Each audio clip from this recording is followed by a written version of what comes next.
Okay, what's up? What's up, guys? Arizona, Cliff, ground fog, fat. Getting ready here still.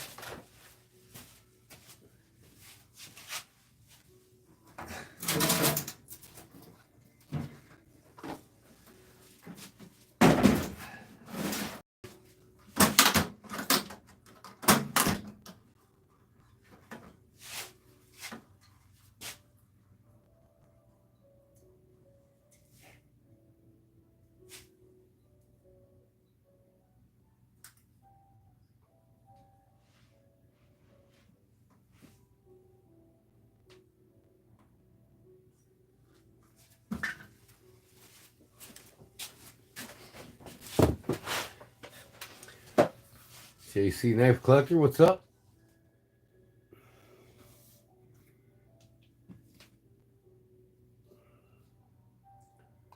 Yeah,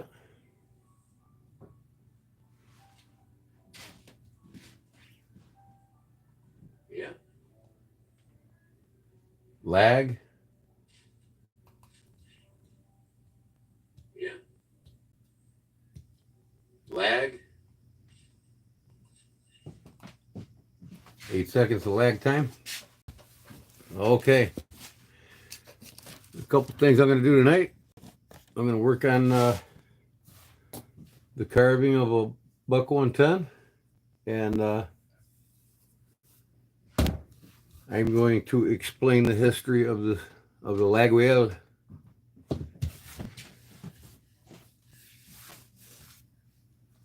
I think Big Jim's over there in the Deep South auction right now.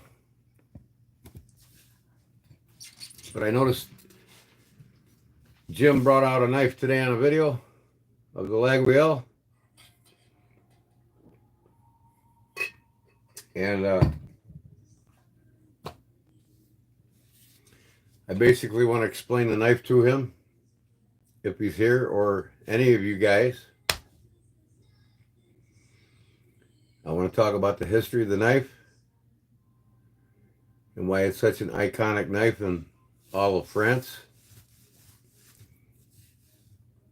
and one of the oldest knives in existence today in production. The Laguiole dates well past 300 years. The early 1800s, the knives were made, and it was about the 1850 when it was redesigned to become what it is today, to this day, after 1850. So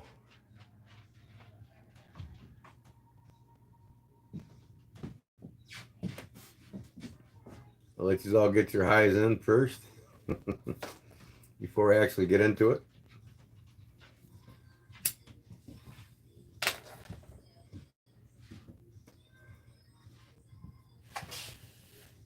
Walter Britton said hi. Fat City's here. Justin, FC Mike Monkey's here. Louie. My dogs. Arizona EDC. Cliff Barrett.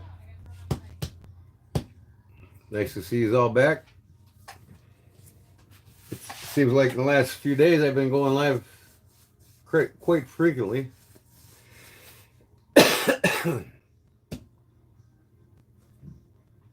But I wasn't going to go live till tomorrow night.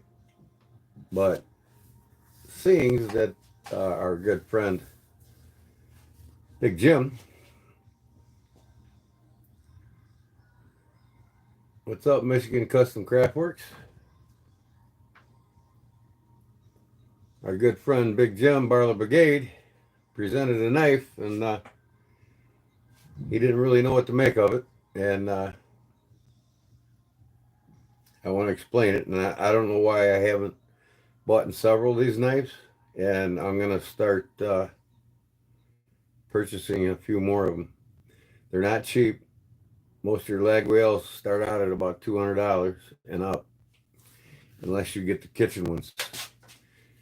Laguiole makes knives for just about any occasion. They make a kitchen knife, they make a fork, a spoon in the Laguiole tradition. Steak knives, you can get them in sets. In fact, it's cheaper to buy a Laguiole steak knife set than it is to buy a handmade Laguiole knife from the Yatagan, a region of northern Italy, or France, I mean.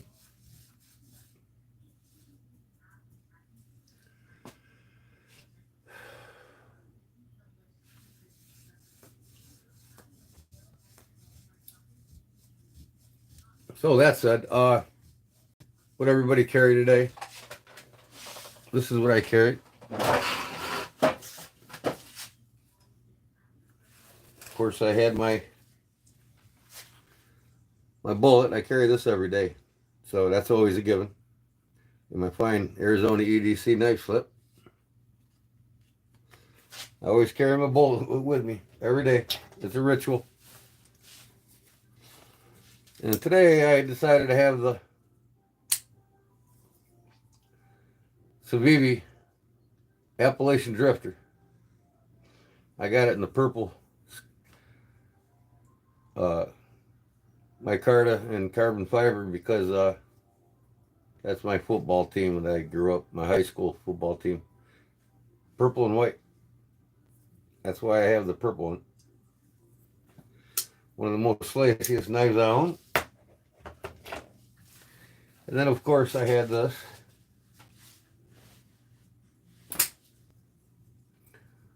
Emerson Wave CQC4 Kershaw.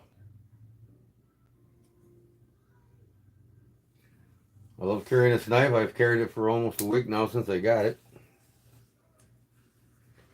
It's just so convenient to pull it out and it opens for you. The CQC4, a collaboration between Kershaw and Emerson Knives.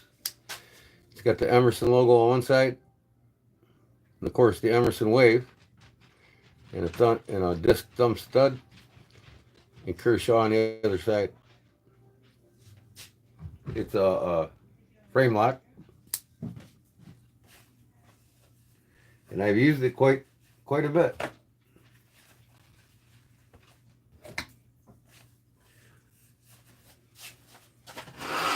So what'd you all carry today?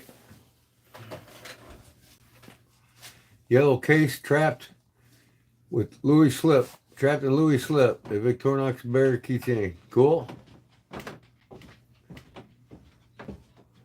Boy, I tell you what, I wish them stairs were quiet. I can hear my wife coming down with the dogs.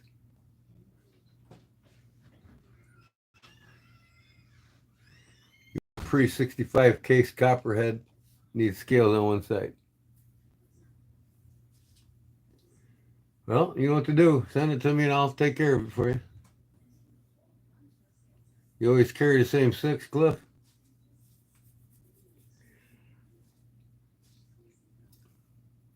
Why does a person carry more than one pocket knife? Is it because he likes to show his presence of prowl of the hobby? Does people carry more than one pocket knife because they collect and they want to show their presence in the collecting world? Or they just can't decide which one they want to use when they pull one out? Or do we just love so many of them, we wish we could carry them all? My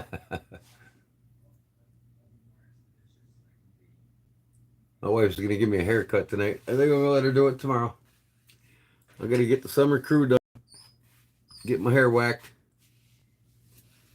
Very, very high and tight military cut. I do it every summer.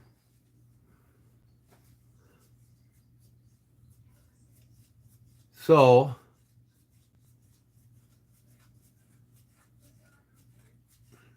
what about you, Louie? You still here with us? What'd you carry today, Louie?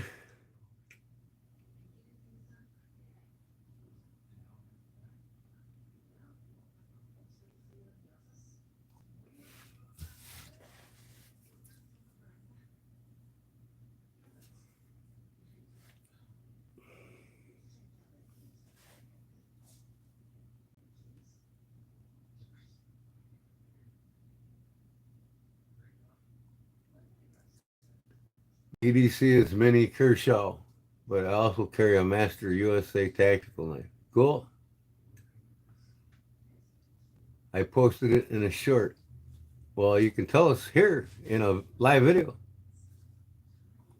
I will have to check that short out. I think I did see it. I'm not sure. What was it?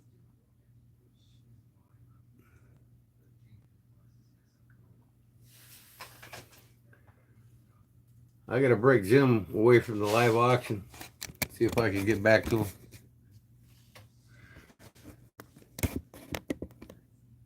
Be right back.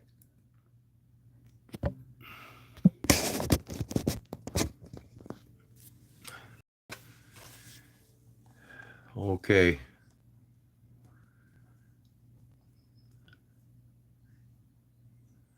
Not one knife can handle all jobs. Well, true. So basically, and depending on what your job is for the day is going to depend on what you carry then, right? Buck tool, huh? Red Sidey Jr. We banter. And my buck tool my father gave me. That's cool, Louis. Yeah, you gotta always keep that family heirloom going. I wish my father carried knives. He wasn't into knives or fishing or hunting or anything like that. All he did was work, take care of his family. But yeah, I'm gonna have to go check out your video, Louis, and see your short. Did anybody catch Big Jim's video today, where he pulled out the Laguiole, the French knife?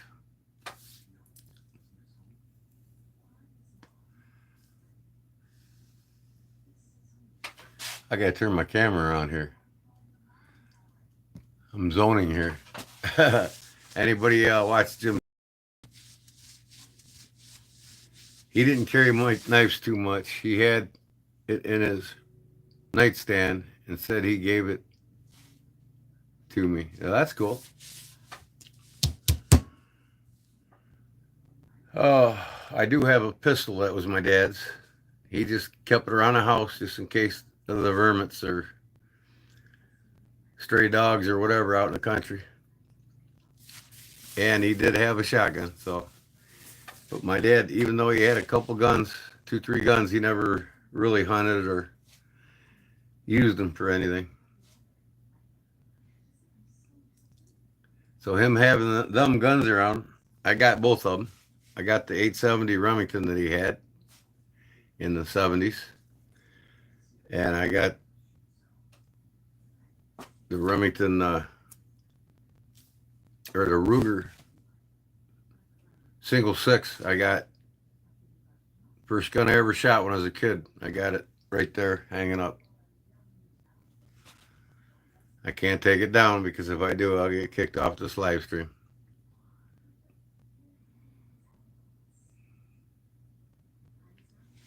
Your dad gave you 2-carat gold Dale Earnhardt knife or 24-carat gold. Well, that is a collectible for sure and not a user because 24 carats too soft to cut anything.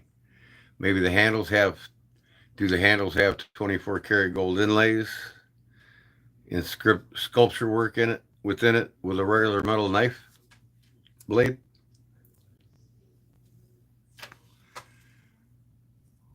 You got your dad's black imperial knife, the lockback, it rusted. You bought one identical, Gordon, not too long ago. Oh, okay.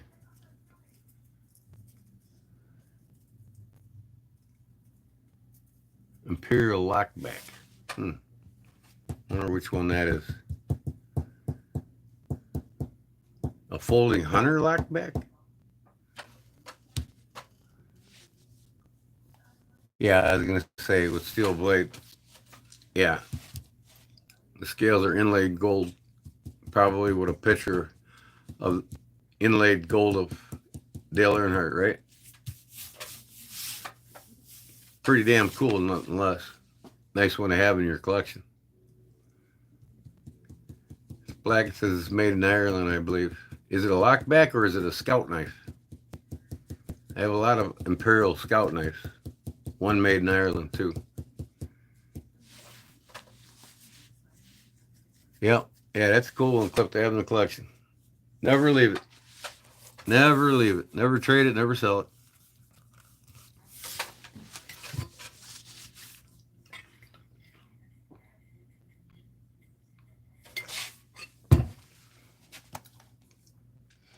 I gotta look something up here real quick.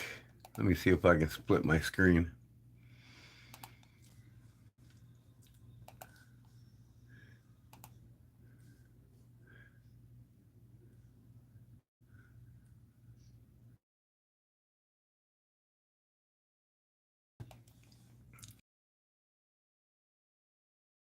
What in the heck is that? Okay, where's the sound coming from?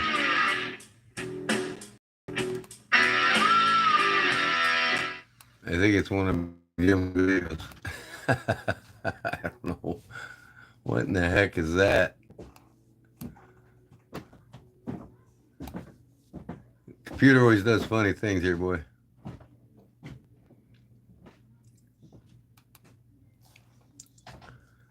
Ah.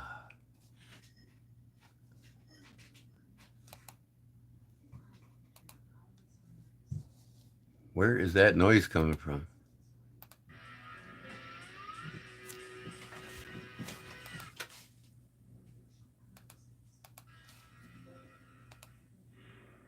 Okay. All right.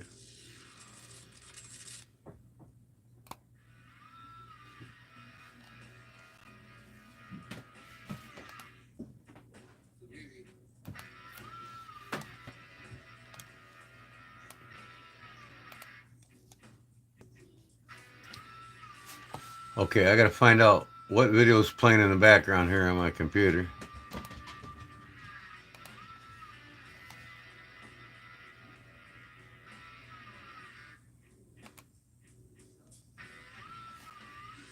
Wow.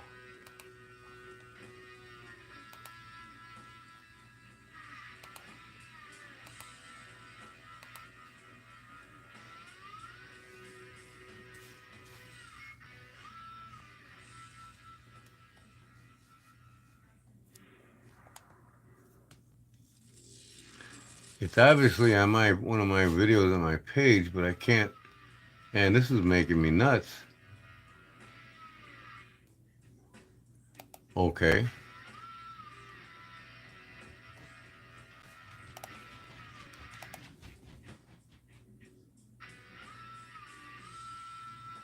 Oh my God. Just turn the main computer light sound off, I guess.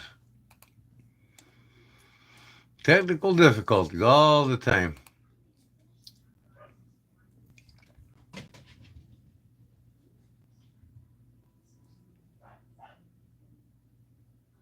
Nope, I don't do nothing with swords. I have no interest in swords whatsoever. I have a couple that I've collected over the years, and I've got a Japanese katana and a Japanese samurai. Only because I was involved heavily in martial arts when I was younger, and I haven't gotten rid of them. But other than that, I don't care for making them. I don't care for collecting them. So I guess if I go to my channel here, I can find out.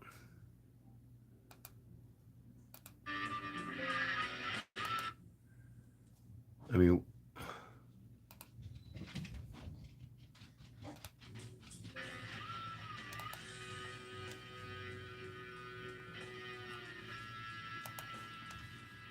what is playing in the background on my computer? Can you believe that shit? I got a video playing and it sounds like it's out my own YouTube channel. Well, you know what I'm going to do here? I'm going to start eliminating these pages. Maybe that'll clear it up for me.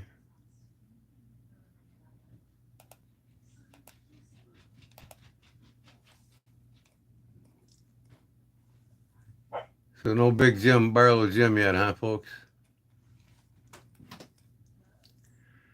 How about axes? No axes. Well, I make them. I like making axes. I have one for sale if somebody wants to buy it that I made.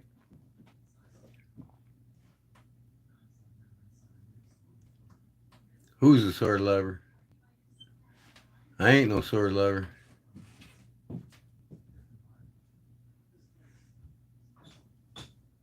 Cool. Patriotic, hardworking lumberjacks, huh? That's cool.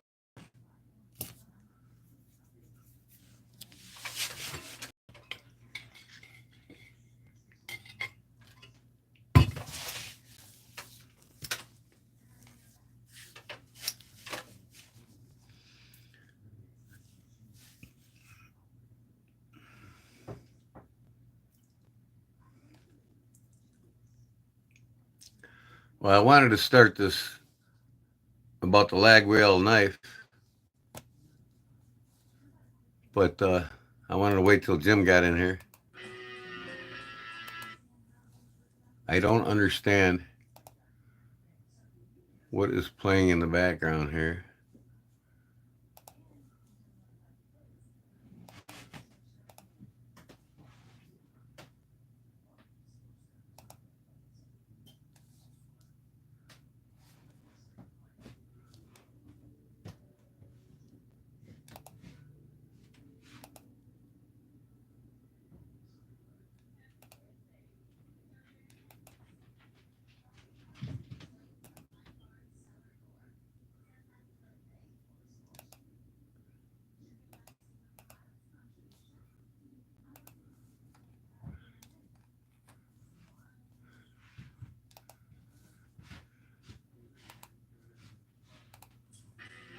And it's still playing. Abe Lincoln was an axe man.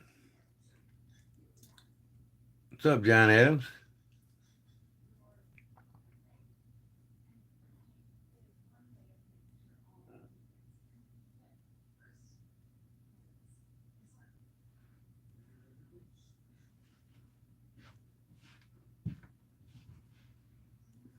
What's going on? All right.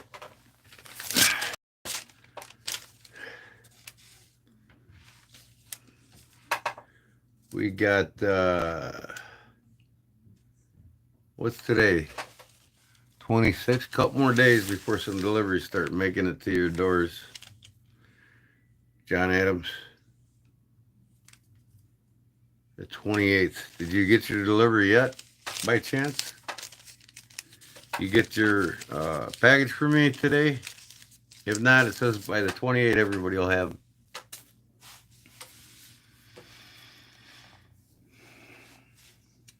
All right.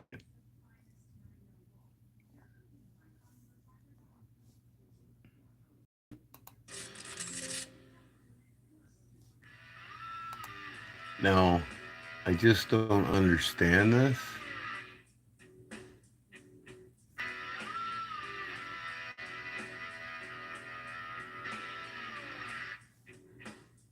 Where's this music coming? Page up, and it plays the sound of my video on my page.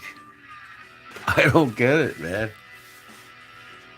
Where is this coming from?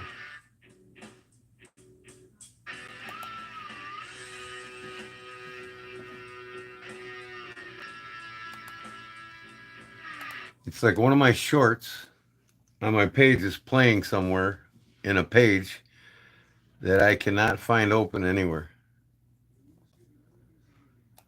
You ever have that problem? You guys ever have that problem? Where something starts playing on a video in the background and you don't have no tab up to show that it's playing. I'm going to get out of here. Let me see here. YouTube.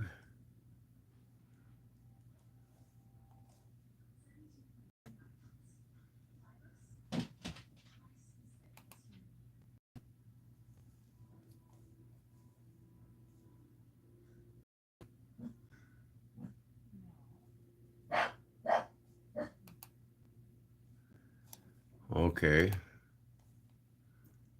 Your channel. Live.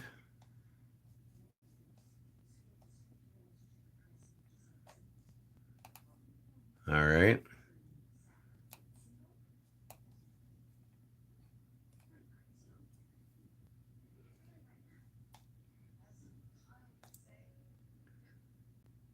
Terrible. Let me see if it's still playing. Oh my God. Where is this coming from? I've got all possible pages open on my computer and I cannot find it.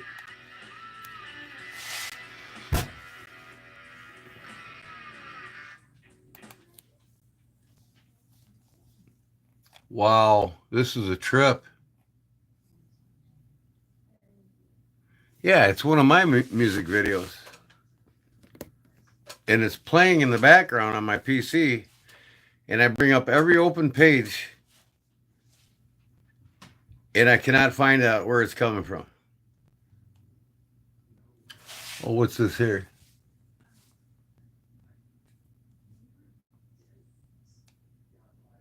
I've got like 1, 2, 3,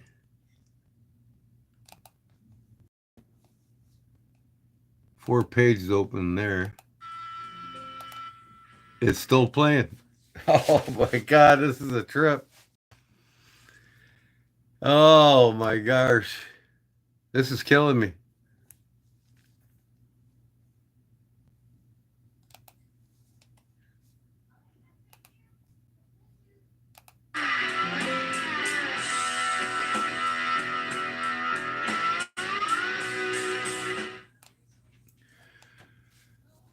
Oh, oh man.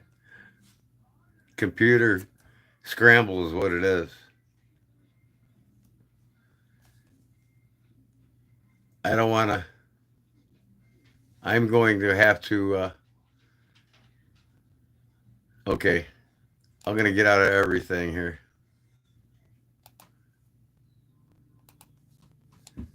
Okay, now I'll turn the volume on and see what happens. All right, it's gone. It was buried within one of them pages. So now I'll bring back up my YouTube.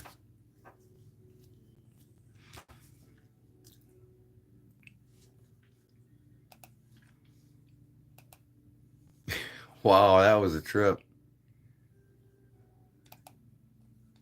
Oop, what am I doing here? My channel.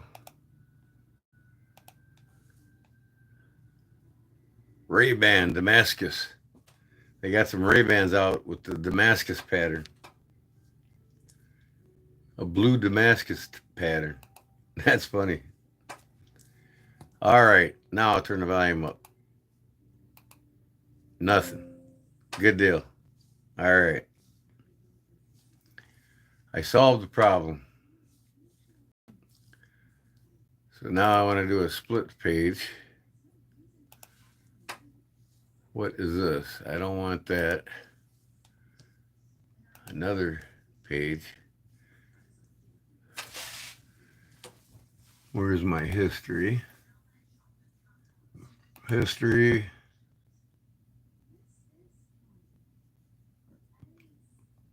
History.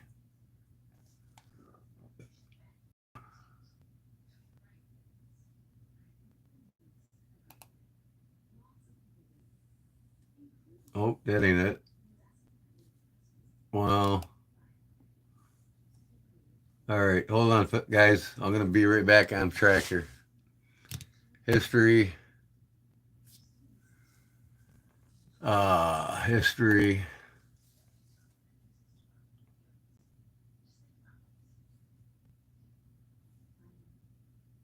There it is. Okay. All right, now split screen. Don't want you there. I want you there. All right, now I'm back where I was. All right. Success. Could have used a good song at least. I don't think it was my video. I think it was Big Jim's short. I just got a glance at your short.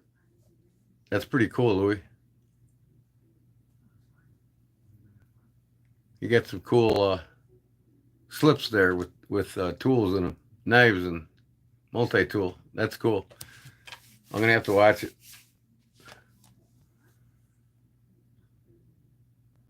No Big Jim yet, huh? He must be over at Deep South Cutlery or something.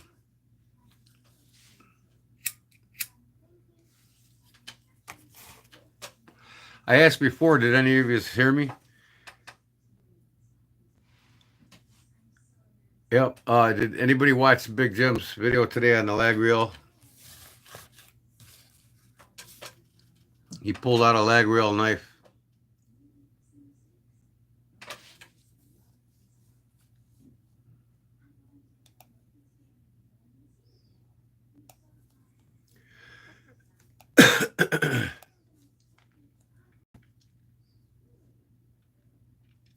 John Adams, you watched this video?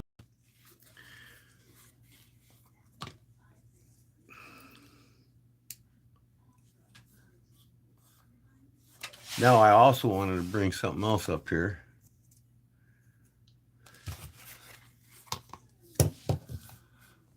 Oh, let me see here.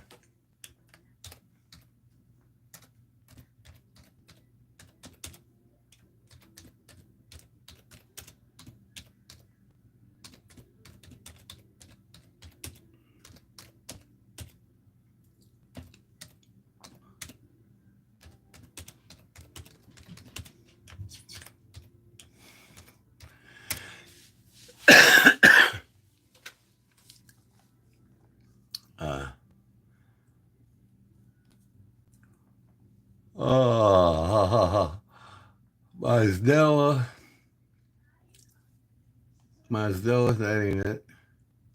Bridget Bardot.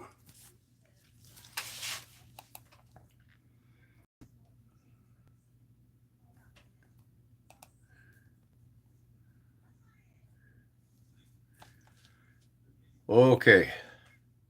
Watch every video Jim's ever put out. There you go, me too. Nice little clock you got up there. Is that super cool?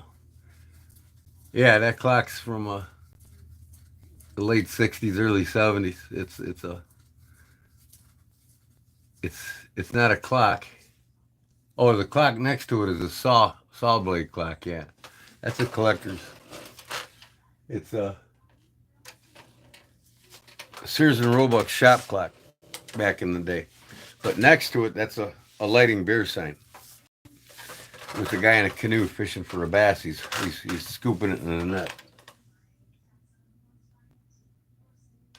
Wish I can get it to light up again. I think the bulb's out of it. I gotta check it, but it lit last year.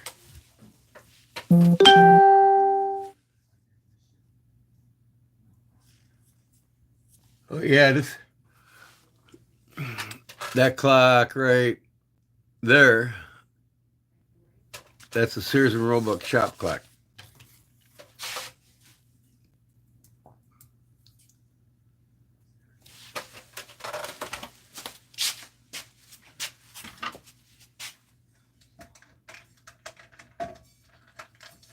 I get it down.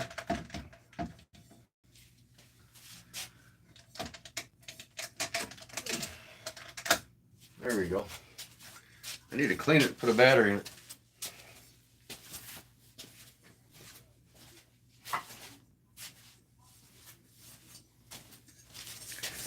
I also make clocks. I like making clocks, and I like fixing clocks, and I like making watches, wrist watches.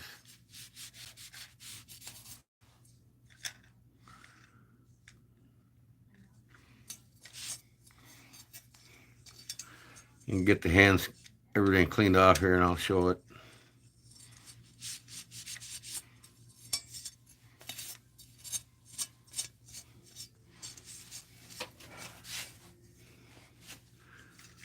It's the dirty one. Holy cow! Come on, man.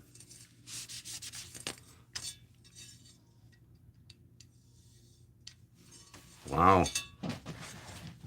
This thing's got about 5 years of dust on it.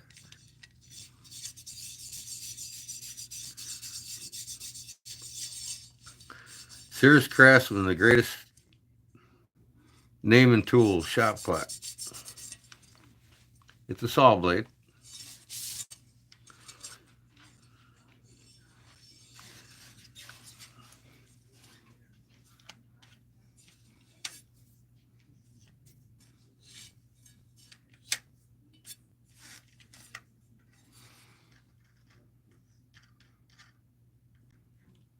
Okay, everything appears to be okay. I need to get a battery for it. Let me see if I got one here.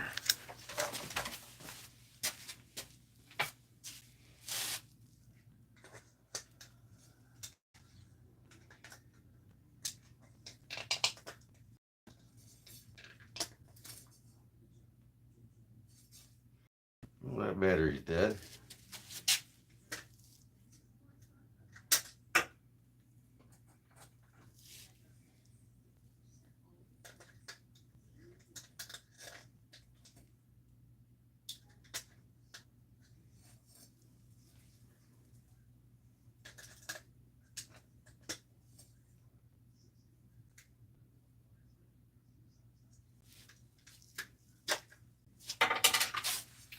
I don't appear to have a battery.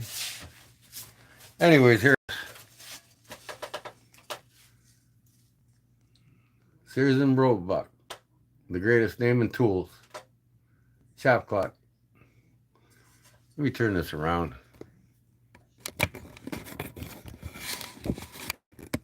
There, now you can see it. Right.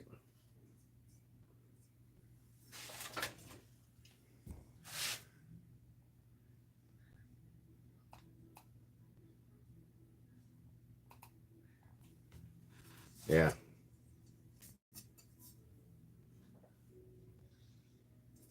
Trying to find a battery to put in it. I need to put a battery in it and have it running. I got another one up here somewhere.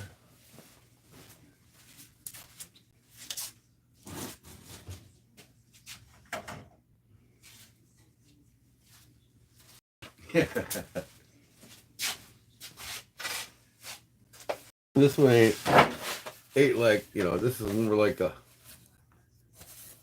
I collect shop clocks. Here's another one.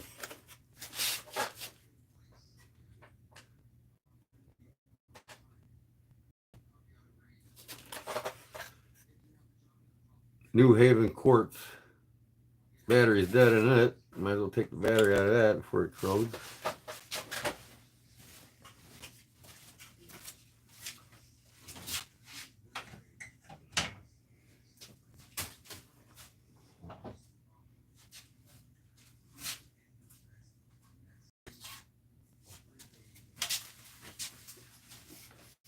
And here's another shop clock I got.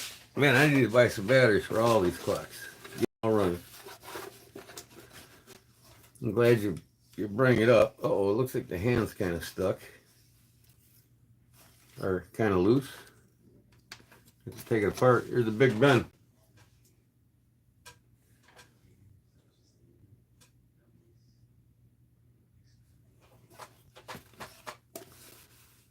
Another one on my shop here. It's got Big Ben on the top there. Second hand's kind of like a minute hand. It's loose. I'll take it apart and get it working good.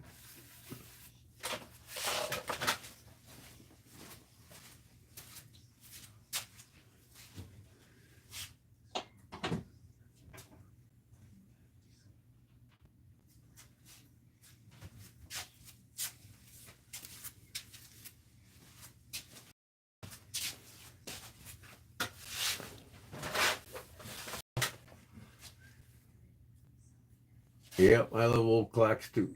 Let me see if I got a spare battery somewhere. I don't think this has even got batteries in it.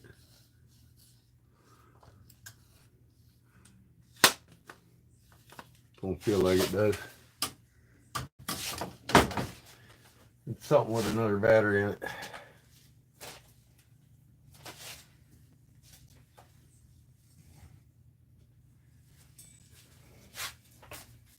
Hmm.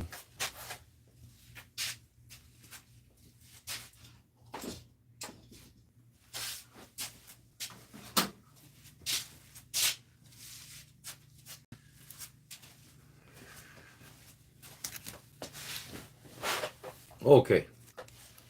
Enough about these shop clocks. I'll get a battery when I find one. I'm gonna go buy some. See if I can get it back on here.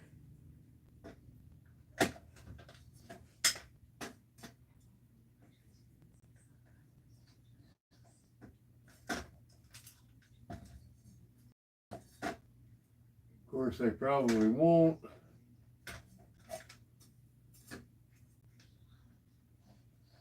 Come on. Well, I'll put it down until I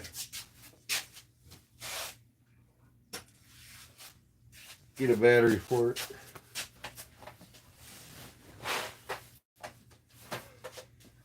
So anyways, no big gym yet.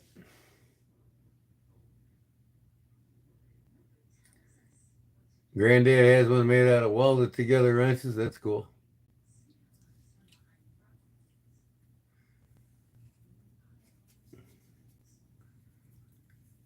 Yep, I got several of them wind-up watches upstairs too. Wind-up clocks. Plus I make them. I make wristwatches.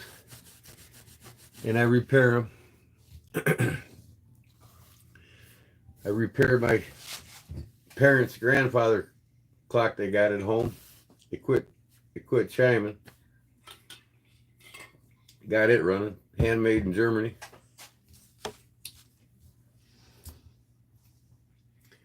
That's one of my other passions.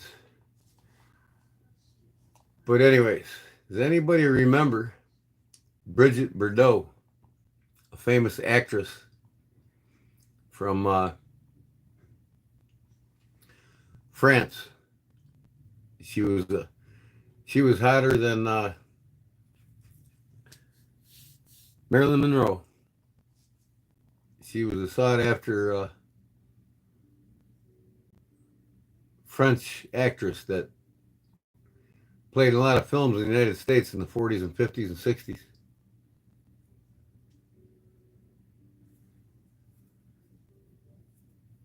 Oh yeah,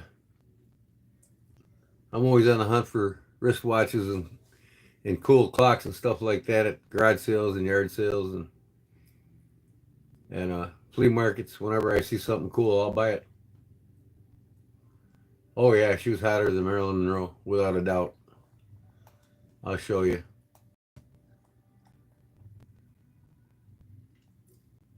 I'll show you a picture of Bridget Bardot.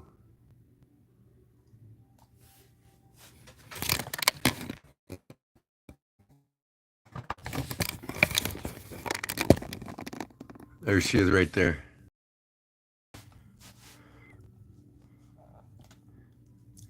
1965 black and white Douglas, one of the movies she was in. Here she is here. This is all Bridget Bardot here. She was a woman of many faces and many characters from France. And she was an actress in the United States back in the 40s, 50s, 60s. I mean, just look at the face. I mean, man. My God.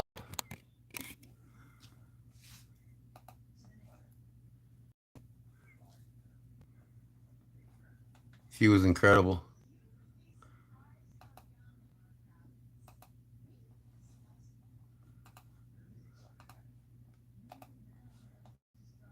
Let me see here.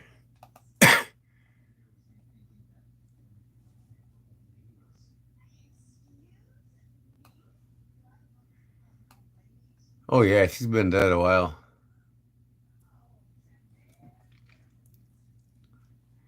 Let me see here. Little history on her. There was a lot of famous ones from France. French actresses.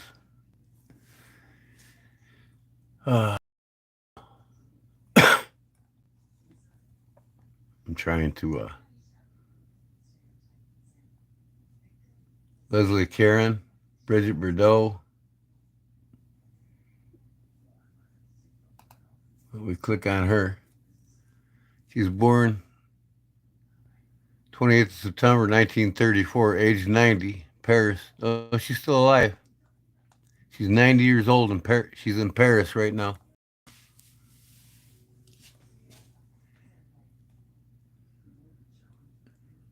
Referred to her by initials BB, is a French former actress, singer, and model, well well as an animal rights activist, famous for portraying characters with hedonistic lifestyle. She is one of the best known symbols of the sexual revolution.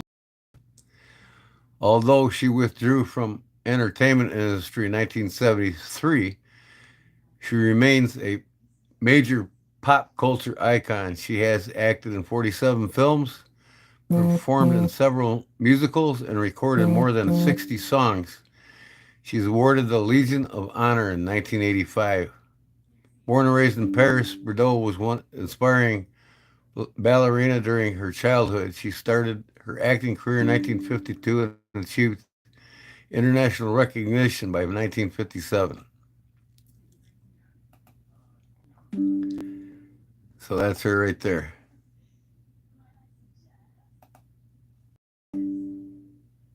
What does this keep popping up for? Get out of here. Man. Yeah, she was something else, man. Get a chance to go back and watch. She's still alive today. She's 90 years old right now. All right, Michigan Customs. Thanks for stopping in, man. Have a good night.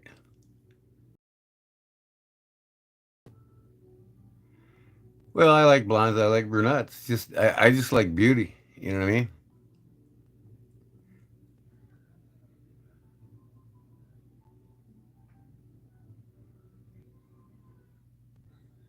I don't like blondes. I like and love my wife. You know what I mean?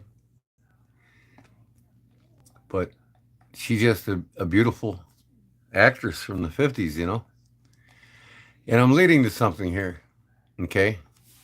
The reason why I'm asking is if you knew who Bridget Bardot was. Because I'm going to show you something here.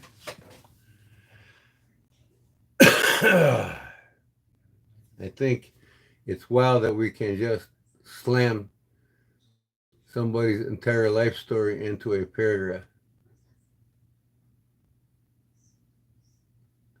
Hairstylist back then. Hairstylist? That was the hairstyle. But yeah, she was, in my personal opinion, she was hotter than Marilyn Monroe.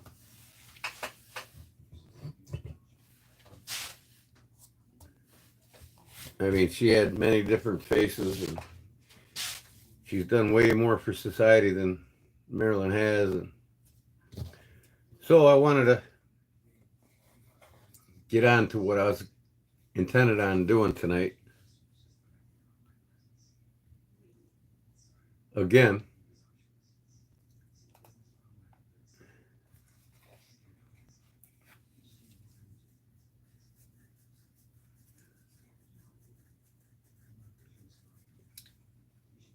is the this is the modern these cases.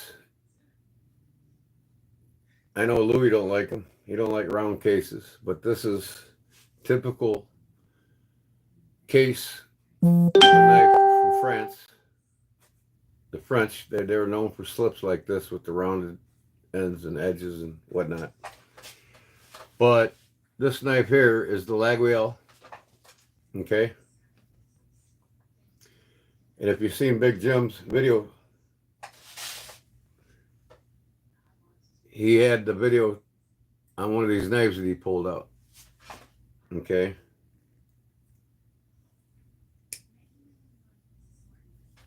So this one in particular that I have in my collection, and I'm going to start buying more of them, but they're not cheap.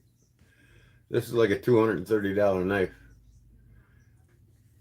But like I said, you can buy Laguiole knife sets for your kitchen, much cheaper. You can get a set of 4 knives for like 65 bucks. But they don't hold the traits. They got the same characteristics, you know, same blade shape, same handle shape, and there's a reason behind all this, okay? And this particular Laguiole from France, you see it's the Wildlife series. Typically it would have a shepherd's cross on it. There would be 7 pins that make up a cross. See, there'd be 3 across here, 2 on top, 3 on the bottom. Or 2 on the bottom, or 1 on top, 3 on the bottom, and no, 1 on top, 3 across, and 2 on the bottom. It would make up a shepherd's cross. But this has flying geese on it, okay? If you look on the blade, I don't know if you can see this or not. I'll try to hold it at the camera so I can see it myself.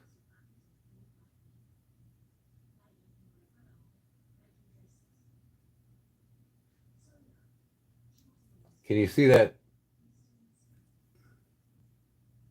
Can you see the wolf on the blade there? The head of a wolf. What's up, Dwayne? Welcome, bud. Can you see the wolf on the blade?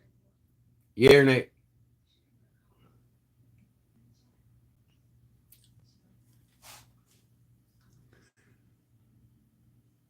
So this is 12C27, the model number, and it's got France.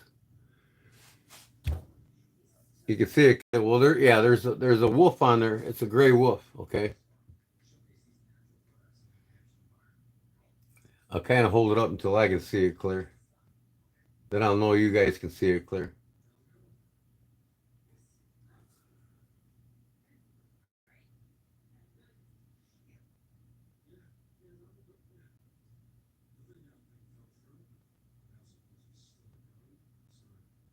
Come on, I got like 8 seconds lag time here.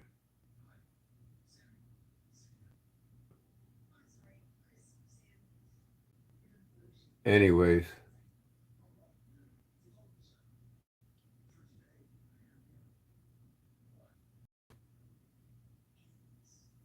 Yeah, there's a wolf right here. And it says Laguiole Le Guavadan. Okay. Under the Laguiole, it says Le Guavadan next to the wolf head. So this is a collector series knife of the Laguiole.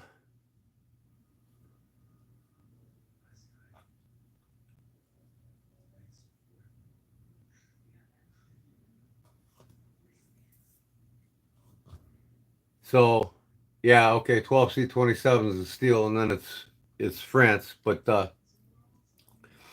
this is called the Le Guavadan, and what that is it's a wolf sanctuary for the gray wolf. Okay. In the Laguiole, there's actually a sanctuary that was started there in let me get this right, in northern France, in the Ebrick region, called the Le Guavadan.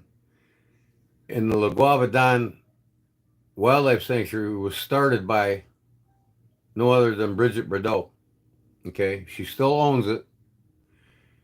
And this knife is in commemorative to her, to Bridget Bardot, the actress in the 50s in the United States. And like I said, she's 90 years old now. She's still alive. And she still has the sanctuary there. And you see the wild geese on it. That's basically, it's a Wildlife Series knife in honor of Bridget Bardot. Okay. Now, if you look at this knife, there's no typical kick on the tang here. Basically, keeping this blade from not touching the spring bar. Okay. So when you close these, it's got a half stop in it. You got to bring it down softly. You can't let them slam down on their own because there's no kick. And the purpose of that kick is to keep that blade from hitting the spring. So since they don't have a kick, it seats flush on the spring. So you don't want to slam these knives down. Okay.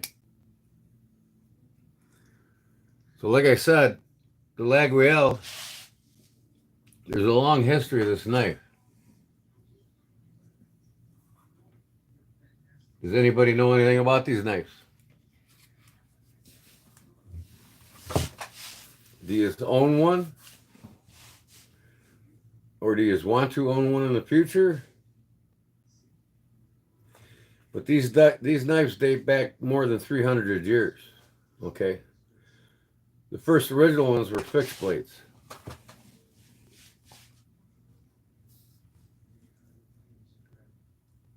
And they are the most prestige and sought after, or not sought after, but famous knives of France. Well, yeah, you don't want to slam it down because the blade rides on the spring, fat. Like I said, a traditional pocket folder has a kick on it. K-I-C-K. When you get the walk and talk in your knives, the talk is basically the kick hitting the spring bar. So here's a typical modern traditional folder. All right. A modern traditional or typical traditional folder. See how this comes down at an angle here on the end of the tang? In the front of the tang, I should say. The tang protrudes past through. And then it's rounded in the back. The back of the tang is rounded. There's a pinhole where it's pinned in. And then you got the kick. Well, when you close these knives, oops, lock back. Whether it's a lock back or just a slip joint, it don't matter. If you didn't have that kick, it hit that spring. So with the kick hits the spring here in this area. All right. Thus protecting the edge of the blade from getting damaged from constantly being slammed into the spring or the rocker lock. In this case, it's a rocker lock. Okay. So see how it goes in an angle? And that's what gives you the talk. When you close it, you're not hearing the blade hit anything. You're hearing that kick hit the spring in this area here. Unlike the Laguiole, there is no kick. See that? It's flat with the blade. Therefore, you don't want to slam these down. You want to gingerly close it by hand like that. Because that blade is sitting on a spring all the way through. It's the same shape as the spring in the closed position. You know, the fastest way to dull your knife is to slam this blade down all the time. So you got to gingerly close them when you close them.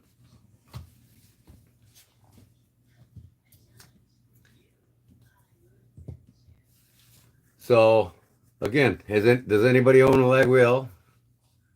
Do they have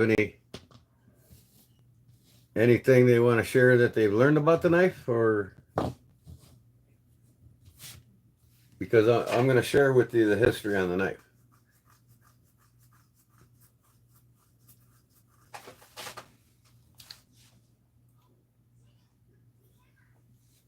No, they're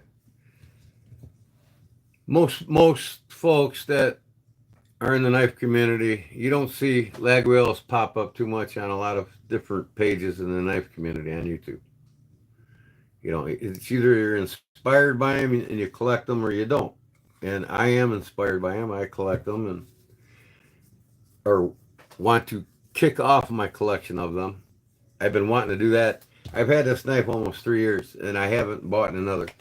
Yet I told my buddy Rich to get some in the store, so he's got 3 of them in there, and I might buy all 3 of them off him just to have them in my collection. And the modern day Laguioles, they're made with all different inort decorations on them. You know, the fly lock where the bee is not necessarily, you can order that knife to where you don't have the bee on it. And this is what they're famous for, see?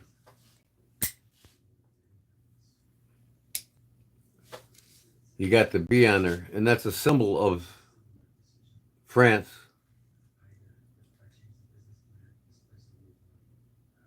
The symbol of life over there, to where the bees come, they pollinate the flowers in the spring, and the cycle of life continues. So some people will call this a fly. Well,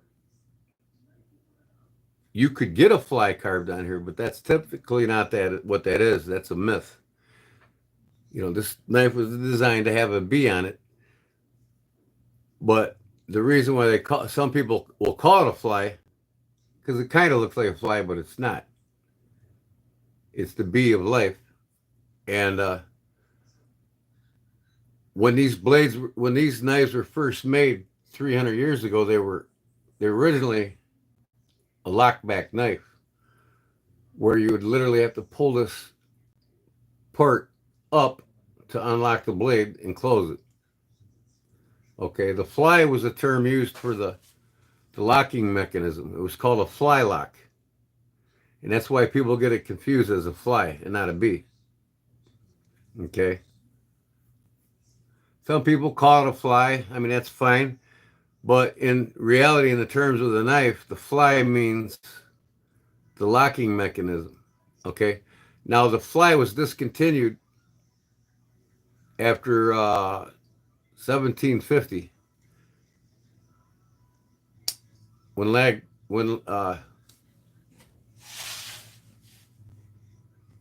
town of Laguiole knives were redesigned, and this was the final outcome of the knife of today that was redesigned in the 1750s, I believe it was. No, or 1850s, I'm sorry. In the 1850s, this knife was redesigned, and this is the outcome of it. But these fly locks, you'd either have to pull on it, or there was a ring on it. I'll show you an example of it.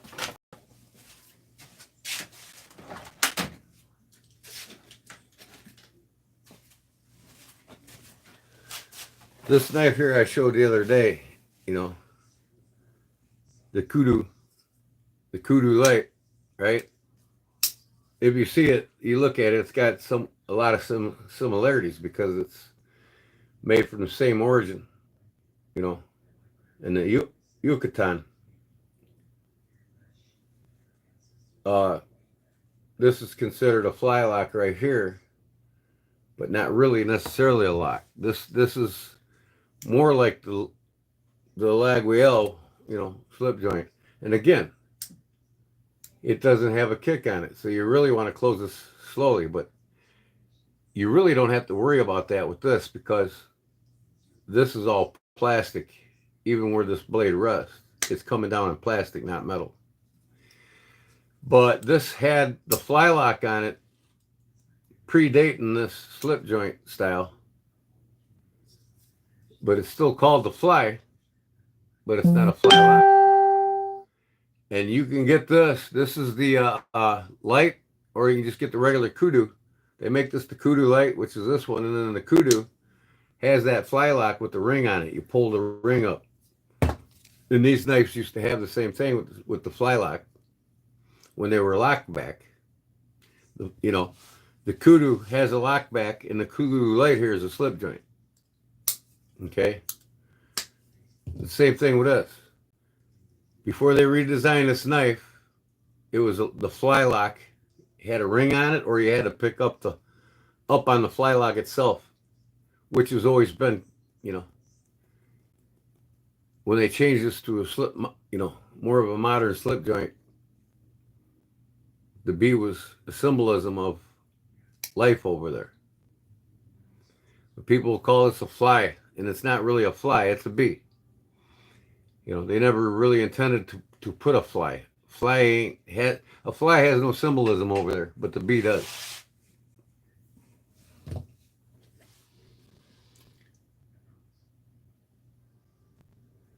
Yeah, well, that's what a lot of people say.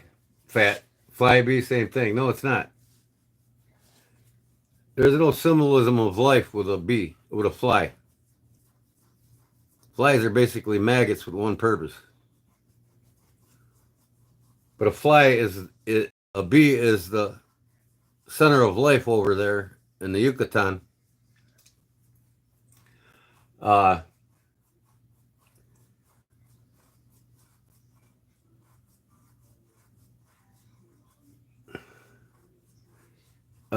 the bee, is a circle of life over there to them. I mean, they pollinate the flowers are born. But like I said, before they came up with this unlocking system, the bee was incorporated into it. And you didn't have to pick up on this because it's not a lockback anymore.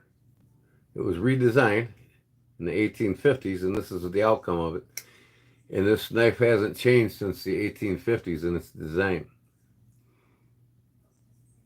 Okay, now, these knives had, again, this is the wildlife series, but the traditional Laguiole has the shepherd's cross on it.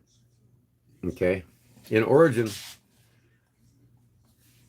that was for the shepherds of the Yucatan, or the what is it called? I'm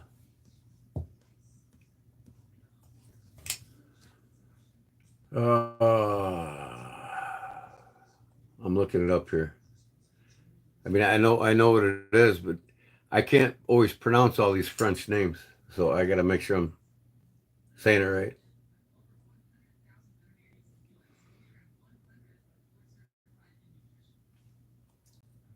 But before this knife was born in the mid 1800s, it was considered it was a fixed blade called the capedatus, and then in the 1850s, the capedatus, the single bladed full blade tang knife, was discontinued, and this one took its place.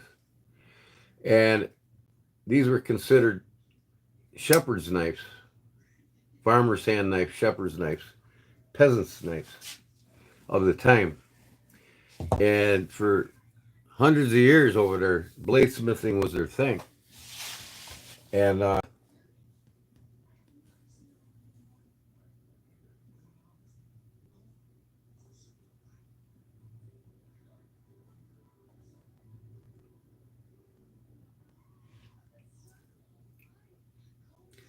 but it's the perfect companion between pleasure and work.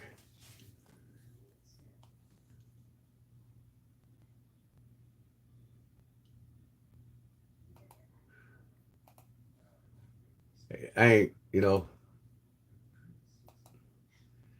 so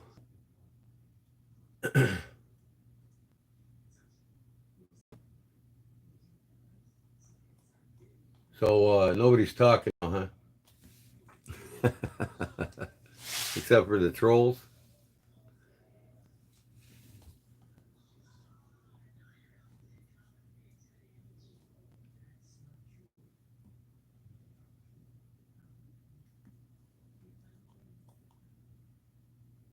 You're just observing. I know you're here. You never leave. You're always here. You absolutely love this channel, which is awesome, brother.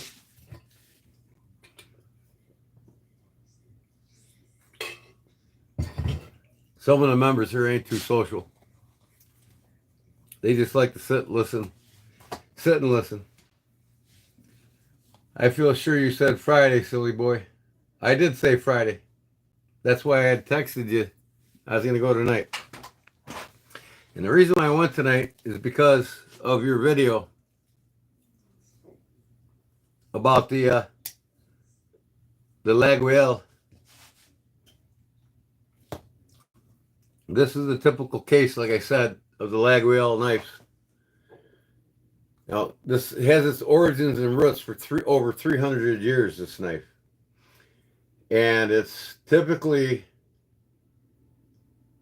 can be used in the kitchen, but it's not.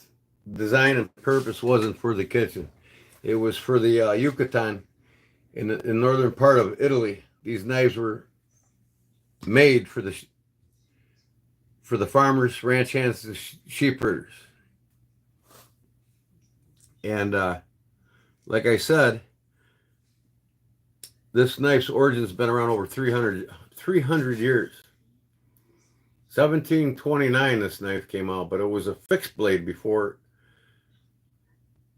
it almost went away and became a folding knife in 1850. That's when Laguiole, which Laguiole, the knife itself, and that's how you pronounce it, Laguiole. It what the heck was I going to say?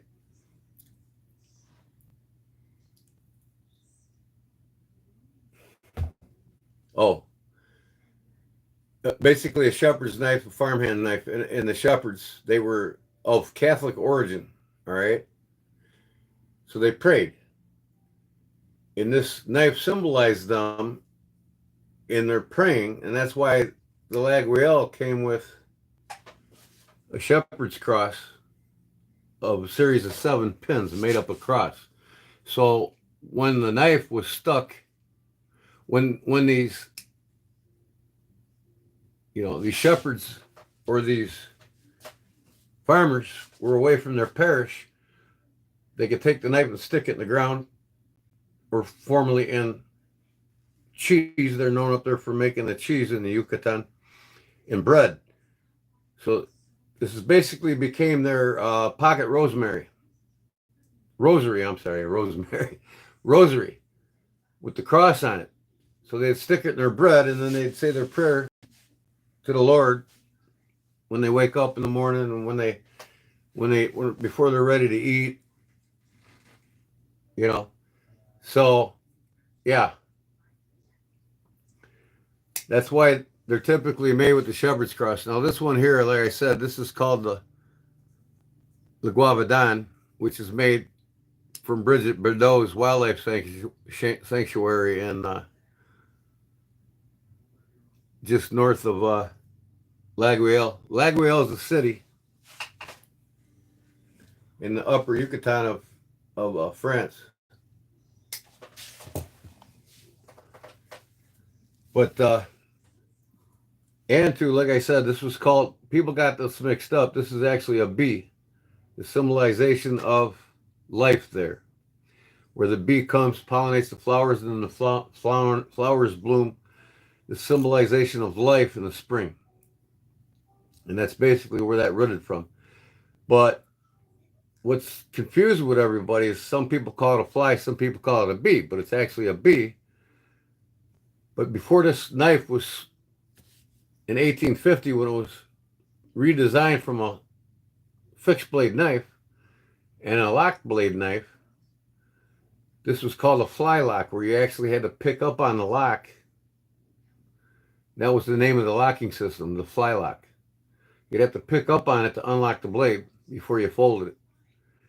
Now, like I said, they don't have kicks, so you got to close these by hand slowly, because them blades do sit on the spring. Okay? It's the modern kick on a blade that makes the talk. You got the walk and the talk. When you hear that snap, that's your kick hitting that spring, or that rocker lock, or that rocker spring in the front. The blades never touch it. They're always made to clear it with the kick. Therefore, you don't dull on the blade. But on here, you will dull the blade because this is the same shape as a spring. When you close it, that whole blade sits on that spring. So you got to gingerly close these knives. You can't slam them shut unless you want to sharpen them all the time. Yeah, you got the shepherd's cross on yours. Yours is the most traditional one. Like I said, I mean, this is a traditional knife, and it's made in Laguiole, just like the one with the shepherd cross on it. Literally just means this is a collectible knife series. You know, this was made. It's got the gray wolf on the blade in Laguiole. That's Bridget Bardot's wildlife sanctuary over there. She was an actress in the 1950s here, and now she's 90 years old. She's still over there. And she was known for her efforts for saving a lot of the wildlife and protecting them. But like I said, the shepherd's cross was for the Yucatan, you know, in the Catholic shepherds and farmers over there. If they didn't make it to their parish, they could stick it in the ground or stick it in their cheese or bread and say their prayer before they eat everything else. But yeah, this is before this became a slip, more of a modern slip joint. Not, I wouldn't say modern slip joint, just a modernized slip joint knife. This was called the fly lock. That's why a lot of people think this is a fly, and it's not. The fly meant the locking system. When these first were made, before they were, or after they were first became fixed blades, they were a lockback, and you had to pull up on the fly lock to get the blade to close. Now you don't have to because it's just basically a slip joint. All right. But like I said, it's the bee of life. These were always considered a bee. Now you can buy these knives, and there's 7 different carvers over there in Laguiole that carve these knives. Depending on the carver, the carving on the knife depends on which carver carves this knife. Okay. Now they weren't big on mass production over there in the Yucatan, so they didn't rely on mass production. So there was many shops within Laguiole that made these parts for the knives, and they were assembled in Laguiole, and they were symbolization of Laguiole. So yeah, always close this with your fingers. Don't ever let that blade. This isn't a walk and talk knife. It never will be. It doesn't talk. You got to close it gingerly, unless you like to sharpen the knife more often. But yeah, when these were, before they made them into a slip joint, they basically removed that fly lock system. You'd either have to pick up on the fly lock, or they came with a ring, just like this does here. You can buy this one in a slip joint, you know, by Cold Steel, and this is basically where they got their concept from. See, you can get this one in the lockback where you got to pick up on the ring. They got this. The kudu is a lockback where you pick up on the fly lock. They were called fly locks. But now with the slip joint, it's not a fly lock anymore. So you can get this in the fly lock, and you can get it in the non-fly lock.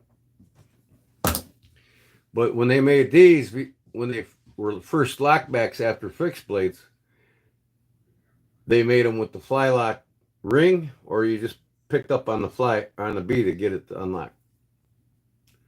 But in 1850, this is the new design, and it's been the same ever since 1850. This knife design's been around.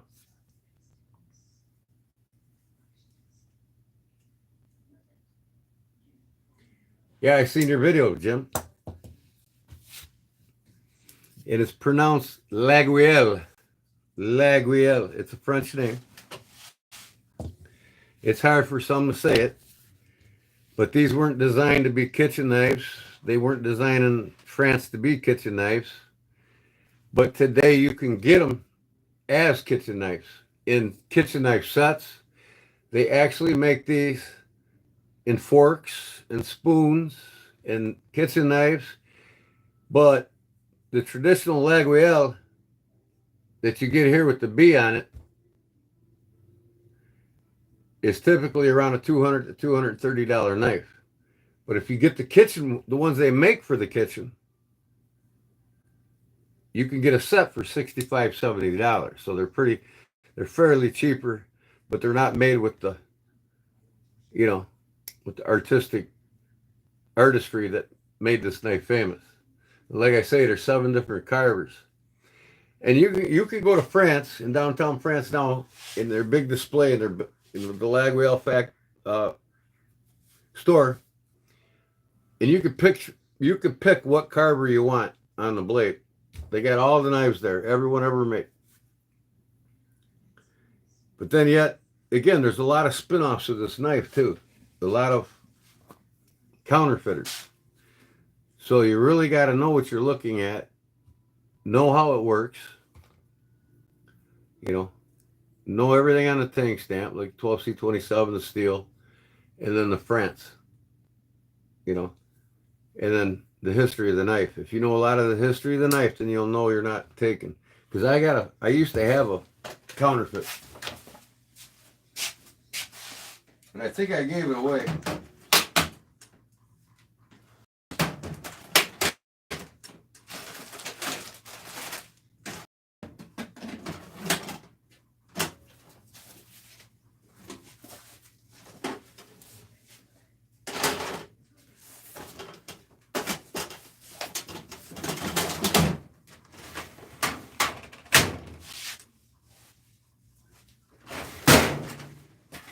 I don't know who I gave it to. I might have gave it to you, Jim. I'm not sure.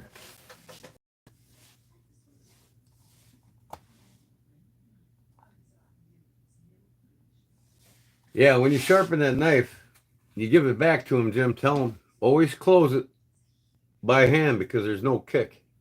Do not make this blade talk because you're not. It's not. Its purpose is to be closed slowly because that whole blade sits right on that spring. And if you just slam this shut, you're going to be sharpening this knife more than not. And if you want it to last a while after it's sharpened and hone it up after every use, it'll stay fairly sharp in a long time. 12C27 is damn good steel. Over 300 years of evolution in this knife. And people in northern Yucatan, they've been making bladesmithing for 1,000 years.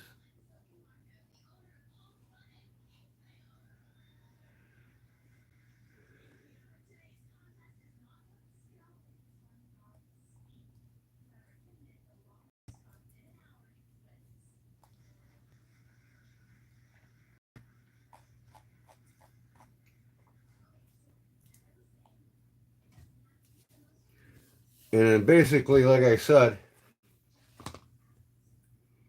the Yucatan knife was a fixed blade originally before this was the redesign of it. And they came out with the fly lock system for the lock blade until they came up with it in 1850. But the Yucatan was a fixed blade, and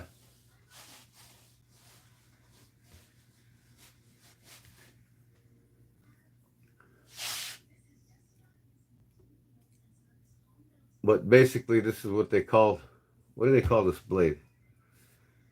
What the hell do they call this blade? I can't remember the shape of the blade, the style of the blade. Oh, it's the Yatagan. Yatagan. Yatagan blade.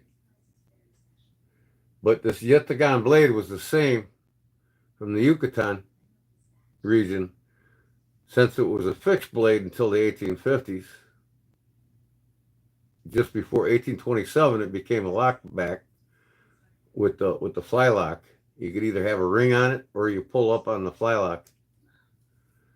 And then when it came this style slip joint in 1850,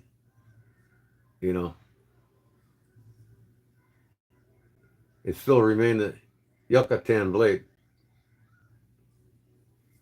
And there's symbolism for that and some history on that too.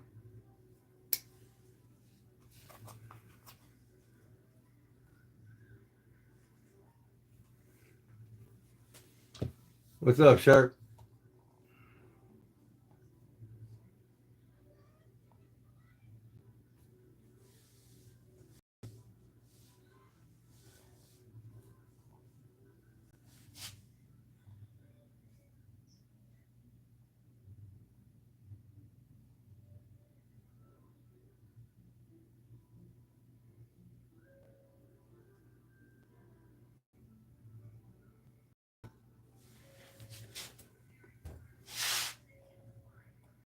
It's hard to remember all these French names like the capuchadas, you know, the style of the knife from the Yucatan.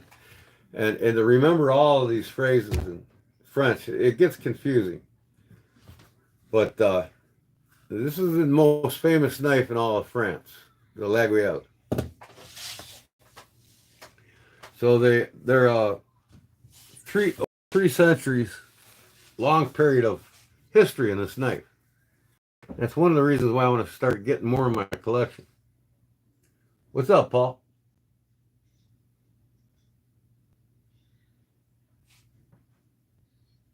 You're an Ozempic?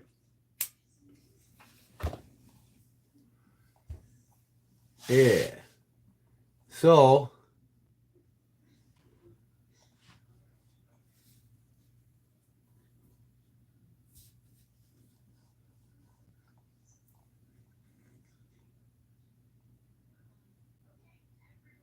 so in 1829, the first notch closing knife was born. 1829. You know, they started out in 1750s when they were a fixed blade only. And by 1829, it went to the fly lock system and became a lockback knife. And that carried on, I want to say, till the 1850s when this is the final design of the knife that came up where they dropped the fly lock. And the B was implemented and then the fine ornate carvings on the whole thing. Like I said, there's 7 different carvers in Laguiole because they weren't big on the mass production of this, so they had different regions in the Yucatan, you know, the city of Laguiole and other cities surrounding where they made the different parts for this. And they did it so great, so fast that they sold hundreds of these a year starting in the mid 1800s.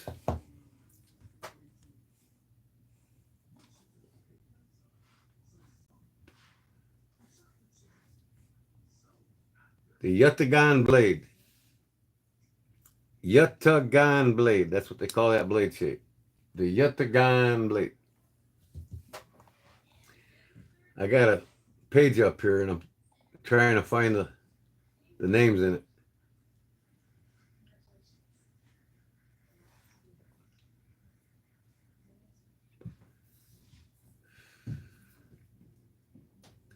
And like I said, it's got the greatest history known to the knives in France, and it's the most famous knife in France. So if you're into collecting French knives, in the history of the knife, it's fascinating to know more about it and to collect them. And like I said, Rich has got. I told him to get some of these in the shop, and he's got 3 of them with the shepherd's cross on them. And I'm gonna go get them one at a time though, because they're like $230 a piece. Do I have my own company? Well, yeah, that's what my page is named after. My YouTube channel.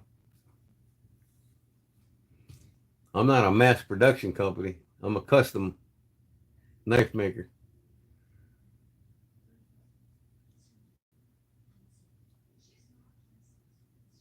Who's a 4th degree knight? You are, Sharp? Knights of Columbus?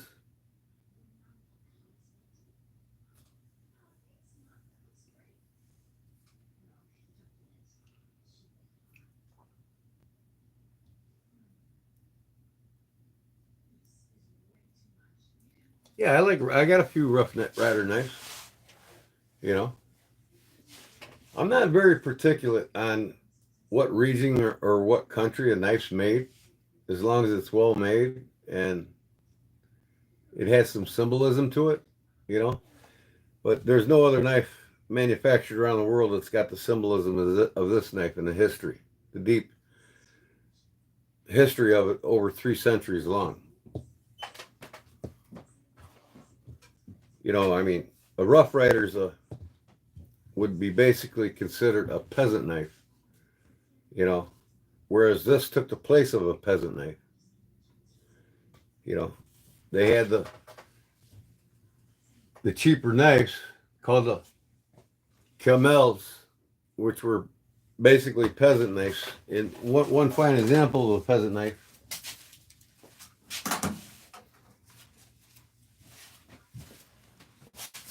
made in the same country, not the same region, is the Open L. Cheap, inexpensive, you know, but yet effective for the ranch hands need be, and sold everywhere. But this Open L doesn't have not even a century old history, as this one's well over 300 years old. But this one started out like that one. This one's never changed. You know, the Laguiole has been through several changes in 3 centuries, over 300 years.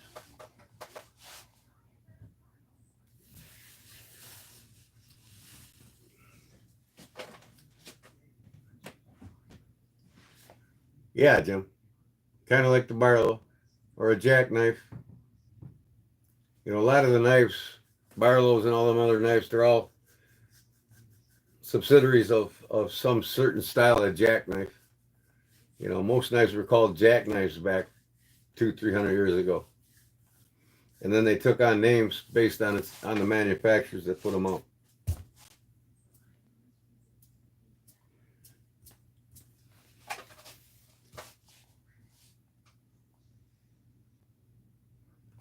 Yeah, a lot of people love them. And you see Smoky Mountain Knife Works, they got the new series open coming out now with the national parks on them.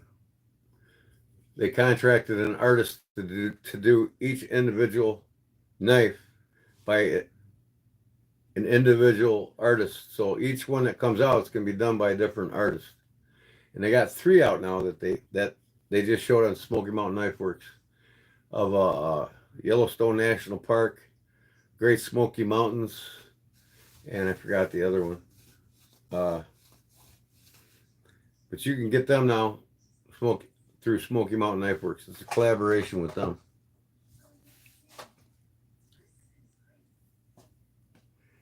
But like I said, this you know, everybody can afford these knives. These are always considered a peasant knife. Whereas this one started out a peasant knife and is no longer a peasant knife. It's the most sought after in all of France and around the world as the number one historically inspired knife over 3 centuries. And the blacksmith that invented this, his family roots back about almost 1,000 years of bladesmithing. You know, they've made knives in the peasant market until Jean, what's his name? Jean, let me see if I can find his name here.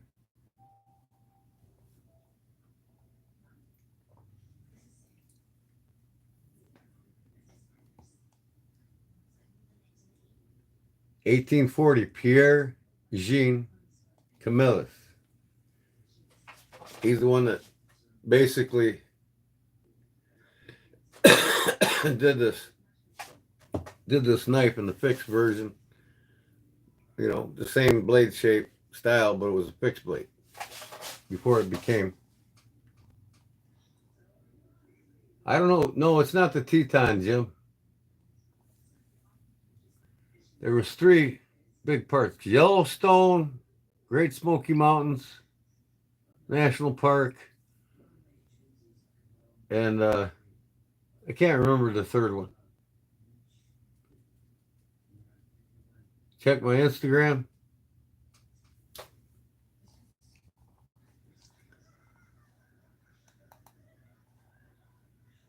Oh.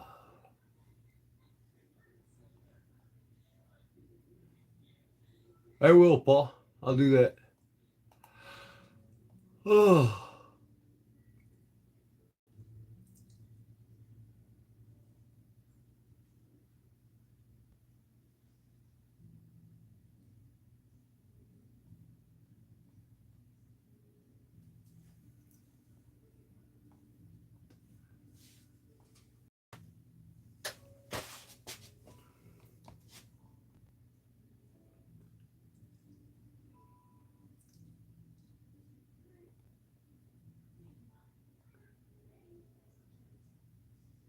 I need coffee. Be right back, he said.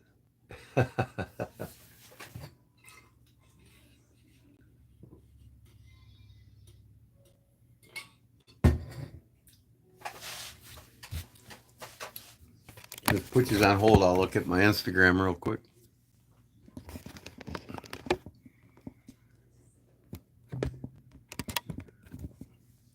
Come on, phone.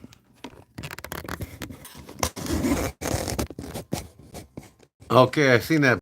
That's pretty cool looking scale material there. Where'd you get that at? That's definitely a scale material for a guy that loves the modern folders. It'd be cool on one of my. Is that carbon fiber, Damascus, or what do they call that?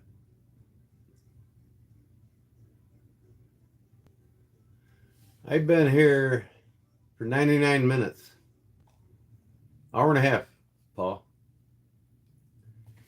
Is that considered a Damascus carbon fiber scale? Where'd you order that?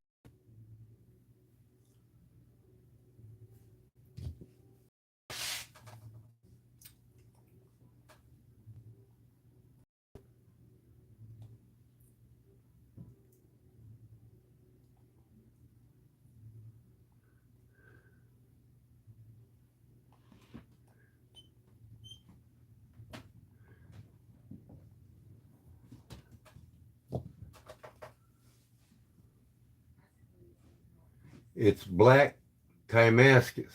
It's titanium Damascus with zirconium infuses. Okay, that's what I thought. Yeah, it looked like a Damascus. What's that run? Probably $150 for the sheet or what?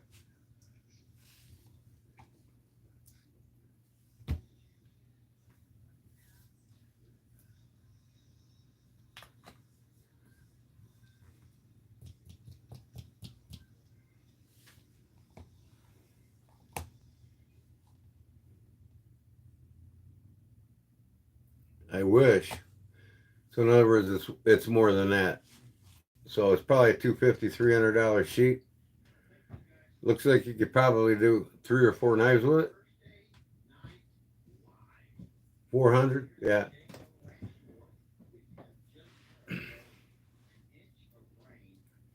See, myself personally, I would take that 400 and buy me 2 or 3 Remington or German knives, traditional knives with it.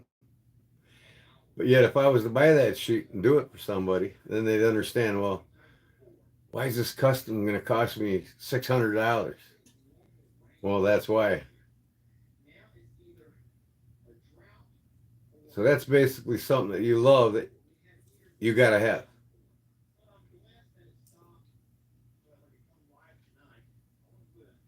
I mean, personally, myself, I'd probably never even work with it. If you wanted me to make them a knife with it, though, I would.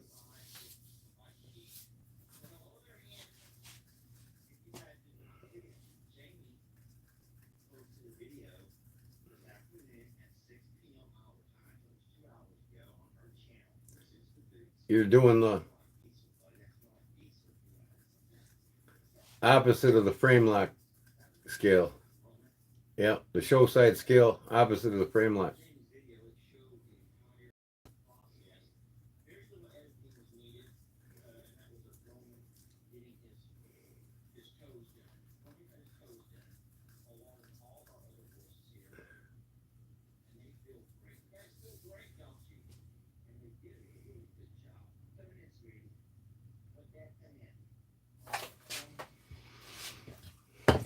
So I guess that's enough of that.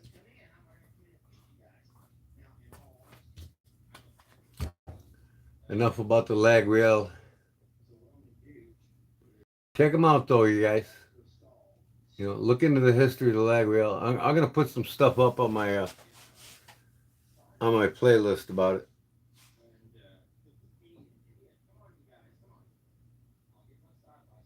Lock side's regular. Yeah, the frame lock is regular titanium.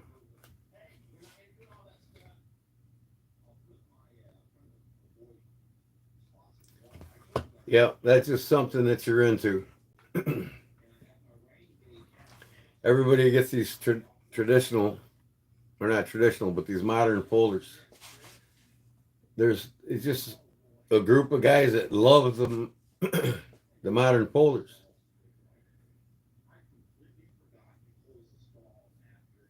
Everybody wants to have the coolest looking Benchmade or the coolest looking Whiter Co or any other top notch modern folder. Me, I just gotta have my Civivi.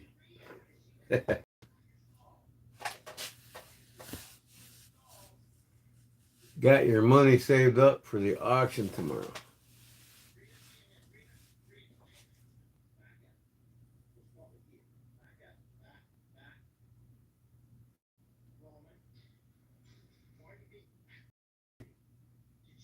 The auction's on whatnot. I gotta make an account with them. I told my son what went down with the knife doctor. I'd never go back to whatnot. All that shit just upset me, and I'm like, you know what?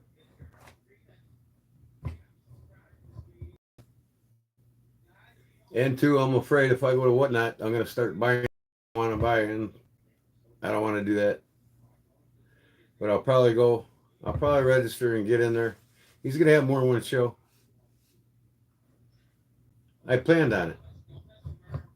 I already planned on that, Jason. So, Justin, I'm ahead of you. So tomorrow morning or tonight, I'll probably start an account with whatnot and get a couple knives.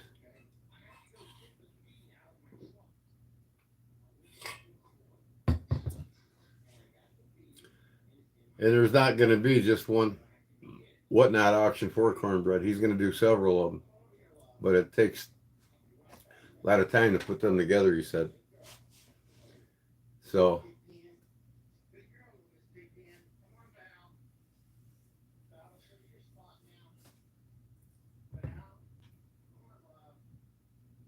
you don't have to buy a knife if you want to go to the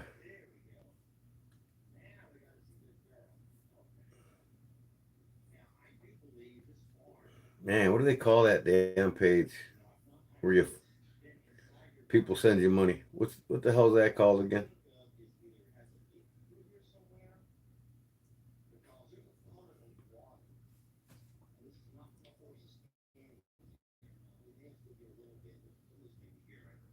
One a week. Yep. Yep. 7 shows 1 week. I've been paying attention. So I'm gonna get carving, and I think I'm gonna set my camera up over there now, and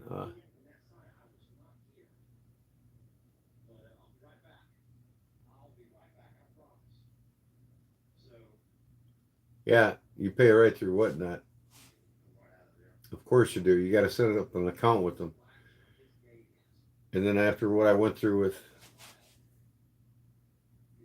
the knife doctor, I told myself I'll never go back to whatnot. So I'm gonna do it just for cornbread, and then I'll delete the account after the 7 shows are over. Because I don't need to impulsively spend money on knives. You know, I haven't been on a Deep South Cutlery live in 5 weeks now.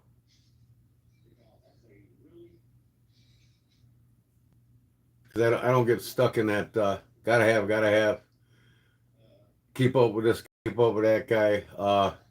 I'm not into that. I do my own thing when I want to do it and how I want to do it, and I don't care what people might think of.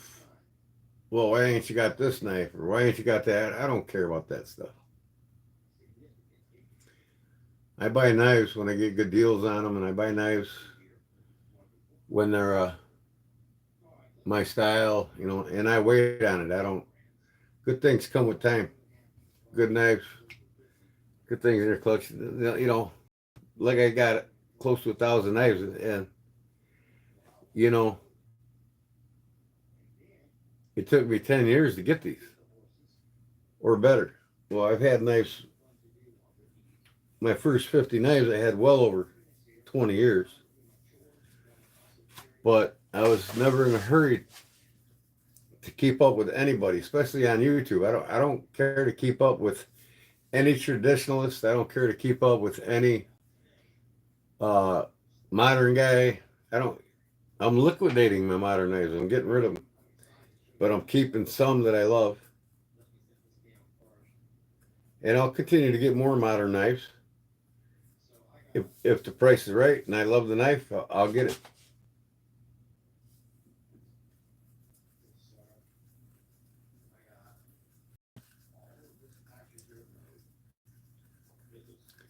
So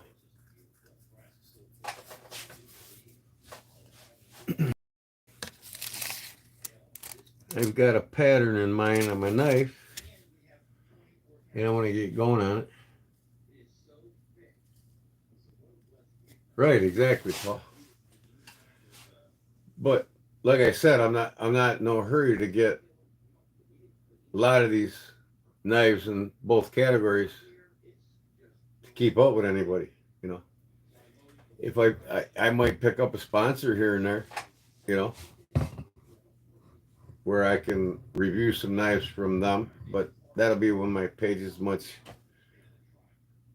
up there, you know, in subs, and I'm not really concerned if it doesn't get up there when it comes to that because I'm not really big into reviewing knives. You know what I mean? I'm more of a person that's into the history of a knife company than I am what they're making now. I'm intrigued more by companies that's been around 100, 200 years. You know, like I don't own a Kaiser knife and all these new modern folders that everybody's got to have now. I don't have any of them. But if I find one at a garage sale or a flea market that's a good price, I might pick one up just to have one of them. But I don't have to go out there. I want to get a couple more Spydercos. You know, I kind of miss my paramilitary too. And I think I'll get a PM2 and a PM3 just to have them because I do like the Spyderco knives. You know, there's other knives I want to get. Like I only got a couple Baron Sons. You know, I want to get a couple more of theirs, and I don't have any modern folders from Case. You know, they've got very few traditional folders from Buck.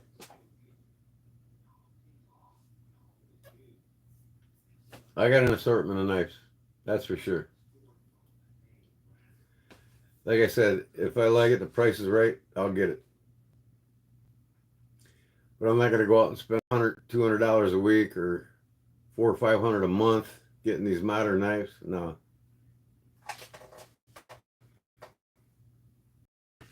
Your new Boker knife, the Kalishnikov, it's been around a long time. It's a very great knife steel on it, and it's one of Boker's best modern folders they made. I think that knife's been around about 6 or 7 years now. And why I don't have a Kalishnikov yet, I don't know why. Every time I go into Rich's shop, he's got a couple in there. And I always pick them up and play with them, and I never purchase one. So one day in the shop, I'll probably get one. They're cool knives. without a doubt.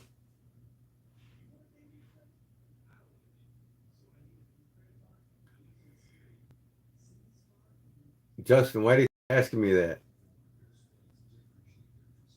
I mean, I answered you 5 times already. Don't start aggravating me again. You know how I am.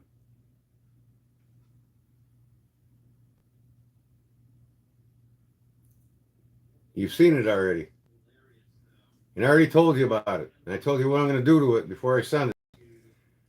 Now you know. Again, remember what I told you.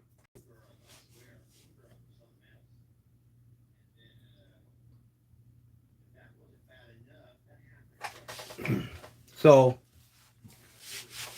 I'm going to get carving here.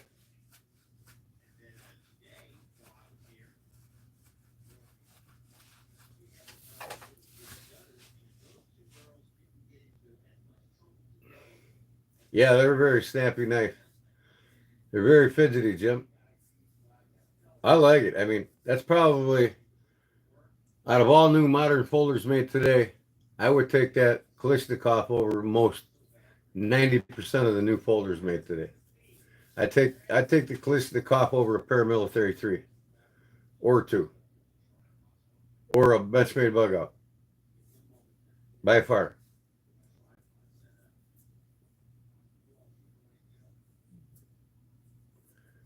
Oh, I'm working on that knife, that Buck 110. I started carving it the other day live. Do you remember that? Or did you miss that live, Paul? Did you go back and watch it?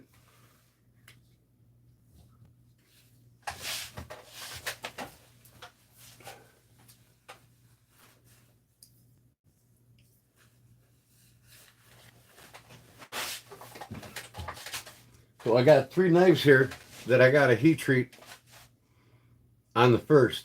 Today's the 26th. I got 4 more days. My check will be in. I've got to go pick up some more propane. I'm out of propane, so I can't heat treat these knives. So I'm going to heat treat these 3 knives. And I'm going to make sheaths for all 3 of them. So I got to buy some more leather on the 1st when I get paid. So just like Big Jim, everything works around my limited income budget. So on the 1st, I'm going to have these knives heat treated, and I'm going to start making the sheaths for them, and then I'm going to get them the guys that got them coming.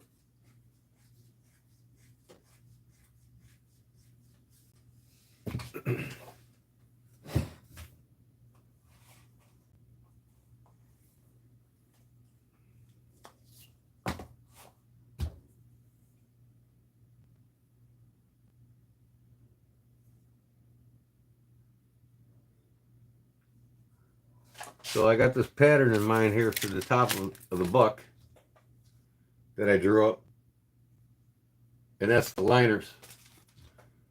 That's what the liners are going to look like, and then the spring's going to get carved with the vine pattern on it that'll go right through the middle of it. So that's my intentions right now, to make this pattern. I'm going to take my camera over there, get set up for that.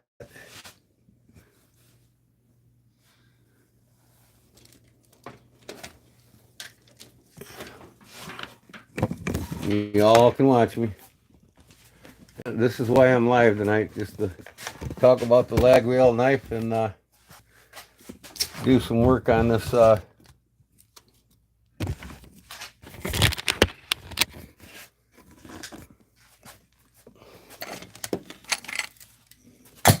this knife. So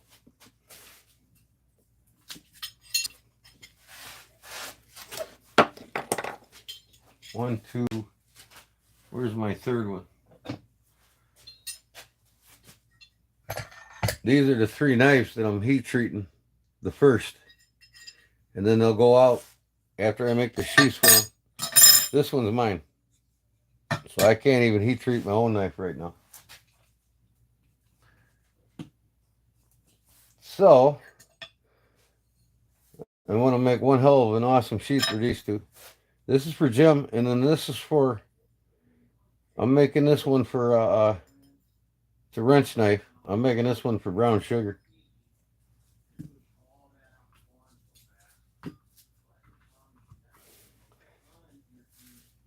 And then hopefully sometime during the week, I'm going to start this knife.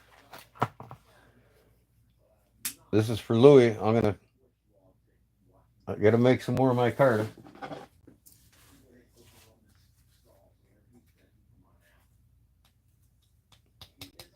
Didn't harden up in the middle here, so I got to redo this my card.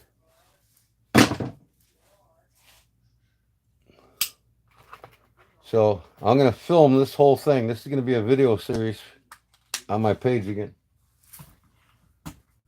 on my channel. So here's the knife that I started carving.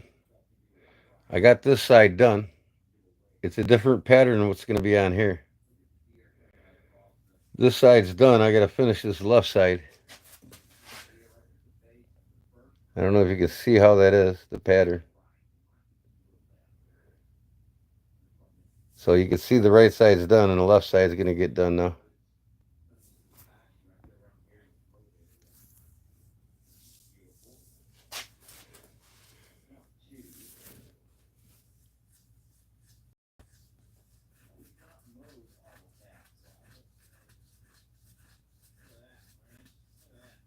I got you, Jim. I'll do you $110, bud.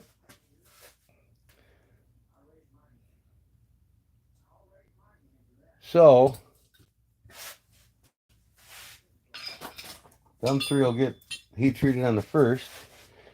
And I want to get going on this.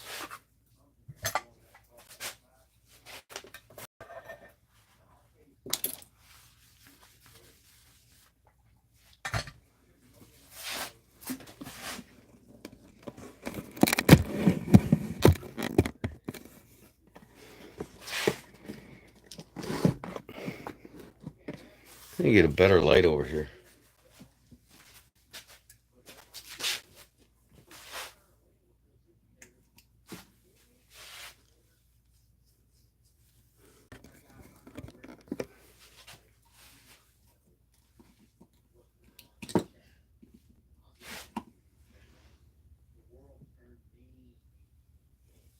Okay.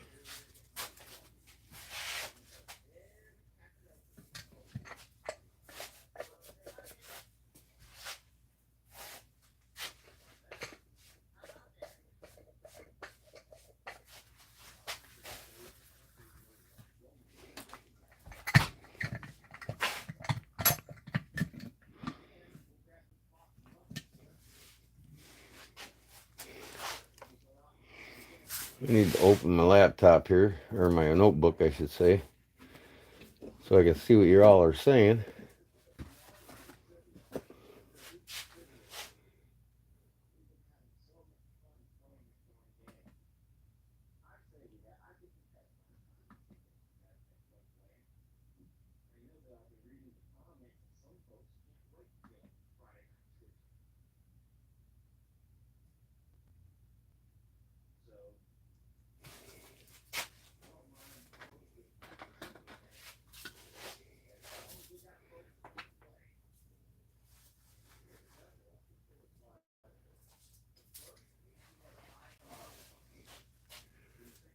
Come on, slowpoke.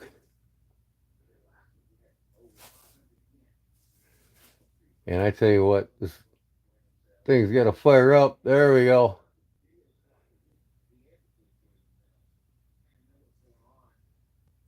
A pipe wrench jaw.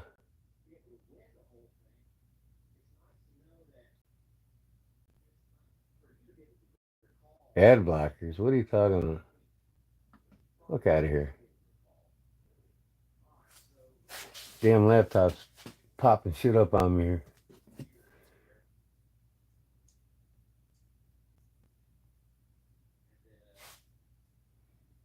Kenneth, that's a pipe wrench. The jaw. This used to be the jaw. And it was pinned into a knife blade. Exactly.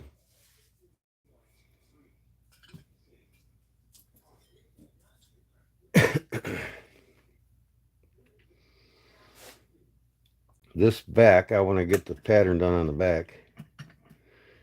Let me see here. I need to get something to space that.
Okay.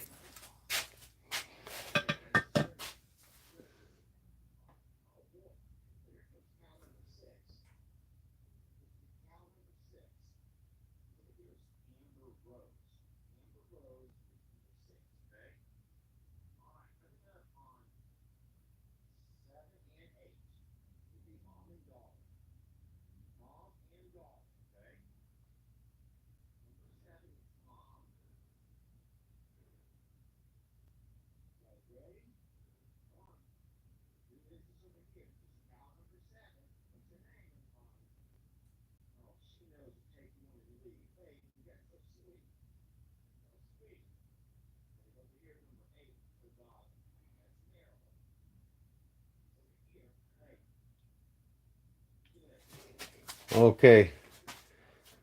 I got me a metal spacer here. I don't like squeezing down on these liners any more than I have to, so. But before I do that,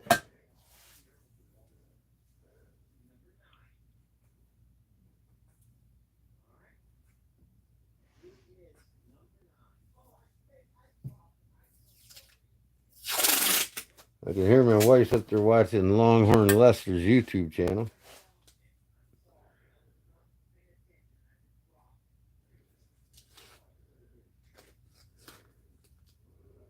Protect my blade here. I don't scratch it.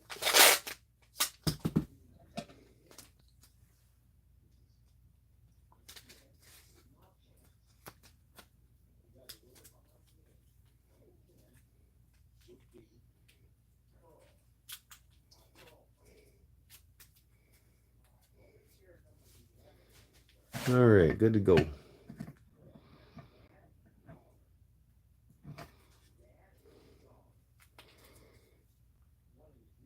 I got a piece of 1084 in there.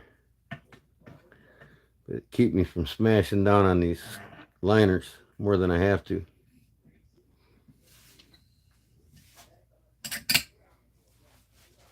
Okay.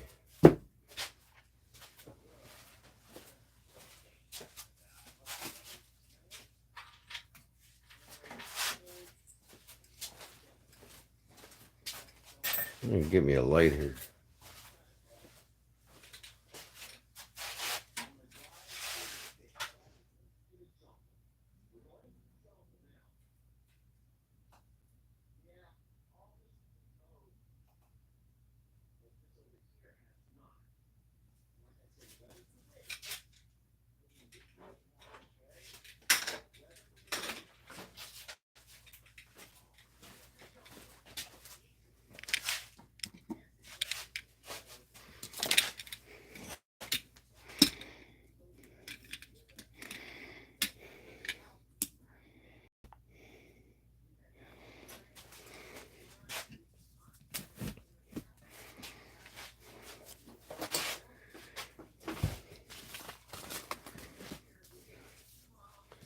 Now,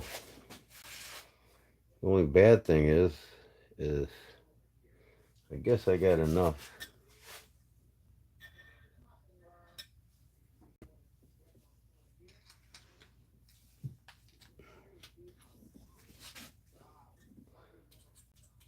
And check and see if I got some more.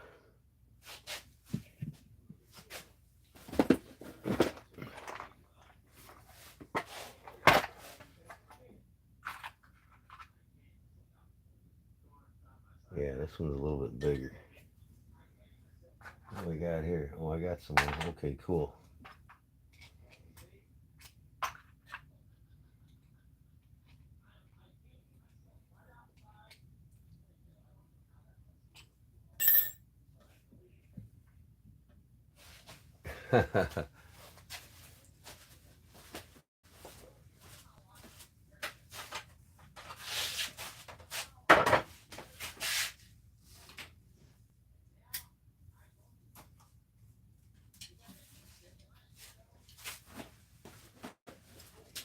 Okay.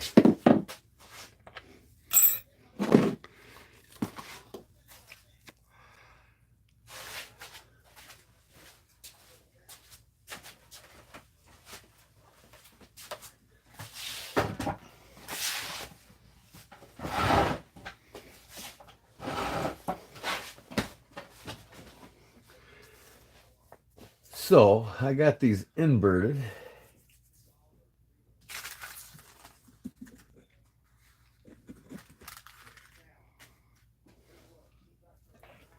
I got to come to the inside of them. I'm going to put my eyes on here.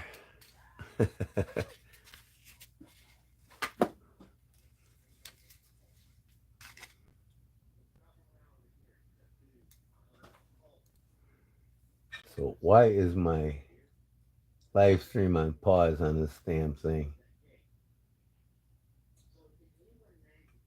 Come on.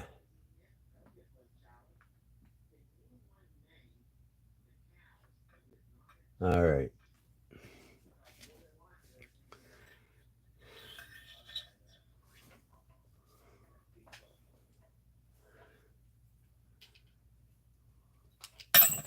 Damn it. You gotta plug it in first, dummy.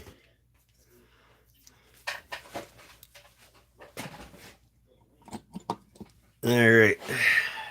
I do my lines here now. I'm gonna go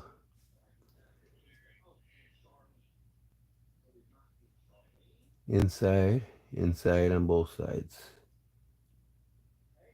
Yep.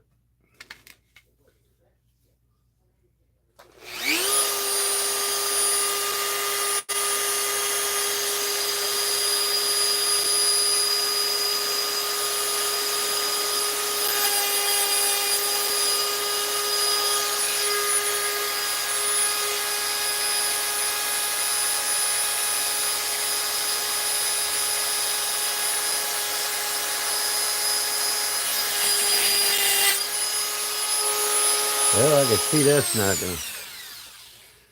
gonna get it more even than that.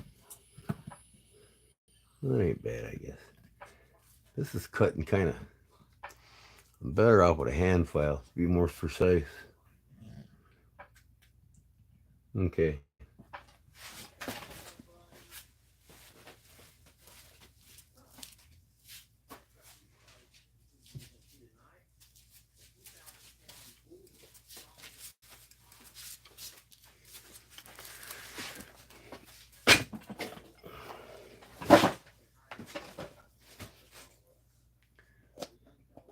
What's up, Charlie?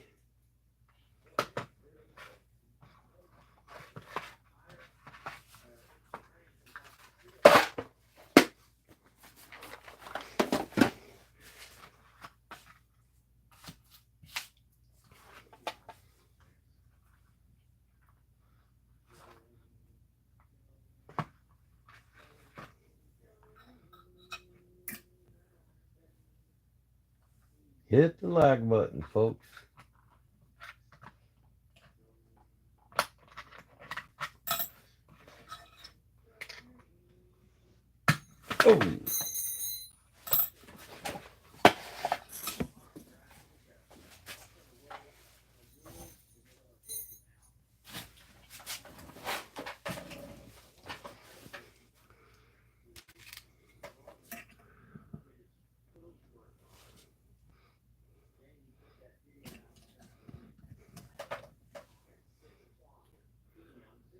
I just do one side at a time.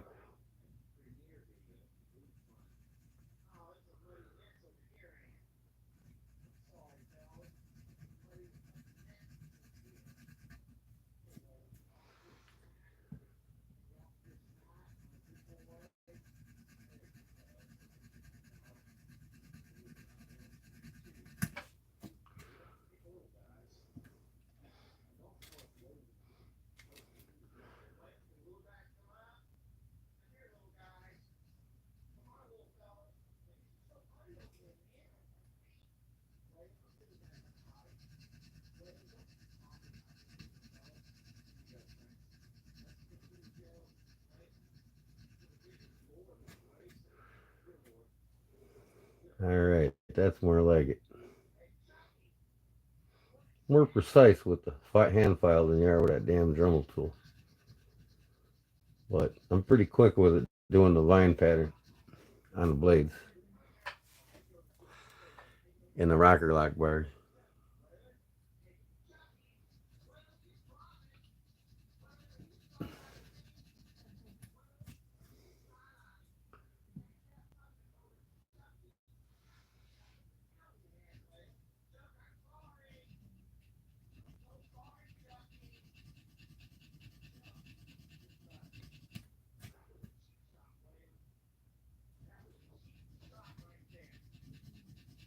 I'm just going to do this one whole side here first and be done with it. Then I'll do the other side.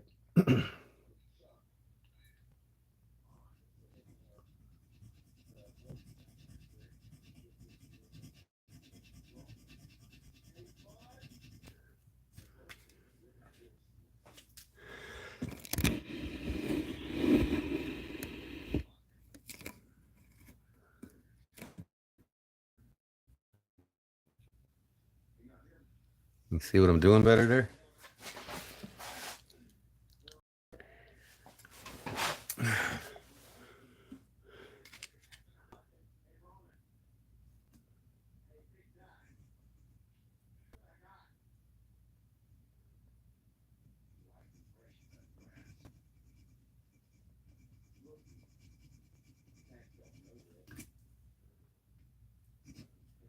Come on.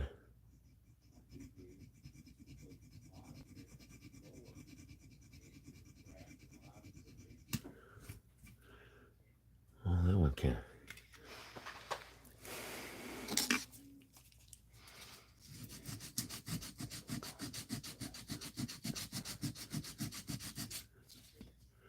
There. See a little scratch on it was all.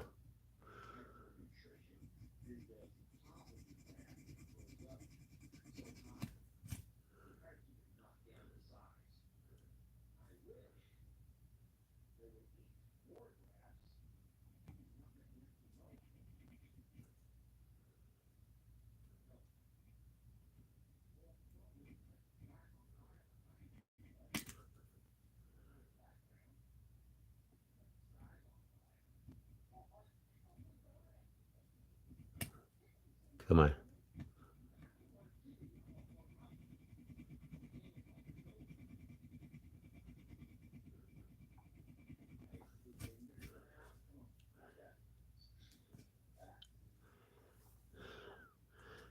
I got this damn bolster in my way here. I'll do that from the other side when I flip it around. I don't want to grind into that.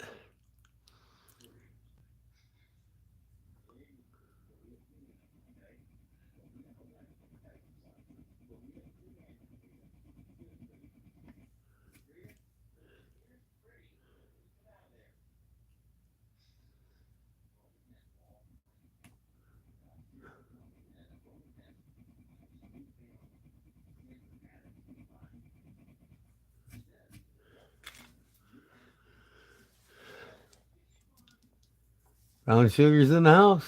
What's up, Brown Sugar?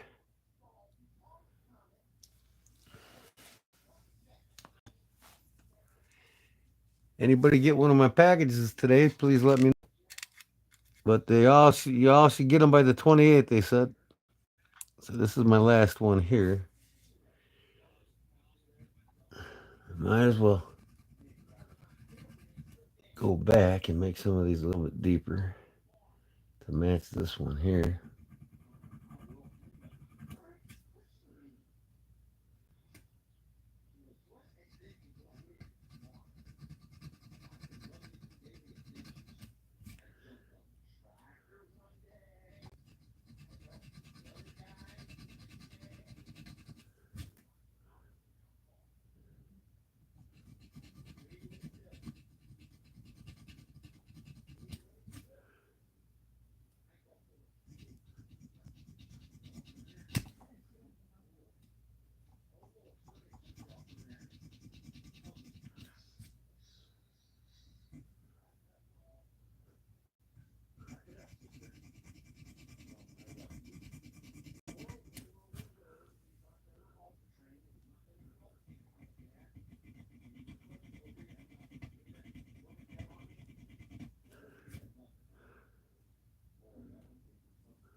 Okay, now to finish that pattern,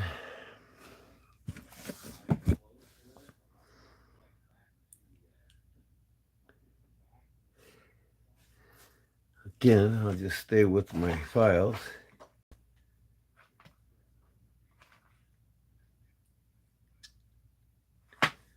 But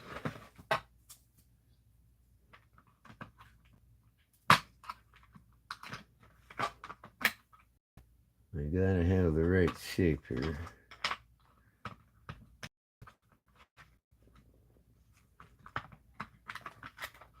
That ain't it either. I use round file.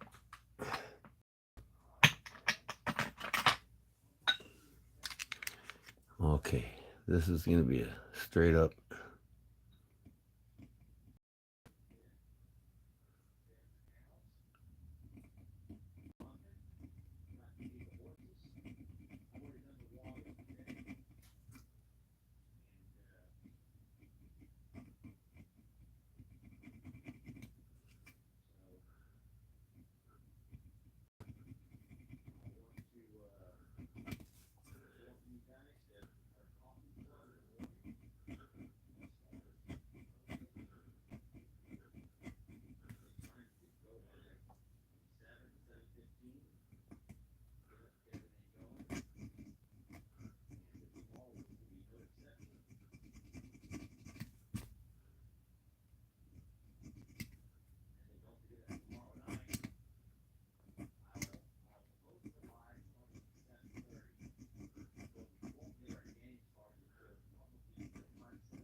What's up, Dancing?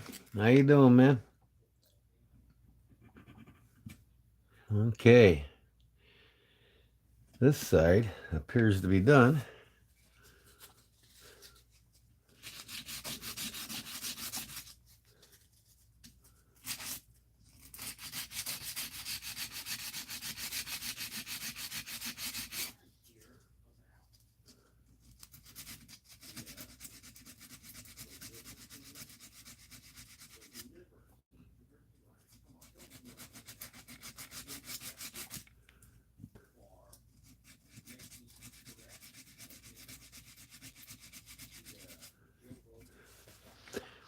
The only thing is,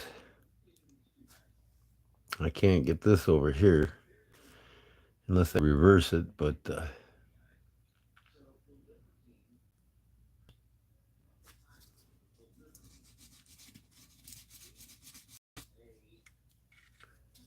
I might do something totally different here.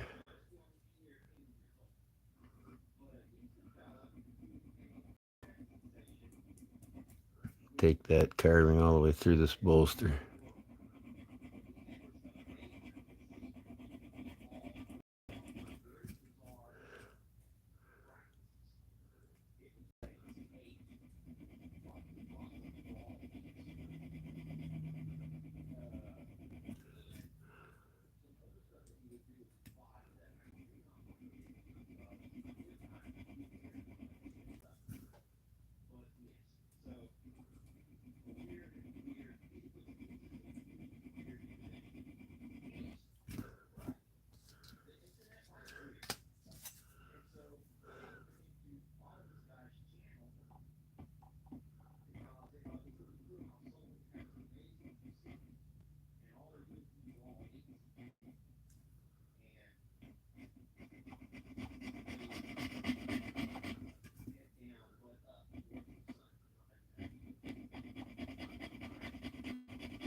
That looks cool. That will do it.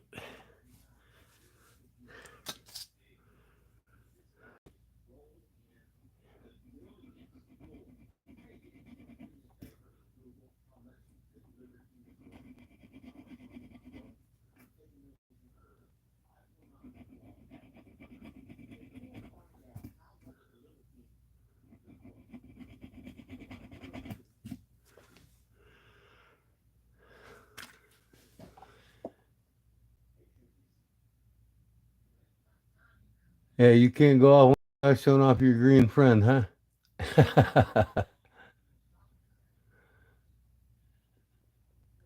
Okay. I think I'm pretty happy with that side. Turn it around and do this side to match it.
Cliff Bright's back.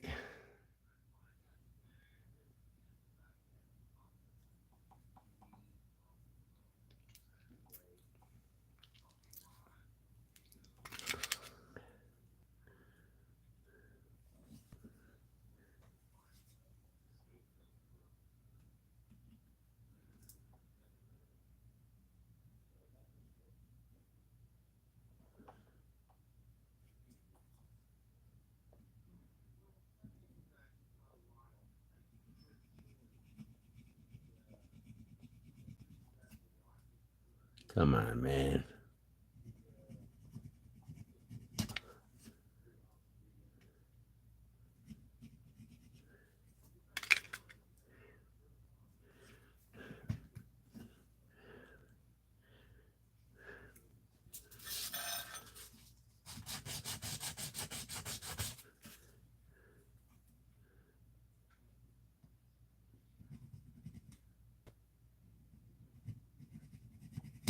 Not matching up like I want it. Damn it.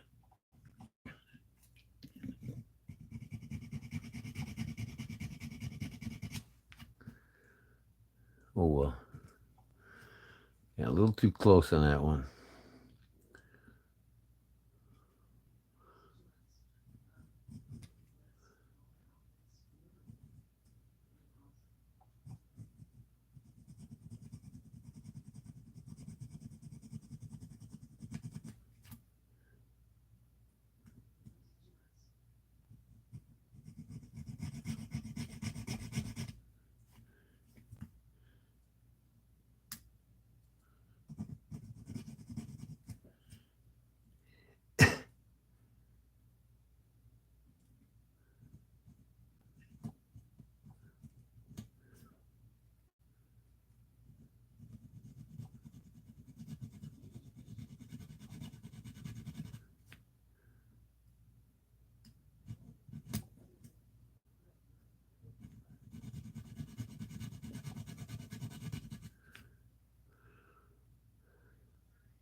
Come on, stay.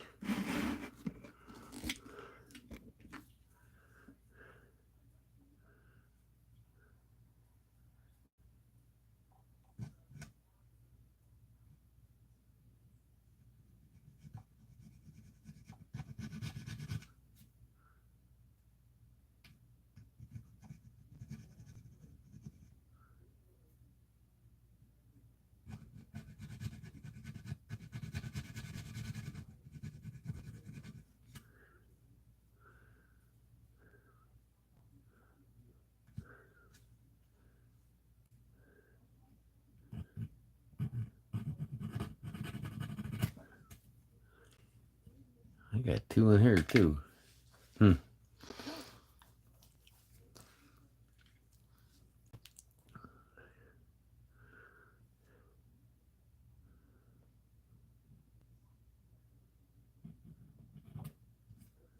on.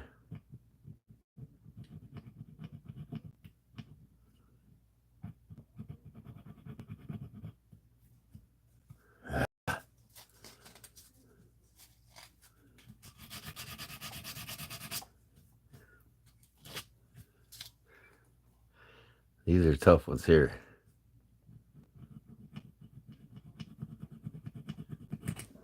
Just got to get them started.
Okay, see the pattern I'm doing here?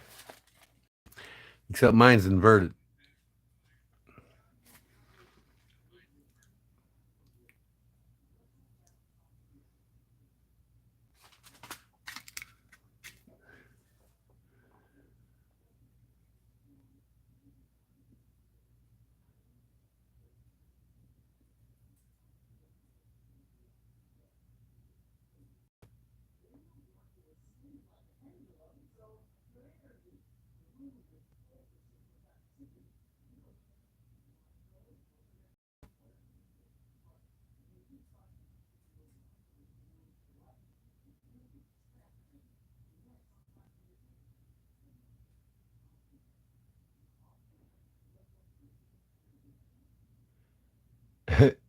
Can't resist, huh, George?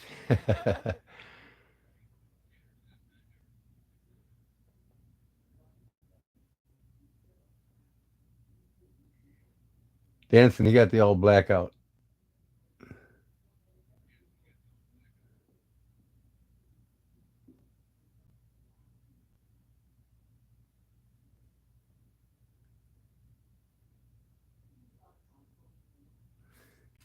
I eat all real meat, brown sugar, all real meat, and that's why I'll never get sick. No processed meats in this boy's diet. I'm lucky to go to McDonald's once a year.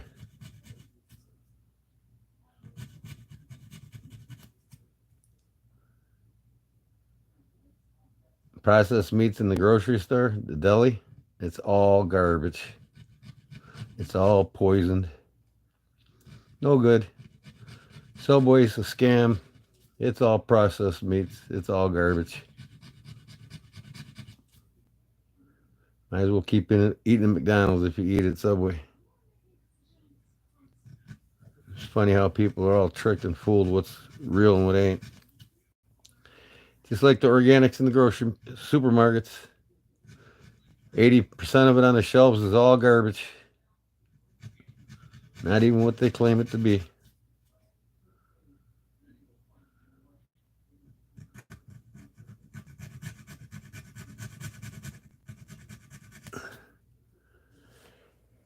Okay, I think that looks pretty cool.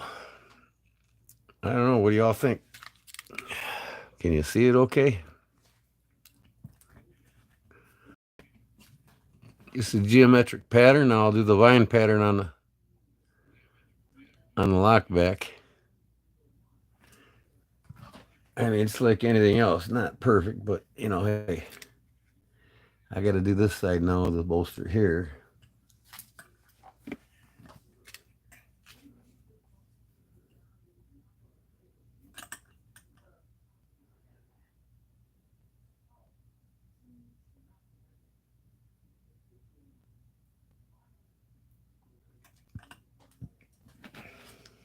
Like I said, I get all my meats at the Seven Brothers Farm in Indiana. All naturally raised, naturally grazed.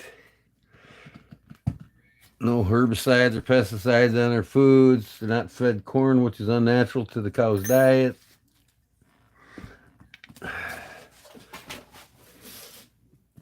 All my fish comes from wild Alaska, right to my house. Oh, God. Ugh.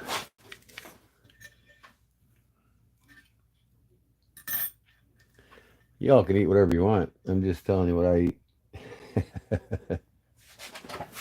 What do I got here going on? I got 2 cut marks in here. I guess I'm going to have to match that. It looks like 2 cut marks.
There we go.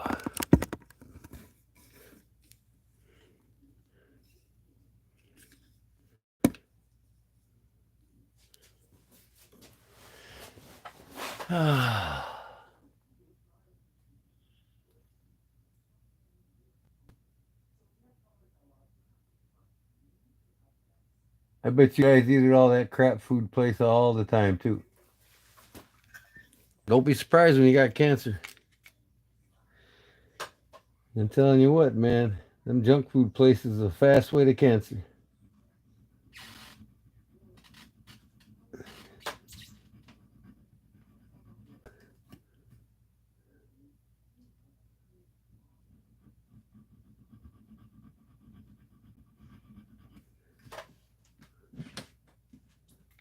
I'm gonna put a little curve in the bottom of these.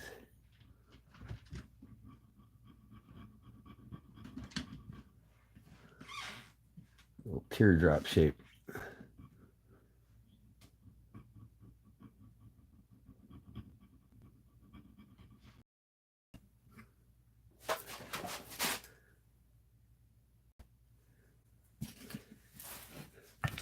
Oh God, what is going on?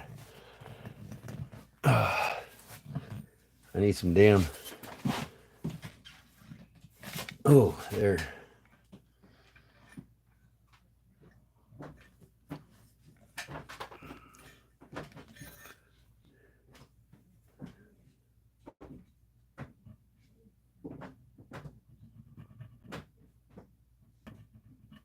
Come on.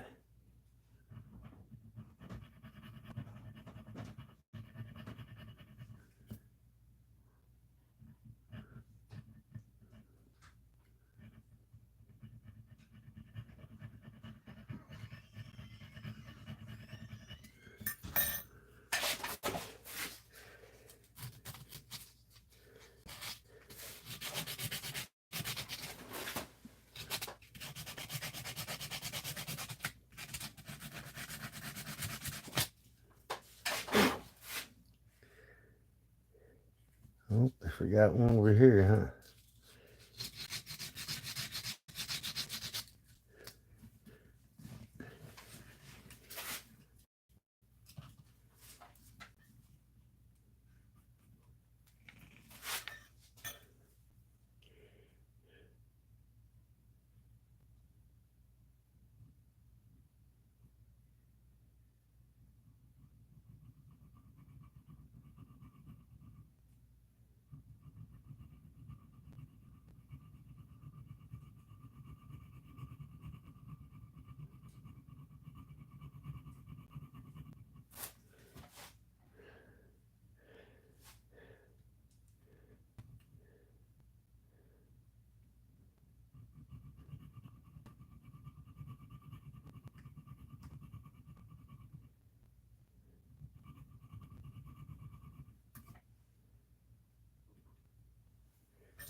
There goes my Bobos. Hey, Bobo boys. Hey. Where's my Bobo boys? What are you doing, scaredy cat? Huh? Who's that? It's my Bobo boys. Half pit, half Dotson.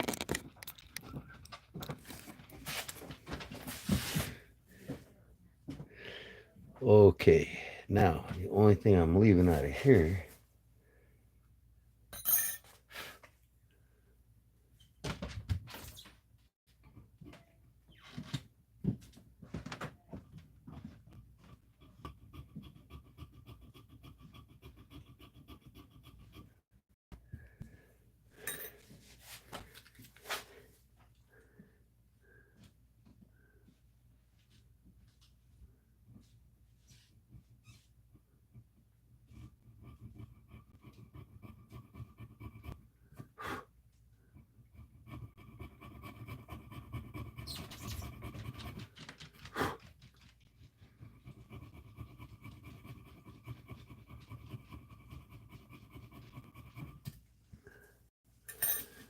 Come on.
Okay, I think that's gonna do it.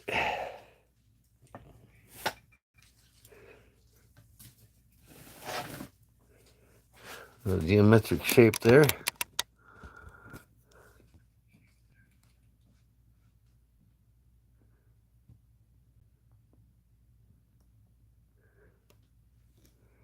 Yeah. I finish the other side, and I'm ready to put my carve my spring. This is a pocket knife, man. This is a buck 110. See, here's the blade. And then next, I'm going to carve the spring to go in between these liners that I carved. I'm going to do a vine pattern on the spring. It's just a geometric shape, you know. It's kind of an inspiration I got off of a Laguiole French knife. Same pattern they did on one of their knives. So I'll do a leaf pattern this one done here.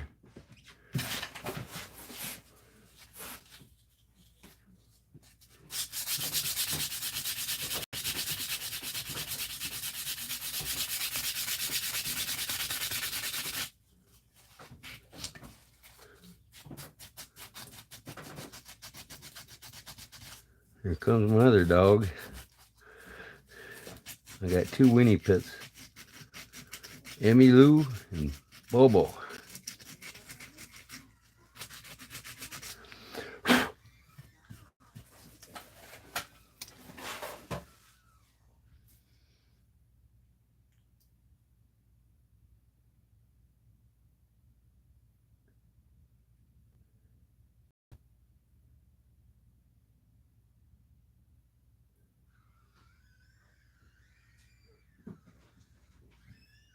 My favorite breakfast is wholesome and made at home.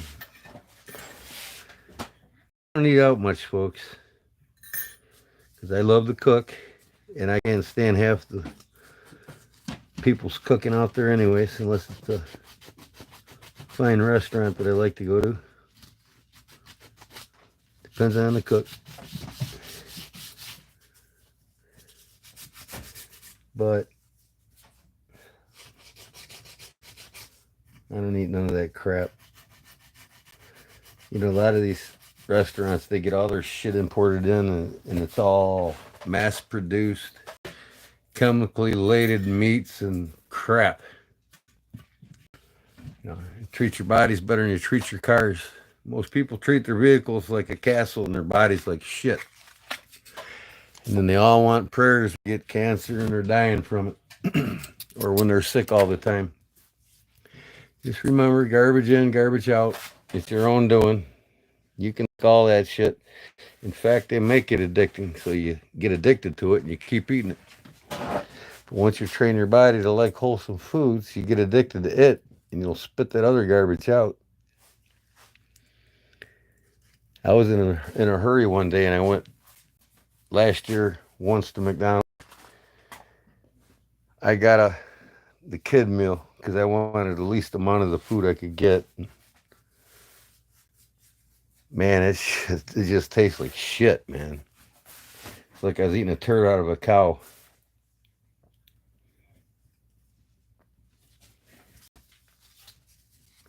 You just gotta train your body to know what's good and what ain't, and train your body to like the good and hate the bad. You know, they switched it all around. Everybody likes all the bad because they made it that way. So you fuel the system. It's time to change this country one person at a time, starting with me. Treat your bodies like a castle, not your vehicles. And some people say, now see, I got the spacer in here. That's what keeps it from collapsing in on me while I'm carving. And now I'll reverse it and put it on this side. Finish the other side. See that? I got this side done. I'm going to match it on this side. But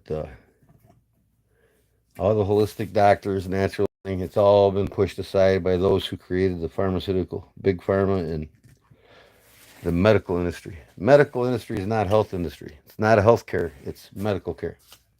When they say they're health care, it's all a lie.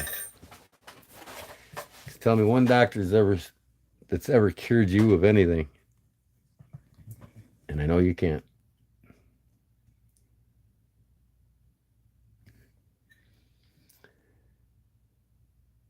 Yep, it's going to look pretty cool. Arizona, of course, he knows what butt tastes like. He's the fine connoisseur of ass. uh, oh, that's funny.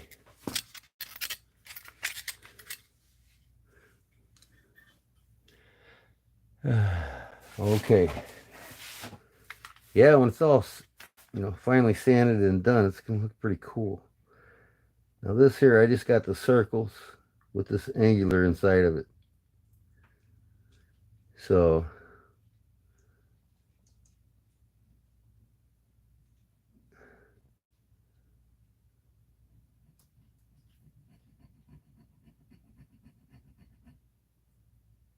I think I started out with the triangular first, and I worked my way around it with the round.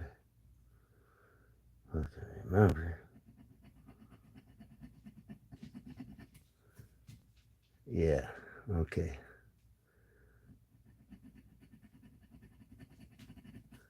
I dug into it first, and then I took the round to it.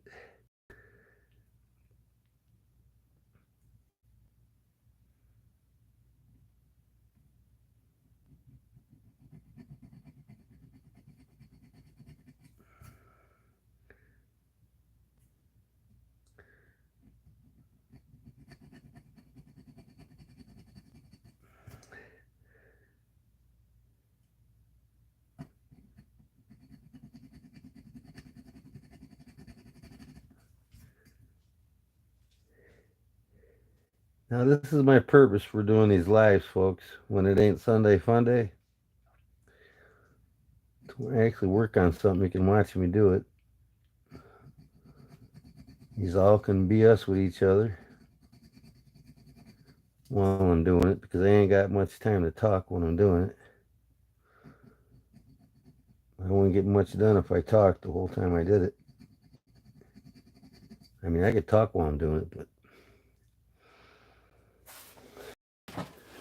reading the page constantly in between,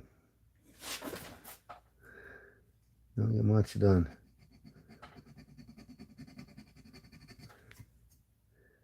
That's why I started out talking in the beginning.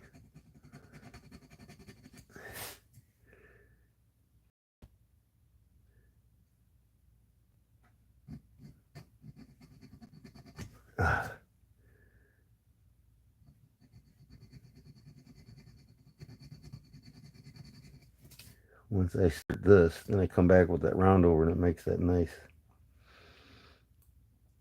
And the trick is here, like a vine pattern. When I get all these keep these curves in this one. You don't want to have all these sharp corners.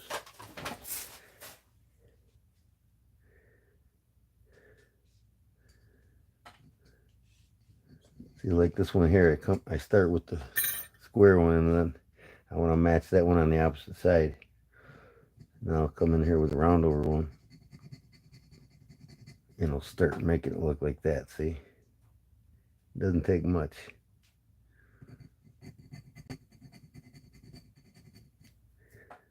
Same thing.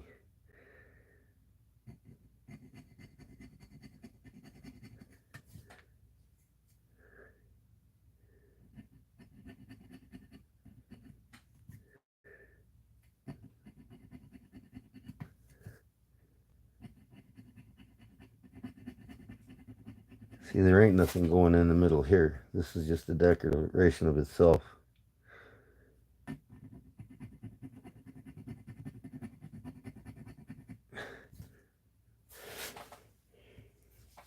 So you just got to get it the way you like it. Symmetrical as possible.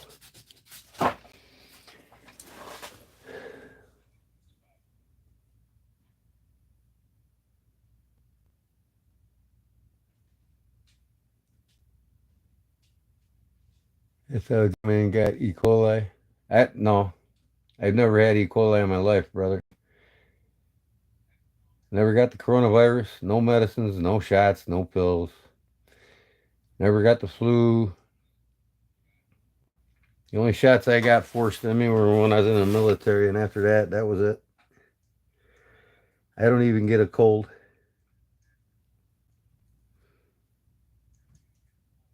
You know, I wake up in the morning, you know what I drink?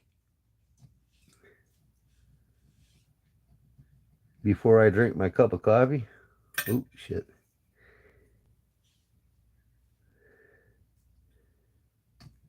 I boil some water with lemon water. Let it cool off a little bit. I drink it every morning. That detoxifies my liver from any drinks I could have drank the night before or the day before, which would be something with sucrose in it, sucrose or glucose. Your body can't process sucrose. It goes to the liver and causes fatty liver. That's why a lot of alcoholics get liver disease and die. Well, they put sucrose in all the sweet shit that you guys eat and drink and love so much. And it goes straight to the liver. So unless you detoxify your liver, you're getting fatty liver every time you eat or drink that shit. So I flush it out of my body with lemon water every morning before my coffee.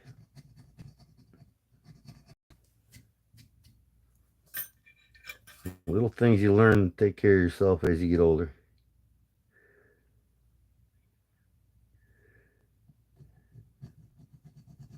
People say, like I've been saying, people say, oh, you only live one life, everybody's going to die. Well, that's correct. But you decide how painful it's going to be when you do die. That is on you. You can die miserable on machines and in cancer and in the hospital and pumped with chemotherapy.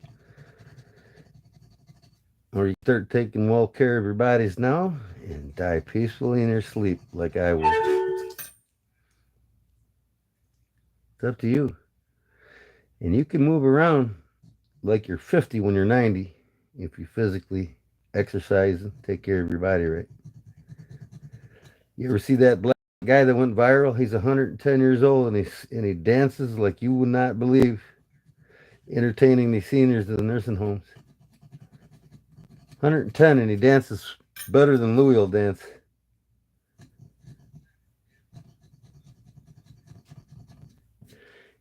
The old man is incredible. 110 years old, moving like he's 30. It's all up to you. Not me. I'm just telling you the building blocks. That's all I'm doing. Take it with a grain of salt or utilize what I have to say or don't. It's your choice, not mine. I tried to heal my mother. She didn't want to listen to it. She's on 17 drugs now, 3 opioids.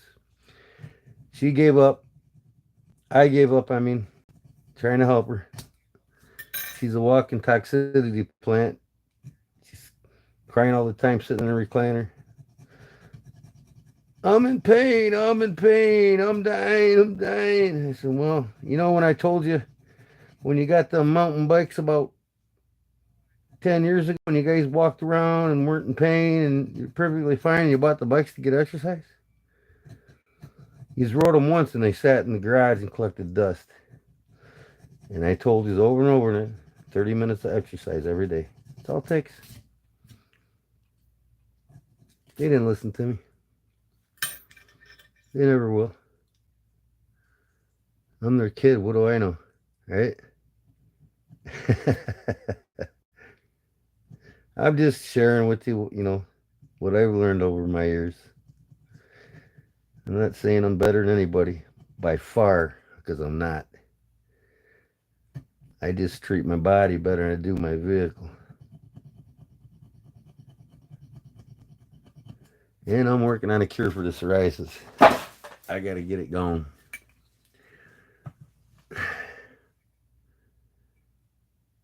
And be done smoking this year. Then I'll be good.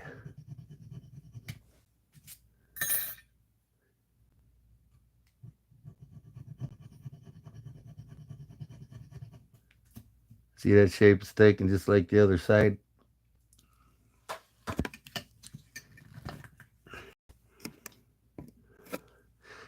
Trying to get it so it's lined up with it so you see it better. Actually see the geometric shape a little better. It's like a teardrop coming off a circle.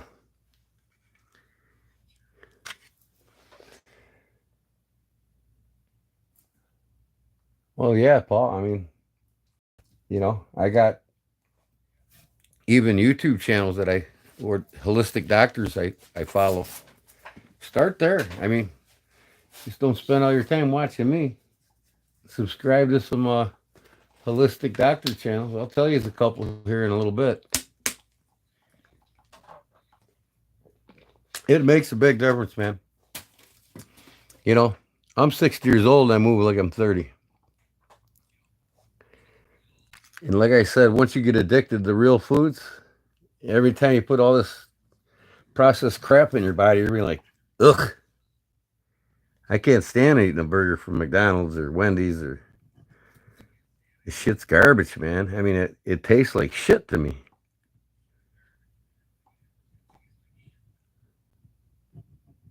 I need this thing. I forgot. Like I said, people treat themselves worse than their vehicles. Their vehicles are more important to them. But, hey, yeah, enjoy your life. We're all going to die of something. Might as well enjoy it, right? Yeah, but you're not going to enjoy it when it comes time. Believe me. And that's your choice now. I've seen a lot of my family members die of cancer and leukemia and then I look at their diets and I'm like, well, that's why. Look around this country. There's a reason why we went before high fructose corn syrup was invented in 74, I think it was, out on the shelves by 76 all over the country. Before, the earliest was the 1970s. We had 3% obesity and less than 10% overweight people. Look around, people. What do you see now? I'll tell you what you see. 61% overweight and almost 30% obese. And that was the industry that created that. High fructose corn syrup and MSGs and triglycerides and all the shit that makes you addicted to what you're eating. So these companies can get filthy rich off of your health. The food industry is in bed with the big pharma. See, they help each other, fuel each other. See, you got to consider that. When's the last time you see me with a stuffy nose or coughing and hacking because I got a flu or a cold? You know, and I usually go live 3-4 times a week, so you'll never see me with a cold. And you touch shit other people shit, or you touch shit everybody else touches in public, wash your damn hands, man. Push the grocery carts, push the doors open and in and out, and pull and bathroom doors and all that, and you never wash your hands, and you come home and you lick your fingers when you're eating, and you rub your eyes and your nose, and before you know it, you got a cold. I don't do any of that shit.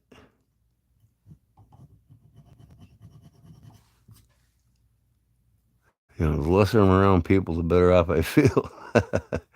All right, now, part of this.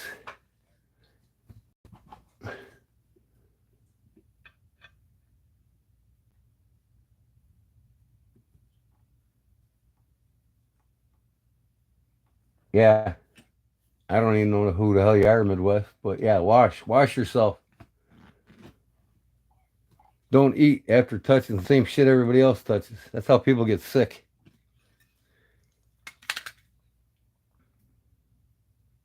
Yeah, and I'm telling people because I don't get sick, just like you.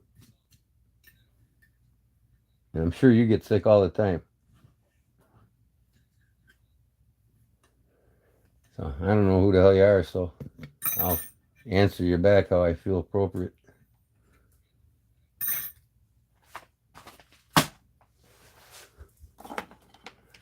I just like sharing, my knowledge. That's all. Like I said, take anything I say with a grain of salt. I'm just here to share things with you. That's all. Share how I make things and build things. And, I like sharing. That's why I do what I do. I don't share things to be a critic. I'm not a critic on nothing. I don't criticize anybody's decisions. I don't have to tell anybody what their decisions are because they know themselves whether they're in the wrong or the right on anything in life. Now I got to round over some of these. I got to make sure they're rounded over and not geometrically out of shape.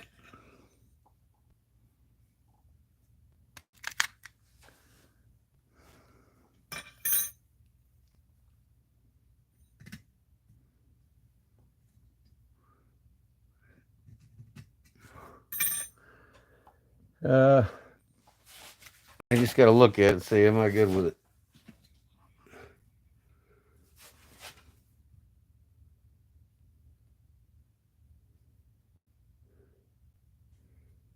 I can actually make all these circles a little bit fatter, but you know what? I think I'd like it the way it is.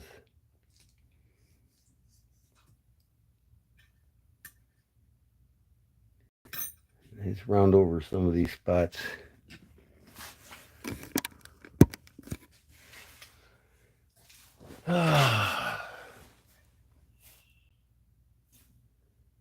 Welcome, George. Evening, Todd Carr. How you doing, bud?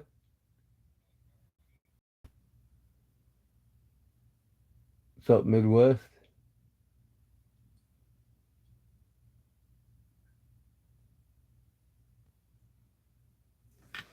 Yeah, I say some weird shit. I mean, a lot of the stuff I say is weird to people because they're not used to what I say. They're not having people telling them what's right and wrong and things in life, And a lot of people just don't want to hear it. And I don't care. If you don't want to hear it, then go somewhere else. But I'm here to share everything I do, everything I know. You know, that's all. I'm not telling anybody to do anything. I'm just sharing with you all my knowledge. It's weird to you, but if you're guilty or not, I don't have to know. I don't care. And that's maybe the weird part about it that you might not like. I don't know. whatever. It's a knife channel. Yeah, how many knife channels you go on where you actually watch somebody 2-3 times a week make something right in front of your eyes and they actually care about their subscribers and to know me is to love me. Just like I know everybody here that's been here a while, I love you all. And I appreciate everything you do.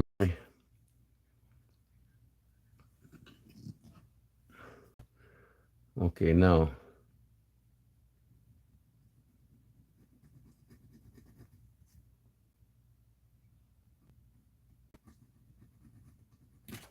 Trying to get anything that looks out of place.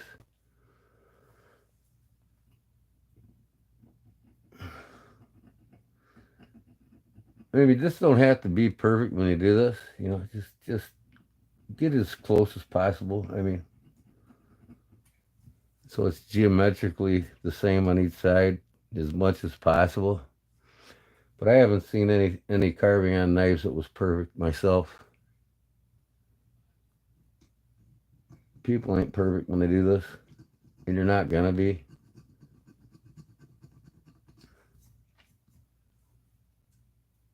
Let certain tools help you do this better. And the more you do it, the closer you get to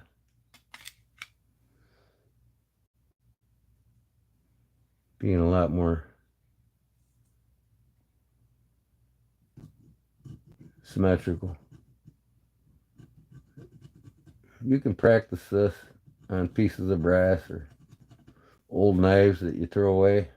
Save them around for carving. You can get pieces of old junky knives or sheet metal. Practice on that if you don't want to do it on a real knife yet.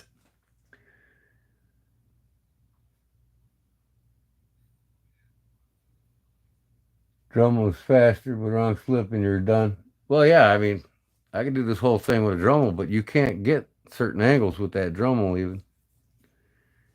Brass is soft. It's easy for it to dig too quick, not, you know, dig too much, dig too fast. I'm going to use the Dremel on the spring.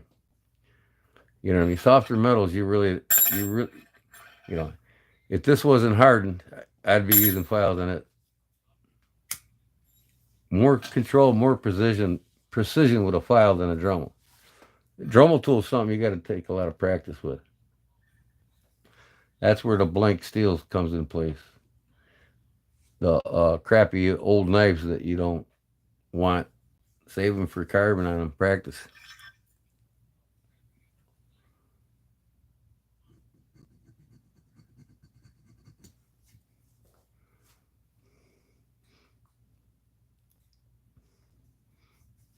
I think that'll look pretty good. It doesn't have to be perfect, folks. I think it looks okay. What do y'all think? Is that geometric enough?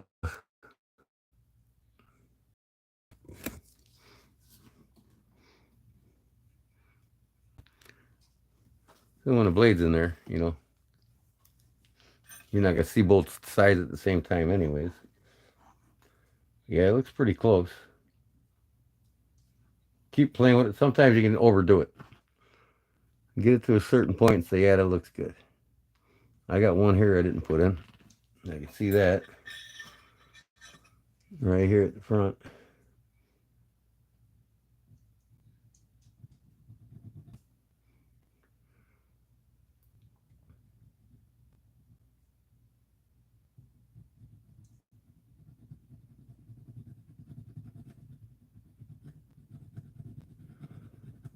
Yeah, Dremel does a quick job when you get really good at it.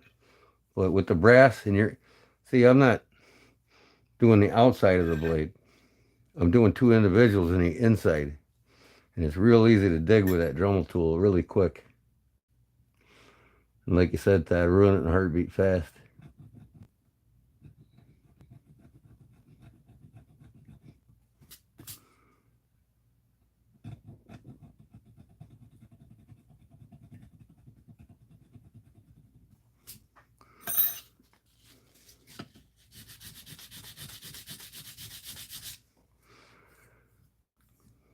Sandpaper removes the scratches so it doesn't throw my eyeballs off when I look at it.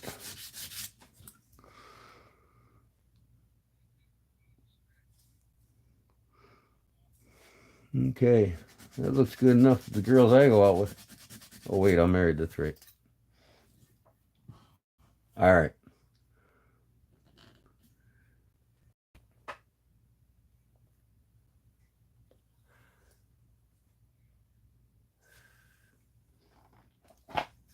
What am I missing here?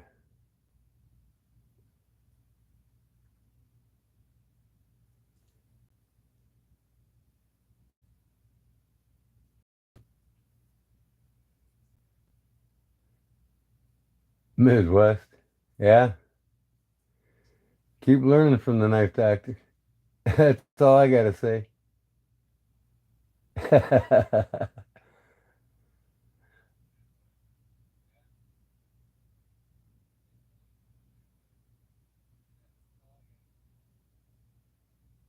Oh yeah.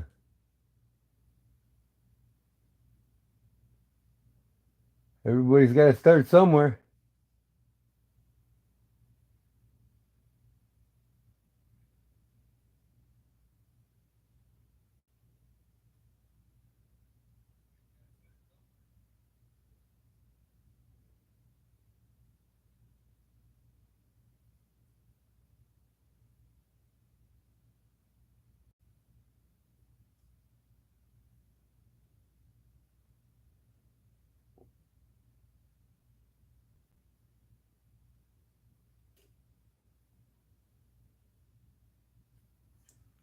Reblading buck 110s is easy, Paul. You just got to get your hands on the blades. They're not like Berenson. You just go to the factory and get any blade you want.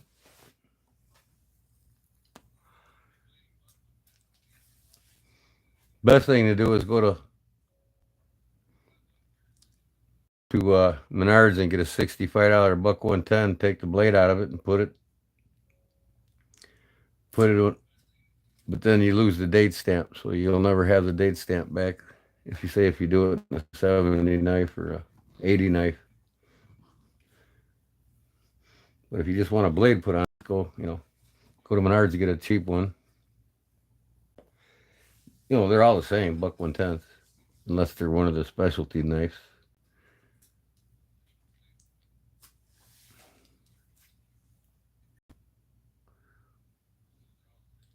But putting the blades in, for me, that's easy.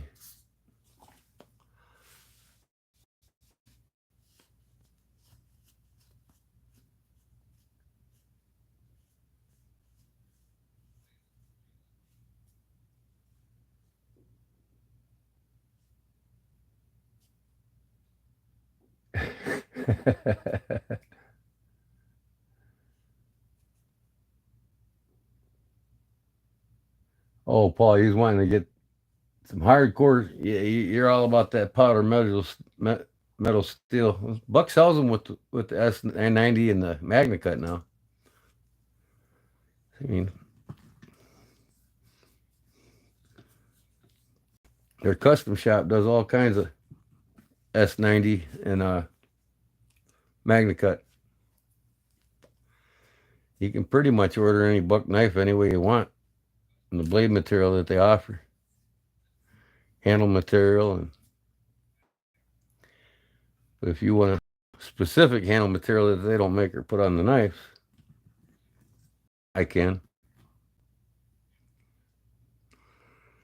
So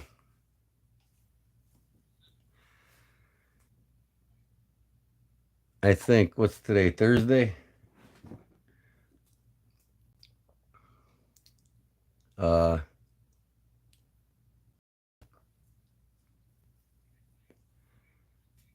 yeah, I think Saturday I might go live, and who knows? I might go live tomorrow. I don't know. Depends. But tomorrow I'm gonna start on this. I'm gonna start on this new. I got to go get some more burlap. I got too small of pieces to make the scales for Louis' knife, so I'm gonna go get some burlap tomorrow and dye it and get that together by Saturday.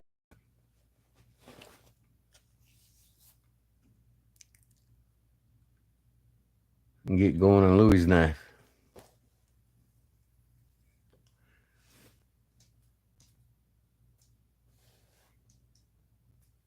Hitting the sack, Charlie. Thanks for coming in, bud. Appreciate it. Yeah, Paul. I'm sure you can get the 119 series knives with S90V in Magna Cut now, and you can get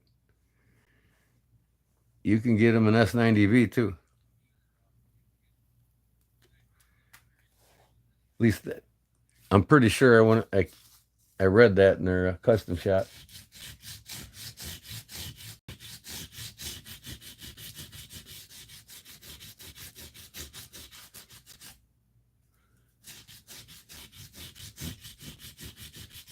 So go on their custom shop and select blade selection, and the options will pop up what they offer now on them knives.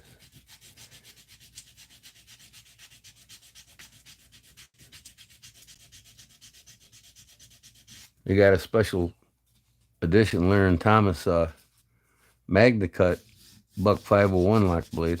I think it's the 501.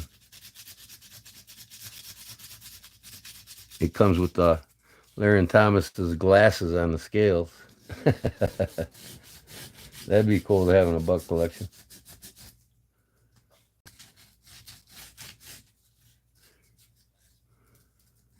No, I'm just rounding everything over. I don't want no sharp edges on this. Not that your fingers get in here, but I think it looks more aesthetically pleasing to the eye.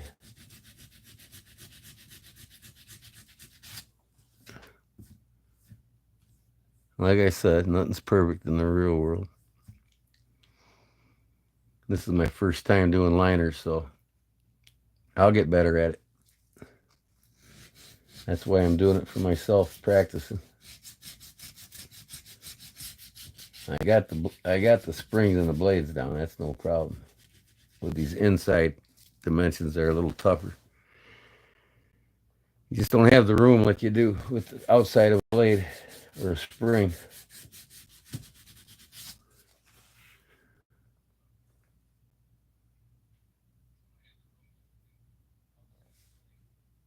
The glass is etched in the tang. The only buck 110s I've sharpened was the 420s S30V. I haven't tried the Magna Cut one yet. Not sure how they'll do. I'll do it. Diamond stones, man. It's the only way to go with them powder steels. Don't waste your time with whetstones on powder metals. I don't care if it's S35 or S30. You'll spend twice as much time on it on a whetstone than you will with the diamond stones.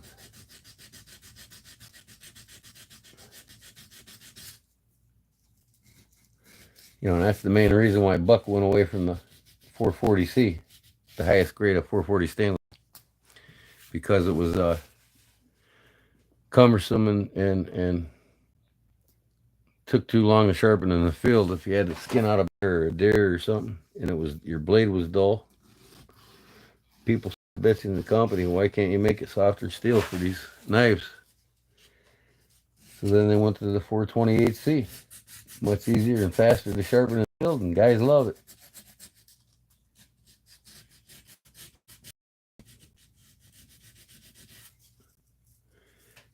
And let's face it, you're gonna have to sharpen every blade steel you got sooner or later.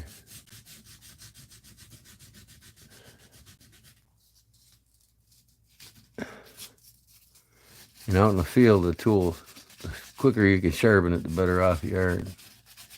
Get it processed, get the hell out of there before the bears come around or other predators. Okay, I'm happy with that.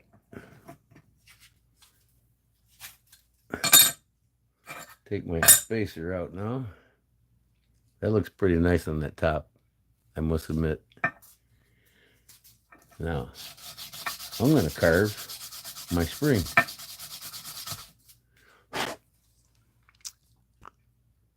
I'm very happy with that top. Kind of like on the bolster here out. I had to go wider because of the area.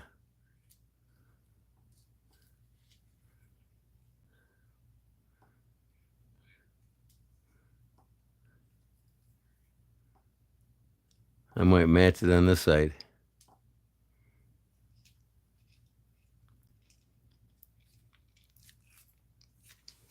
But I think I'll just leave it. So here now, if I put the spring lock, rocker lock back in here, you can see the shape separated from each other now on both sides. If I can get this thing to sit in there right.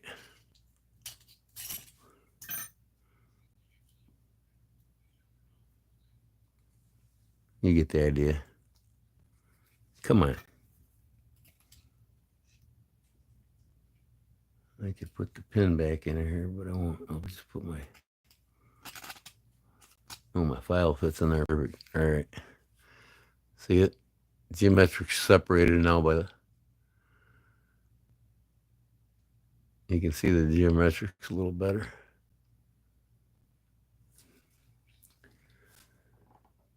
George is taking off. Good night, George. Thanks for stopping in.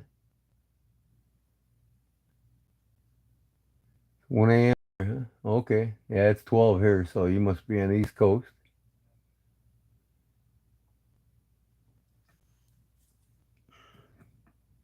All right, so now it's time.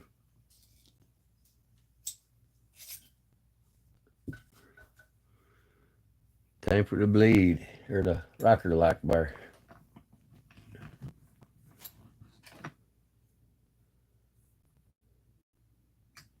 I'll move this thing closer to me, man.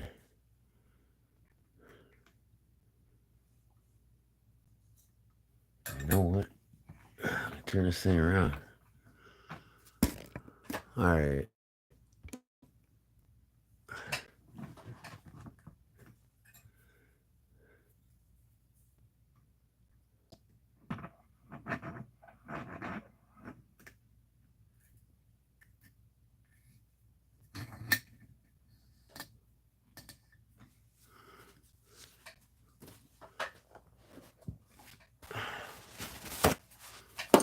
Now I'm going to use the Dremel tool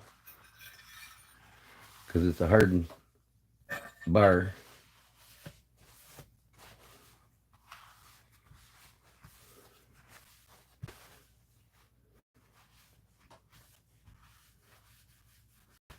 And just so you know,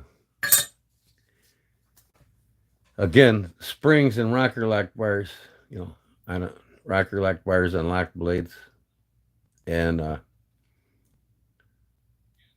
rocker springs on traditional folders, slip joints. They're always thinner than the blade itself. So if I get my micrometer, where did I put it? I'll show you.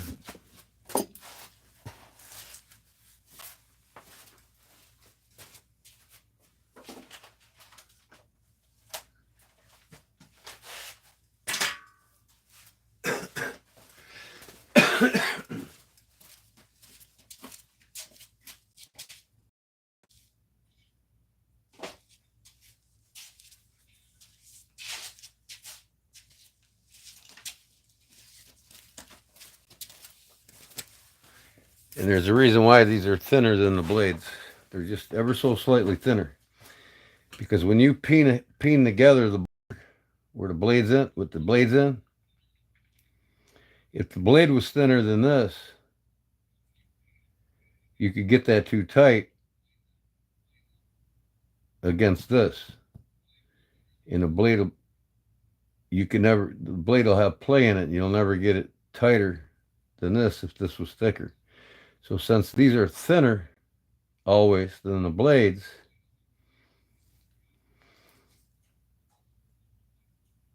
you can rack your blade to make it looser if it's too tight, but if it was the other way around, you can't.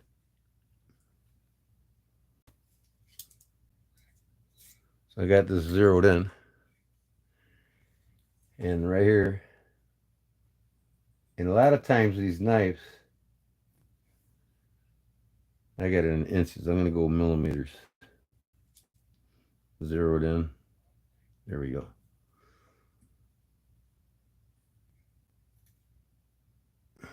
Depending on the knife company, see that's 303, 3.03 millimeters, right? Now, if you get to the blade here and you measure it, I'll zero that back in again.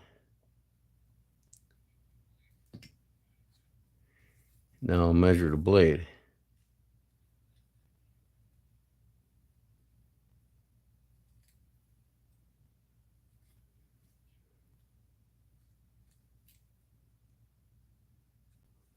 What the hell's going on here?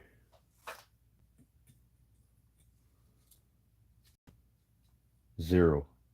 Inches, millimeters, zero.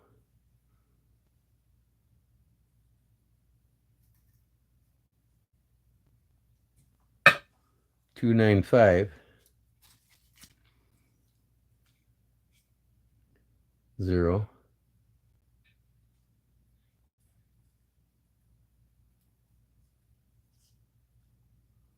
.297, see? So the blades are always thicker than a spring. Because if you pin this too tight, you know, and pin this too tight, you're going to make the spring too tight, and there'll be a lot of wobble in the blade. So that's why this is thinner than the blade. If the blade was thinner than that, you'd always have play in it getting this tight. So if this is thinner, it'll never be too tight, but this will. And like I said, all you got to do is put it on the table and rack it until you get the play you want. And it doesn't matter how tight this is, as long as it snaps up properly. So that's the rule of thumb. Now, when these things are made, generally, a knife company with no limit on their budget will make the rocker lock bar or the rocker spring bar for a traditional knife out of the same steel if money ain't an issue. But a lot of knives companies, especially Chinese, the the Baron Sons and the Rose Crafts and even the Jack Wolfs,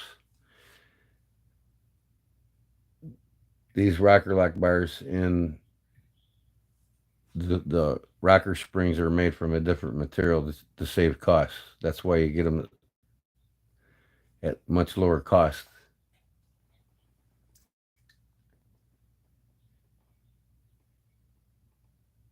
Well, Paul Mills bought some memberships. Thank you, Paul. Appreciate it. Who got the memberships? Does anybody know? What did you buy? You got 5 of them, Paul? Awesome.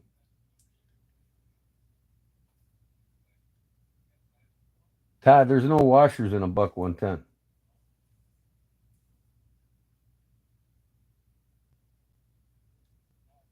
Buck 110 and a buck 112, they just consist of the rocker lock bar, the spring pin,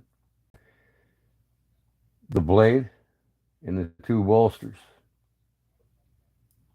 Bolsters and liners. The bolsters and the liner are all one piece of brass. They're milled out of a single piece of brass.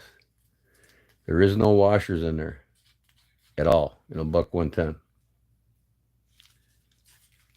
And like I said, that's why these blades are thicker than the springs in the rocker lock bars.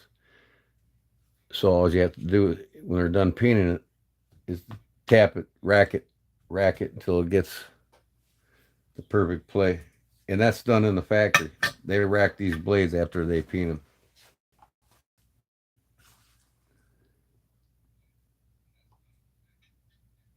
William Hanston got the membership. Cool. Fat City get a membership yet? I'm yet to see him get one out of the 5 memberships. He just like Has no luck. You have no luck there, Fat City.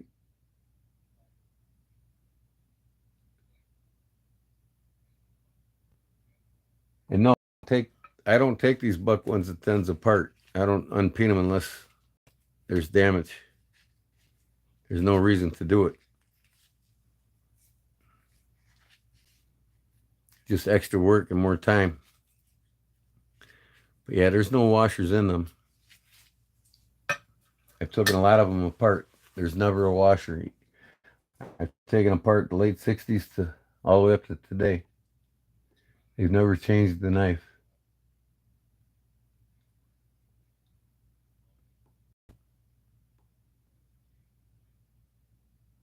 Yeah, right. I mean, the bolsters are already brass, so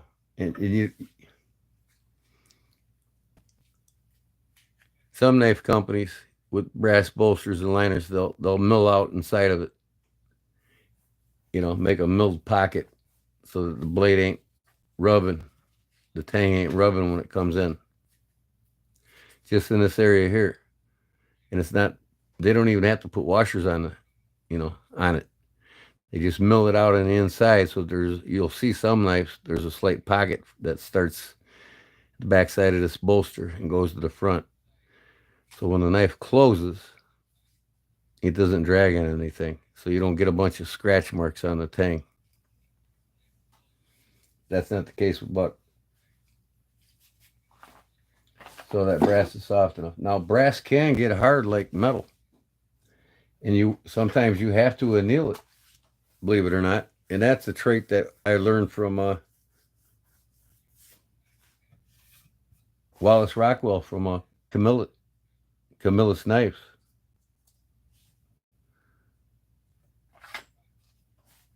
Brass gets hard, you gotta heat it up so it's easier to peen. Not all brass, but brass can and does oxidize, and it gets harder in a harder state than when it was new.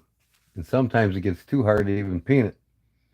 Rockwell said one time that it was as hard as nickel silver. He had to heat it up to where he could peen it decently.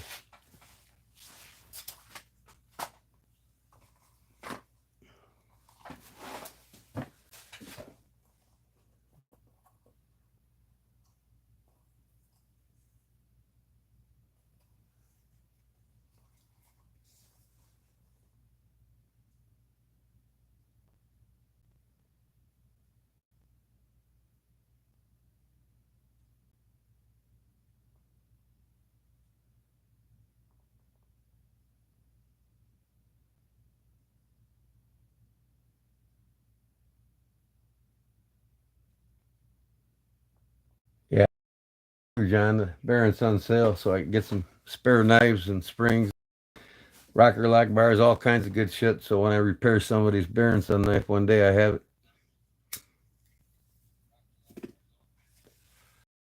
I gave the knife doctor a bunch of springs for Camillus knives. I probably gave him 100 springs and about 100 blades, and for pocket knives made by Camillus. He's got a couple hundred of them things off of me. I wish I would have just kept them, especially when I known it wasn't appreciated.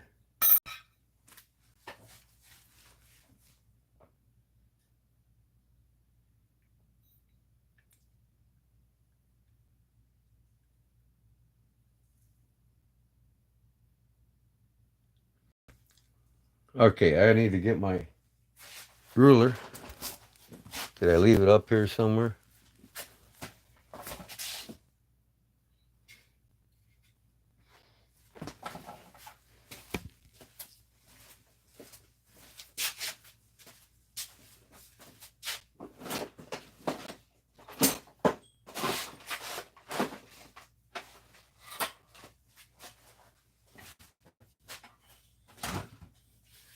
And I need a marker.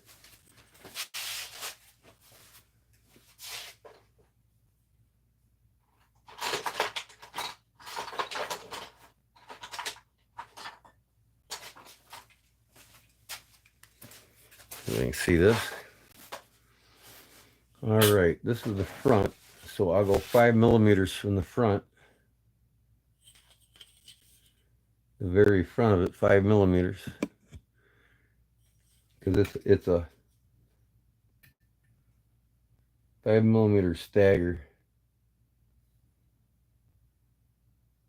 And now I'll go 10 millimeters in now all the way down.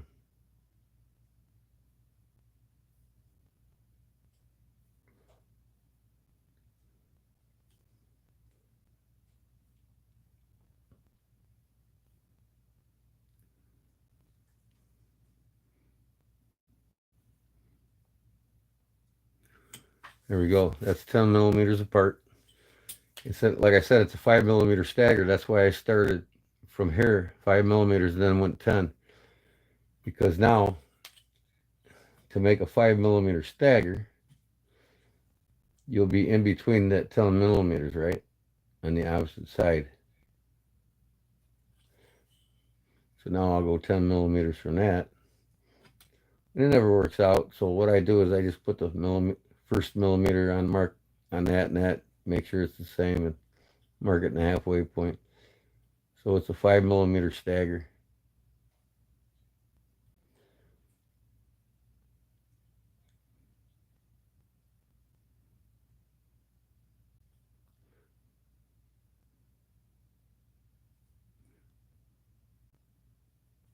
There we go. See?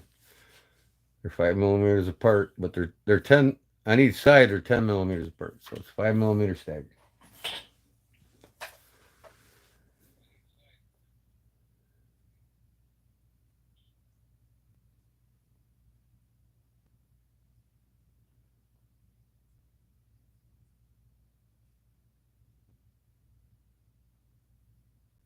I've never been gifted. I go to Beast Blades, and everybody gets gifted around me, and I'm like, man, one of these days I'll be one of the lucky ones. But I think it should be where the mods should be able to decide who they want to gift. Ones that's deserved it by being in. Just giving them randy people. People come in, they've never been here before, and then they get a gift, membership. Hell, and half of them don't even know what it entitles to have a membership. The perks and everything else that goes with it. All right, I'll start with the Dremel tool now. Make my half moon shape all the way down one side.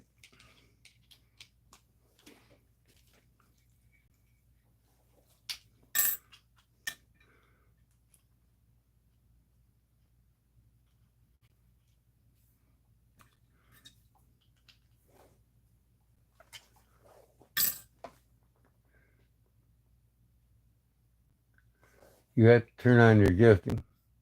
My gifting's turned on.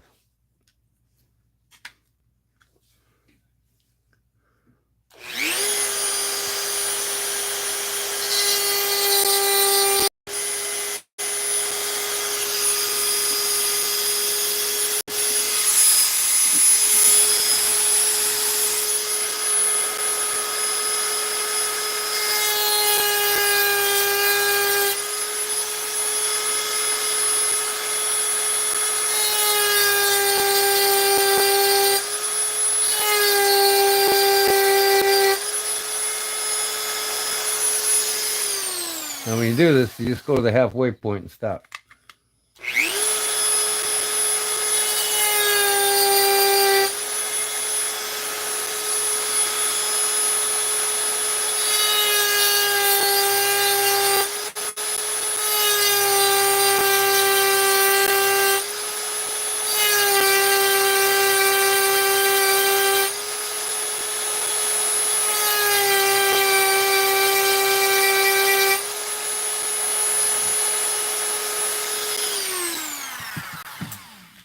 And that gets hot, folks, so don't touch it.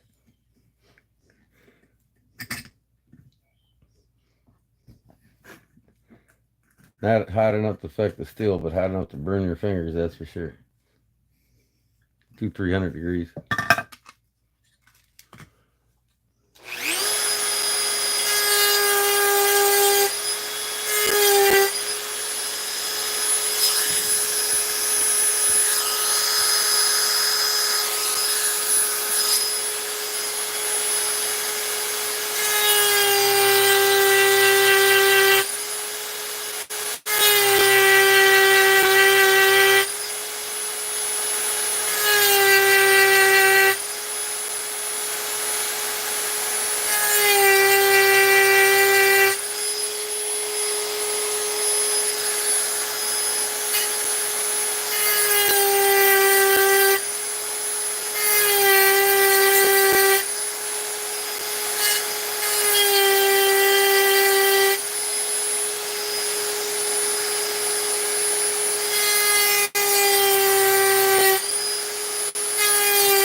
tad bit too far, but it don't matter.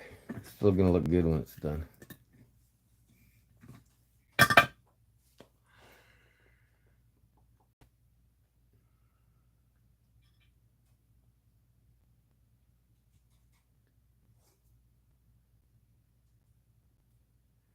You're talking about Bear & Sons factory, huh, John?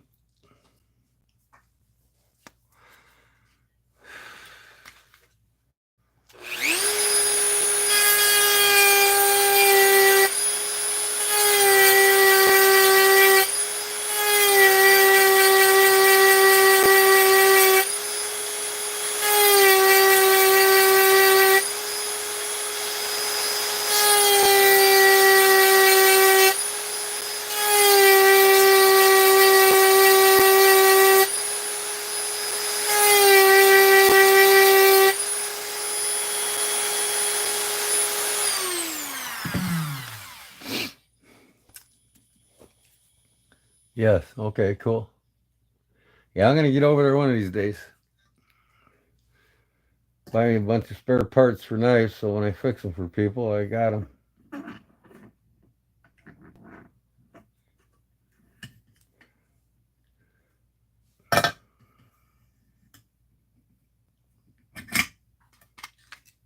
Or customize them for people. I got different parts for them.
Turn this thing around. Start on the other side.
I start this, I'm making sure that I'm getting right in the middle between them opposite two on the other side.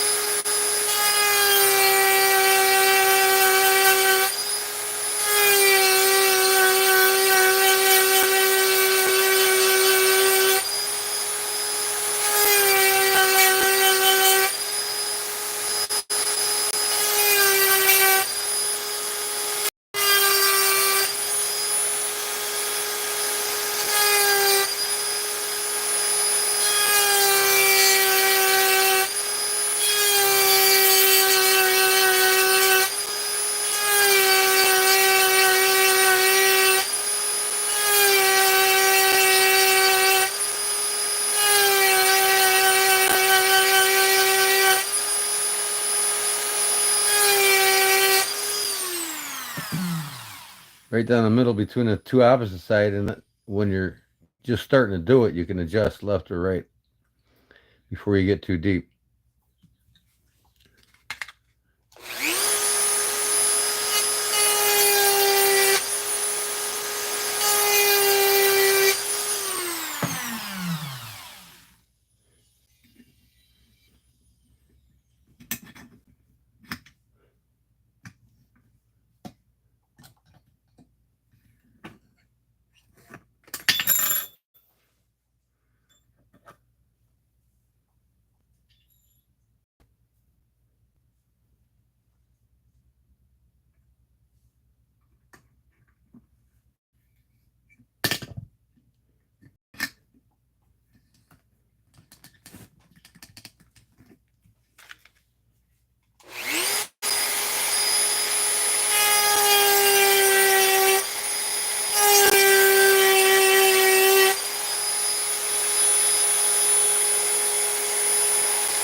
Okay, time to change up the tool on the drum.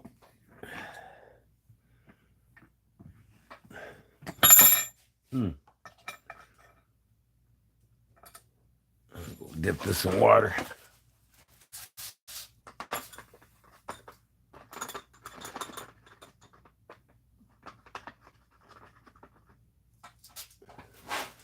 There, now I can handle it. Okay, there it is. Got half moons on each side. 5mm staggers.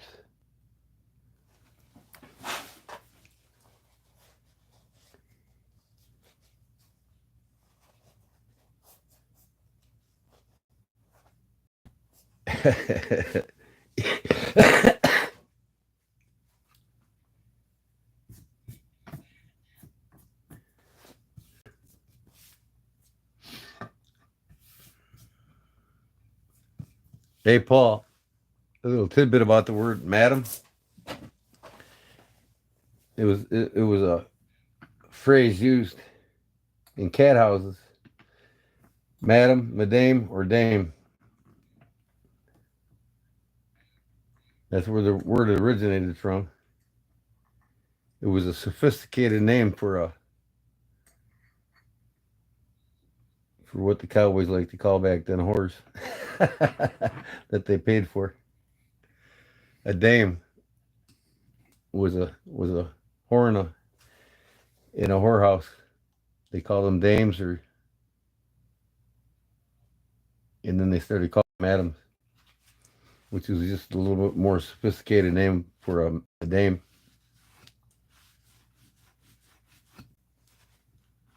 Crazy, ain't it? In French, it's madame. Well, yeah, everything's French Latin dialect, in the English language, French language, Latin language. It all has a Latin dialect, you know, and the immigrants of descent of the French, the Latinos. So it's all in a Latin dialect. Madame, madam, same thing. But it all rooted around the word dame, which was a word for a whore in a whorehouse.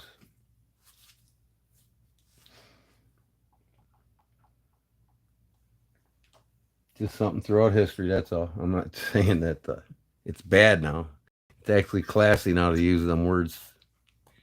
Calling somebody a madam, most people don't know where it's rooted from, and I think it's sophisticatedly cool, which it really is.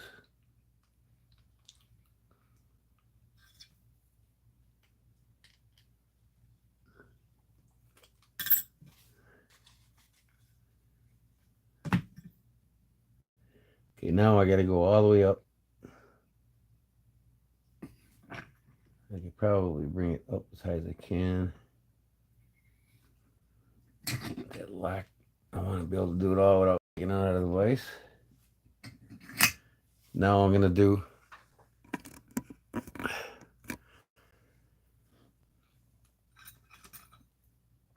slats in here now. It makes up the top part of the stem of the vine pattern. So come in here behind each one of these circles and come in a slight angle in. Just a slight angle with the drum.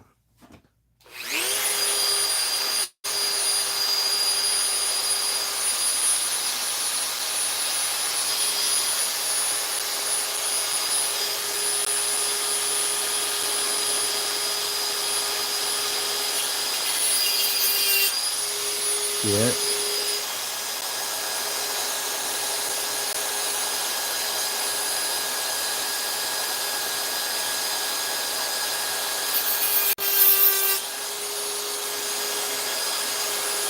Behind each circle, or half move.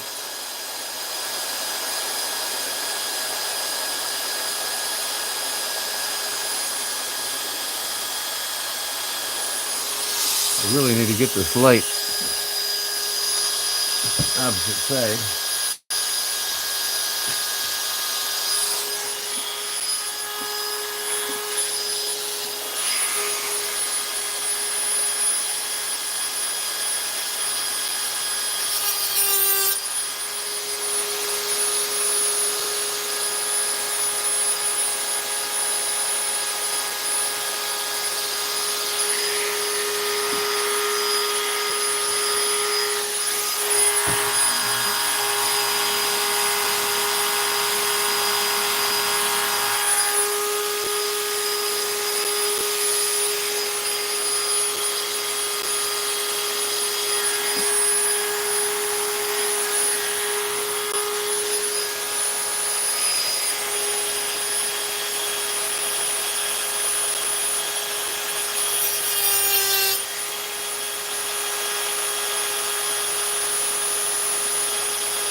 That's one side. You see the vine starting to appear now.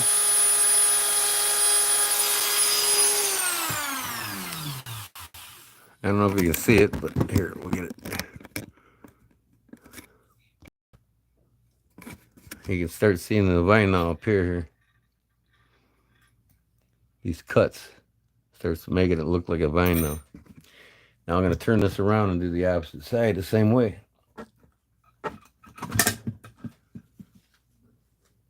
Get out of here, you damn fly. Man, I know what's wrong in here. It's hot. Another 100 and, let me see, it was 94 today, so it was 103 heat index today here. Miserable. I got to my parents' house to work on it. I was in their driveway and I'm like, no, went home. They know it's hot. They know I cramped all up the first day on 110-degree heat index. And I drained myself of my electrolytes. Now, this one's on the top side.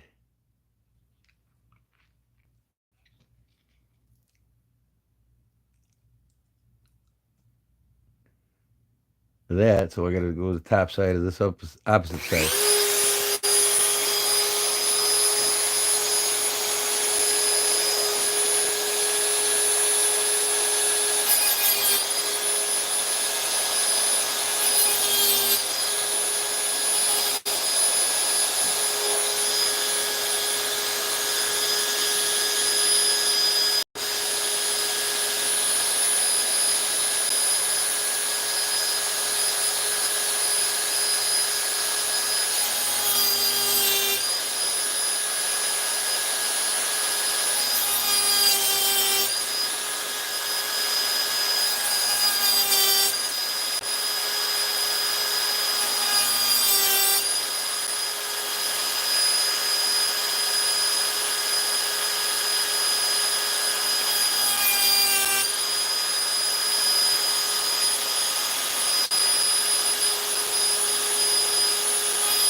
Ooh, shit.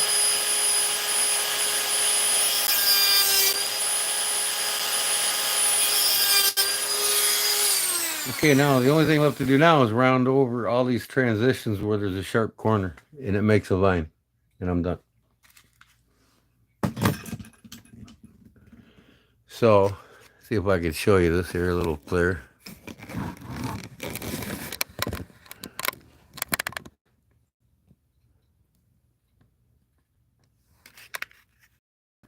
All right, see how I got my cut slight angle this way, slight angle that way. So I got slight angle this way, slight angle that way, slight angle this way, slight angle that way. Now you can see these here, these ends here. I got to round all this over. Here, here, round these over. Opposite side, round them over. I got to round all these points over now. And it'll look like one continuous vine. Yep.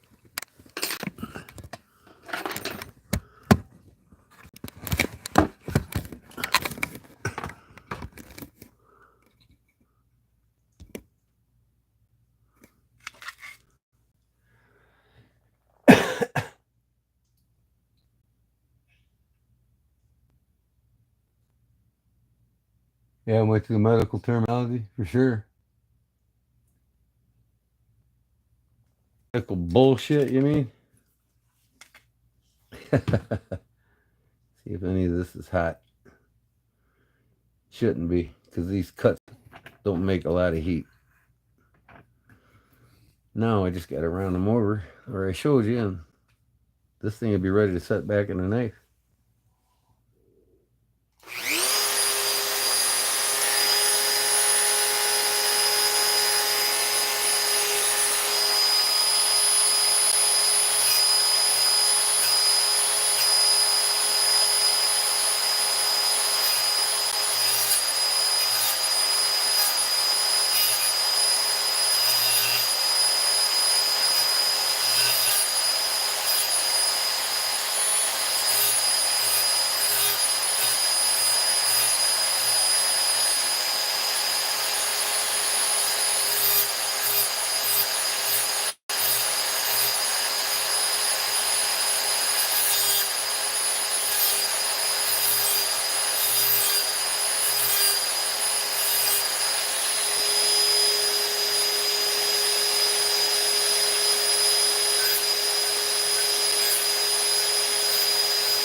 I don't think you can probably see it that well because this light's in the way, but I gotta have that light just perfectly shining on that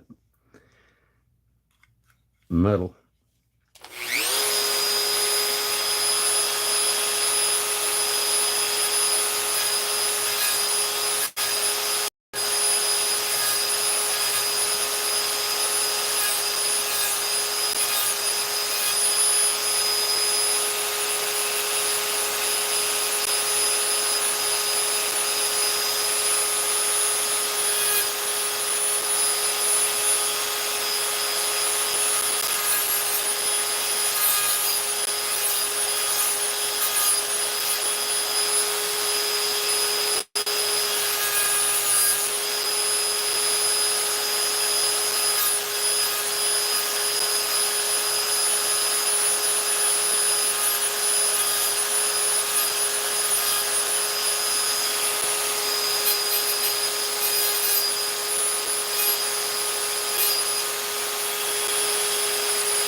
Now you can see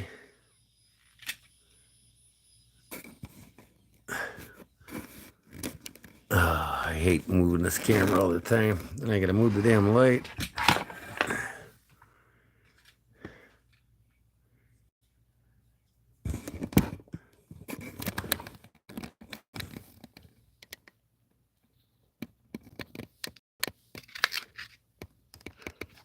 Now you can see, let me see my pointer.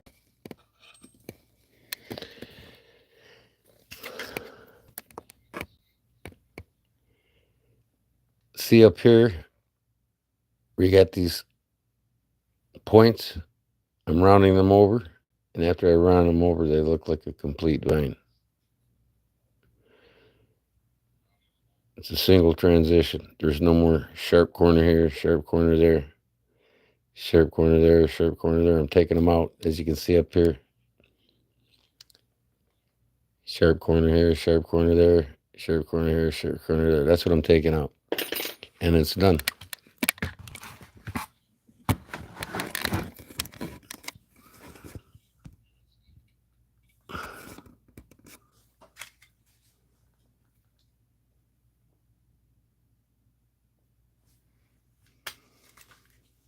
The more you do this with the Stremel tool, the better you get at it. This is probably my 30th knife.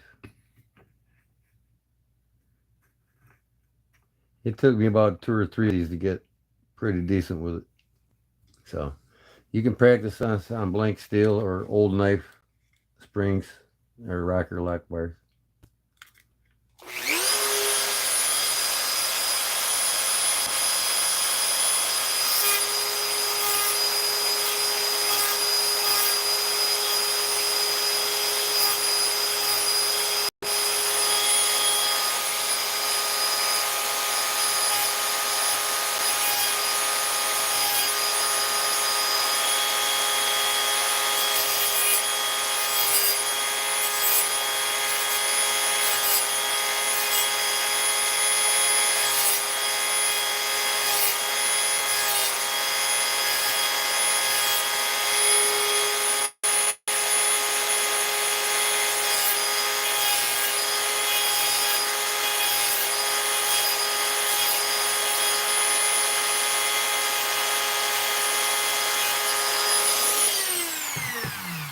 Almost there, folks.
Okay, I'm pretty much done. But I know from experience I don't really have to come in here with these files. I mean, you can come in here with these files and, you know, just do a number on them, you know, but you don't really have to do that because the Dremel takes care of it all. Now I'll make sure I didn't forget anything. And it looks good. All right, so now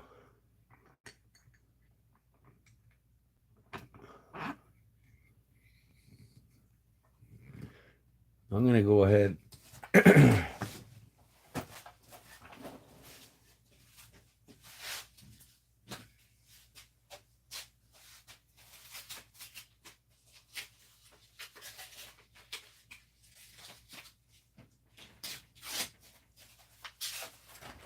get me a piece of 1500 sandpaper here. I'm going to give this a little cleaning with it. I don't want to go too abrasive because there's no need to.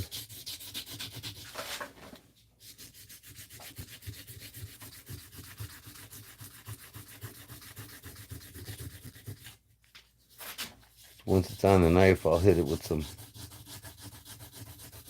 more sandpaper anyway, so I'm just getting it to look decent for now. Okay. And you can see here, I've got the eyes on here so I can see closer. It's recommended if you have, especially if you have glasses or worse vision than normal,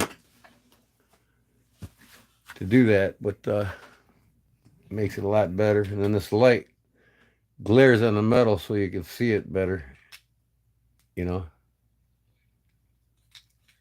You can see the shape taken better with the glare of the light. But that's it. One continual vine pattern. This front.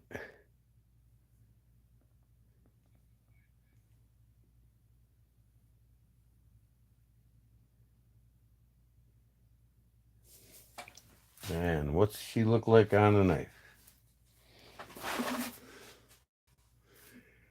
So I don't think I'm going to carve anything onto the blade. I'm just going to leave the blade. I could continue this pattern here all the way up the blade if I want to, but I don't really want to. I got enough carvings on it now.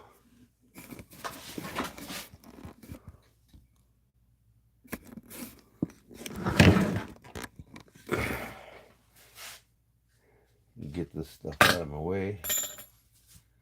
I'll get the old classic folding hunter here.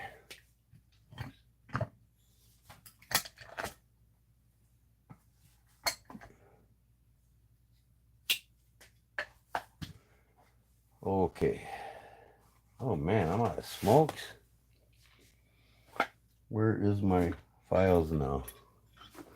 I've got files scattered here. They're there. They're all in there.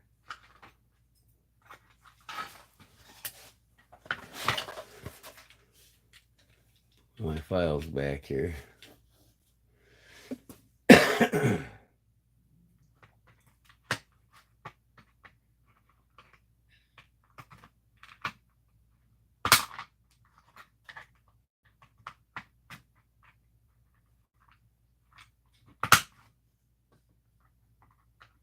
I got this set for $1 at the garage sale. Nicest file set I've ever had. It's actually got a handle I can put the files into. For $1 though, man, can't beat it. Needle set file. Needle file set. All right.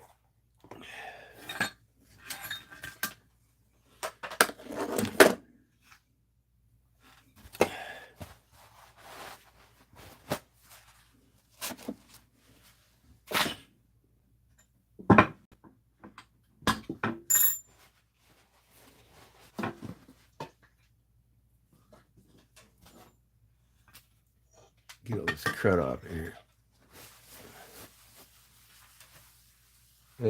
Acetone takes my sticker. Oops.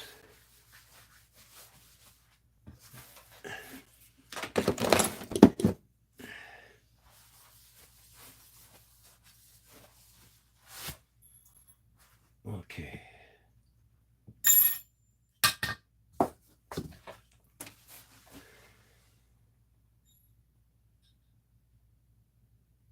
Mr. Wood.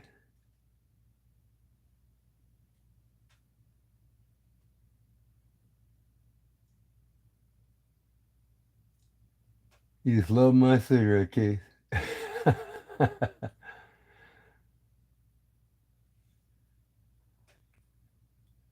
Something like this on your doctor knife, Paul?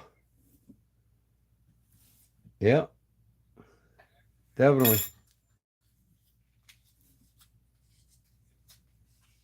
I'll do that next live. All right, now.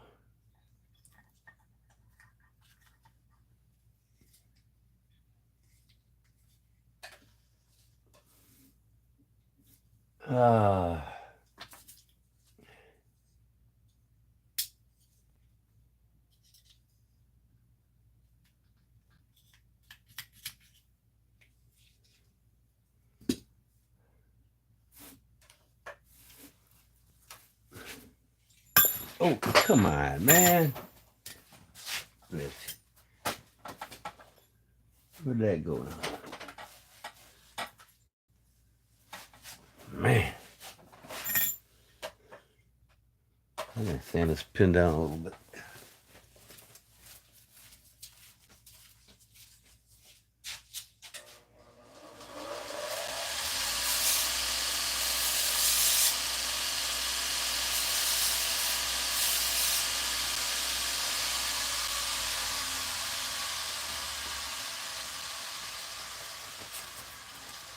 Okay. I've got my spring here. Let me see if I can.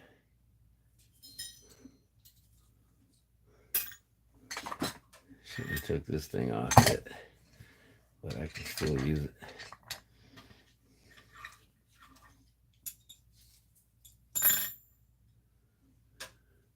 Put my spring pin back in.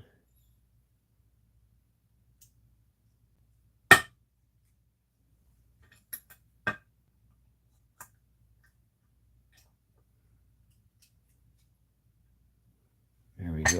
Now.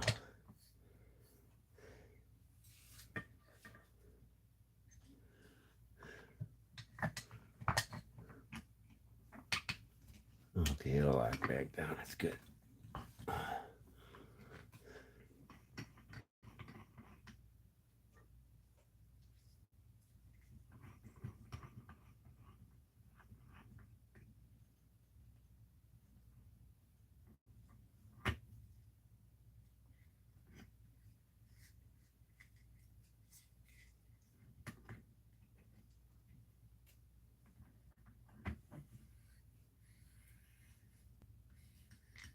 Done so many of these, I know where to take it.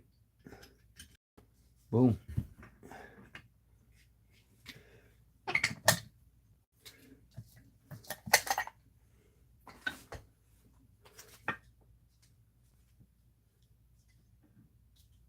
Now,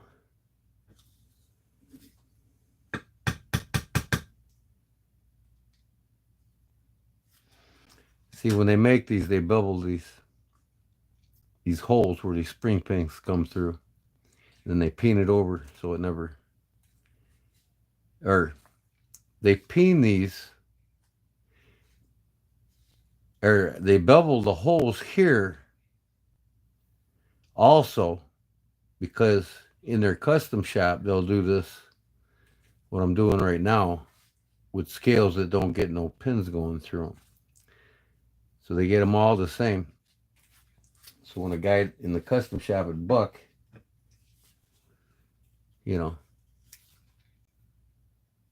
wants to put pinless scales on any of these knives, they can, because this is already beveled, these holes. All you got to do is peen it over, and I'll cut that and peen it over, and it's done.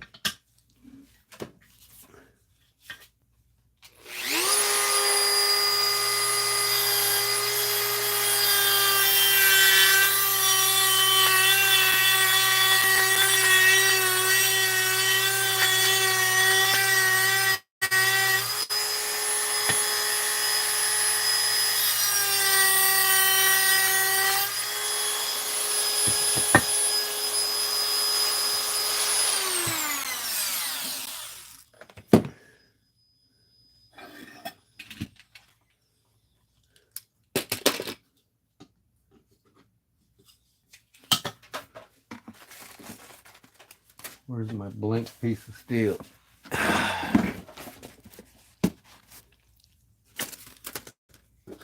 There it is.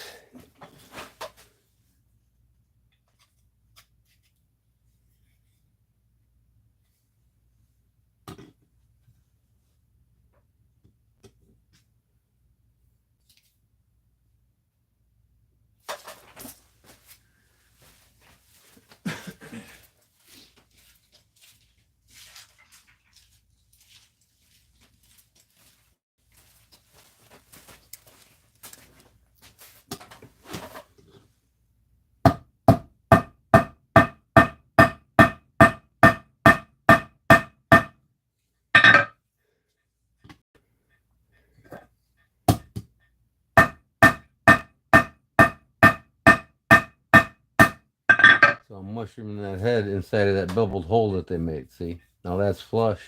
That's flush. Now I can put my scales on. This keeps me from collapsing the liners while I do it.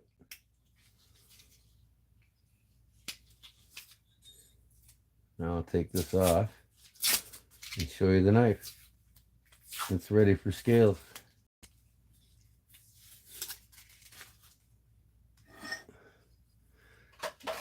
So you see the liner here.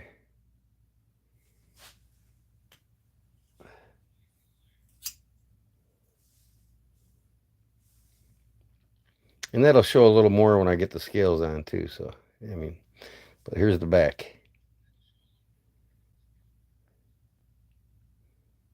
So now if I was to put its original scale back on, you'll be able to see what it looks like once I get the new scales on. See that?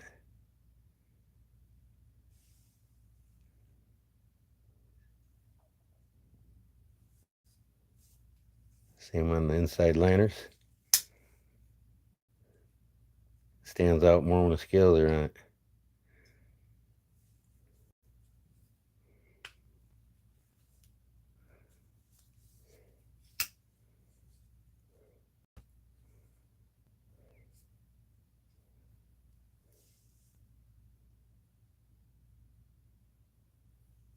Yep. That's it, folks.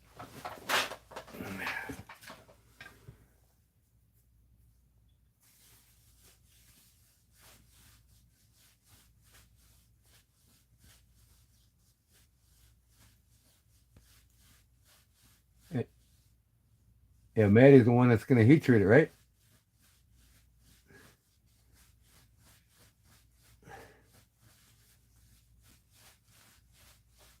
Yeah, I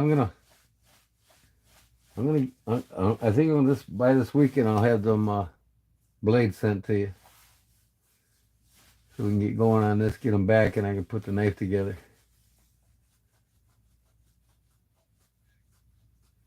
Oh, that's Shane? Oh, okay. I'm sorry. All right. I got to keep this in a place where I know where it's at. Not too bad, though. Looks pretty nice. Kind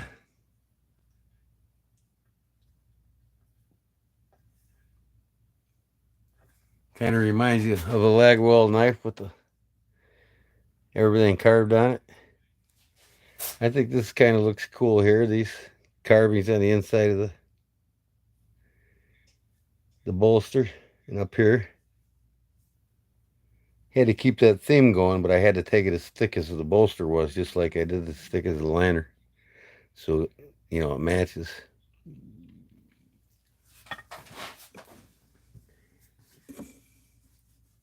Thanks, Paul. Subscribe, though. New channel. Yay. You heat treat hot dogs, huh? Okay. Pig lips and assholes. Gotta love them, huh? That's one of my staple foods that I can never see myself not eating. Even though I know they're not too healthy for you, but that's an American thing, man. Hot dogs and brats, hamburgers. But I mostly make Chicago dogs because I'm from Chicago area here. Vienna beef. I don't eat the pork hot dogs. I love the Vienna beef dog. Yeah, so I'm thinking this is my card here I made. Blue denim and burlap. I think that'd be cool on here, wouldn't it?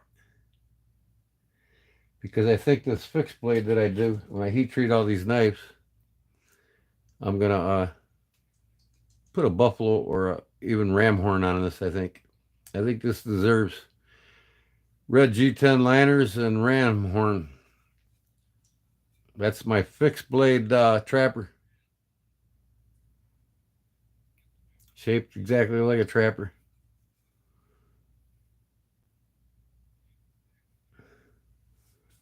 So I'll get all three of these, including these two. Get all three of them heat treated by Saturday and send them off Monday to you. Except for that one of mine, of course. But I really think this polished up is going to look really nice. I want to grind this on an angle, see what it looks like.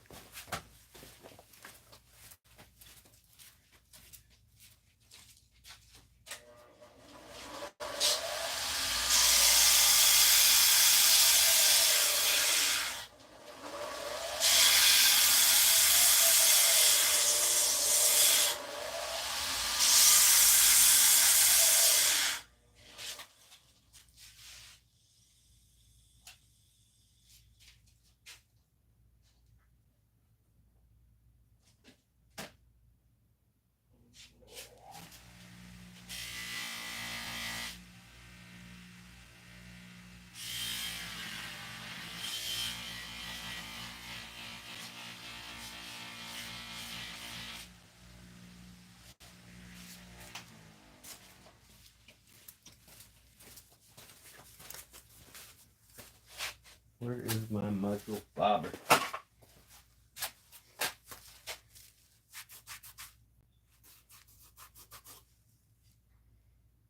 Oof.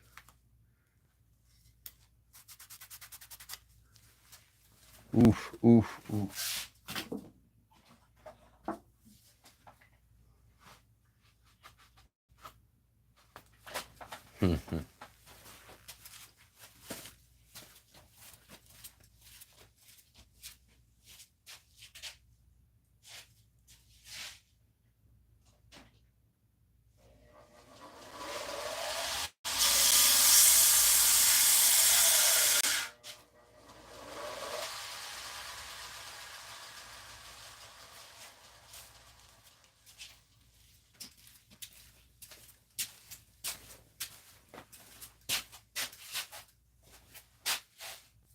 What did I do with my rag now?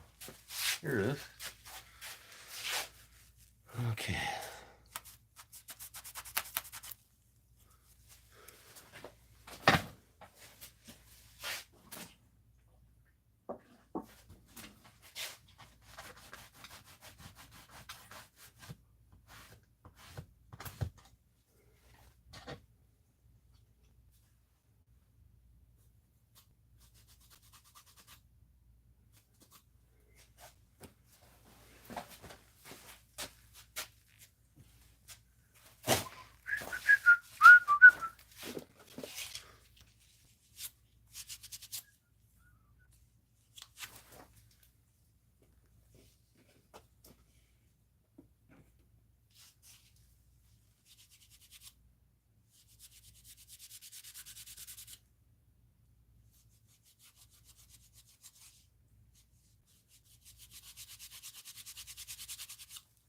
Well,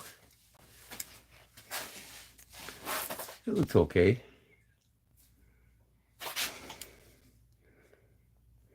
I got a little oil on it, so it shines a little bit more. This is the end of the micarta too. I mean, when I sand it completely down, Like this side will probably be the upside, depending on how I cut it out. I think it would be pretty cool.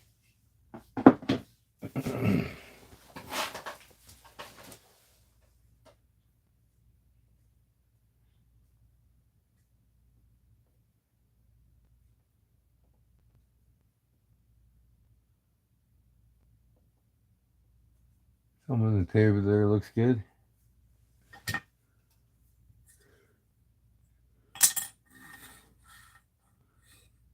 Yeah, this turned out nice, man. I am happy with it.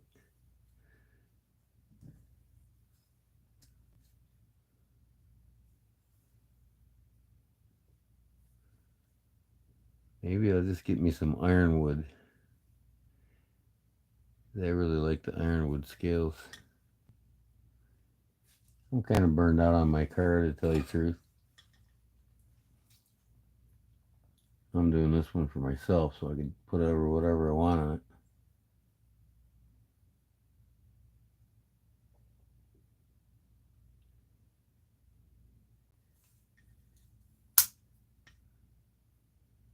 Brand new buck 110.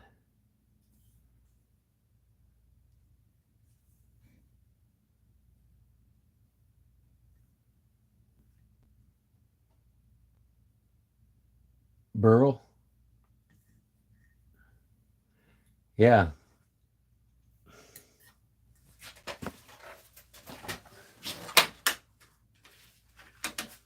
I like the birch burl like I did on this beluga.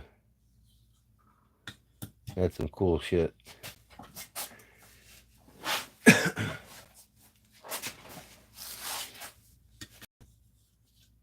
I made the scales on this knife.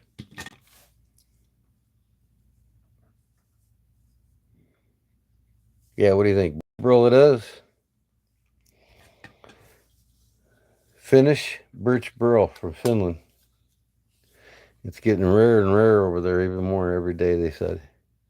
This is what they make their handles for their puukko knives, that and reindeer. I mean, it's got a cool ass pattern to it, boy. Yeah, I think I'm gonna order some of this tonight.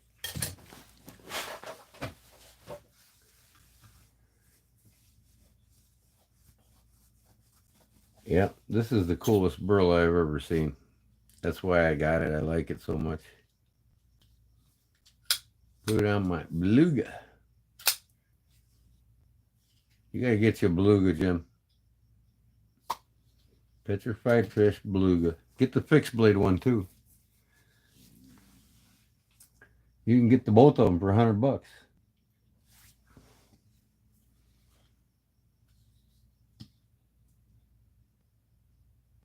K110 steel.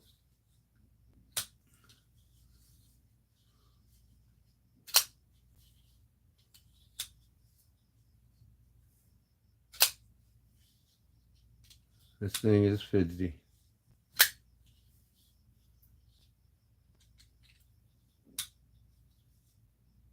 Look at it. Perfectly centered still. Yeah. I like the birch burl. I like this wood though. You can see the grain pattern here where I sanded it down. It's just too dark by the time you oil it and everything else. And it's a common buck color. I don't really care for it.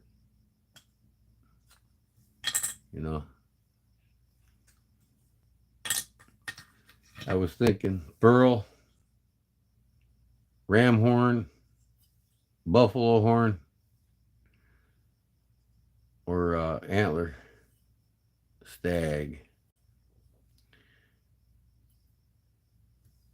I never done one yet for myself with antler.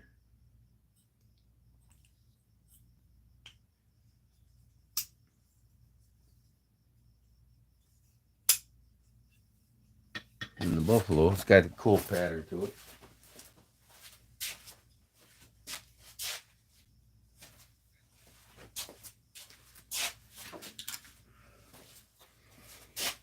Here's the one I re-glued up the other day. If you see me doing it live, I got to clean it yet, but that's the buffalo horn there. I got to clean this knife yet, but yeah, buffalo horn or stag. I was thinking maybe buck antler.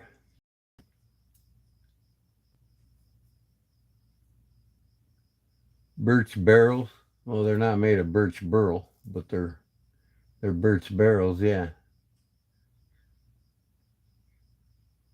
Birch is using a lot of different things. Yep. I gotta make some smokes, man. I ran out. Yeah, I'm happy with this knife though. She turned out A-okay. I'll let you look at it while I make a few smokes, and then I'm going to my desk.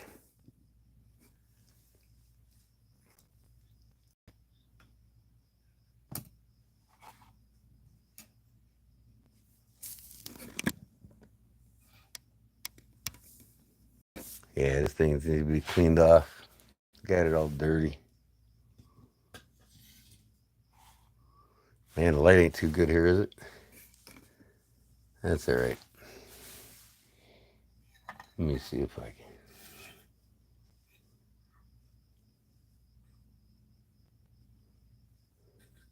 These scales won't stay in place. Nope. All right, I gotta make me some fucking smokes before I lose it.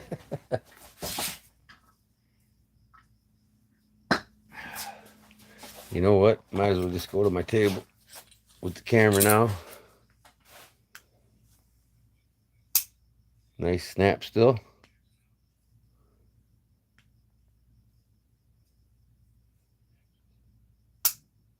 Oh yeah, beautiful.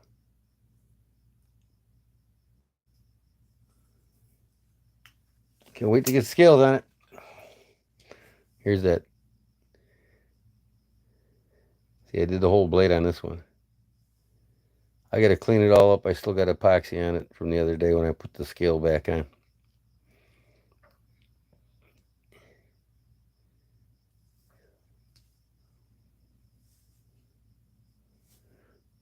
Great old timer.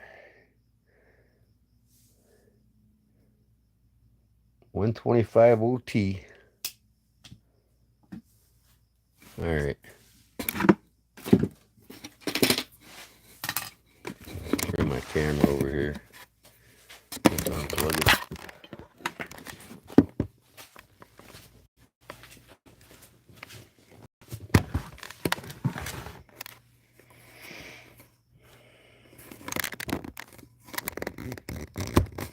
Man, this camera's zooms in too much, ain't it?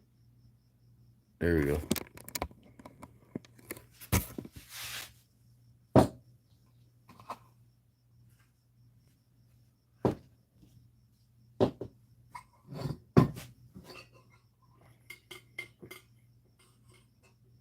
Sounds like the TV's going upstairs still. My wife must have fell asleep on the couch.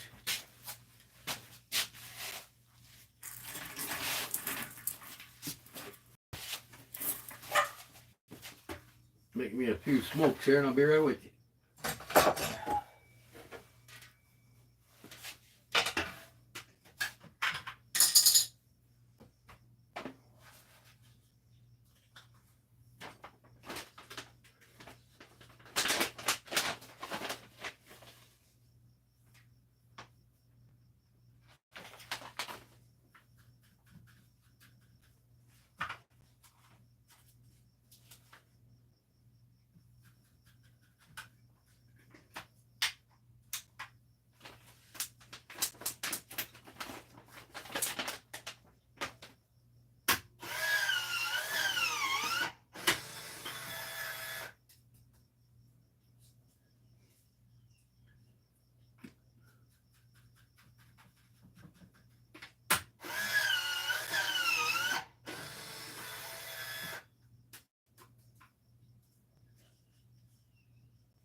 No, my wife's got to be in bed.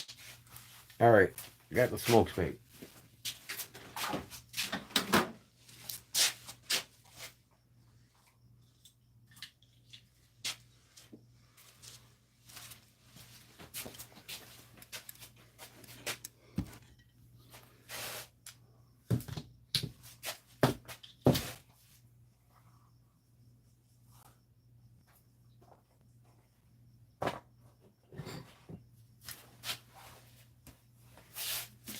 Look, my lighter case too there.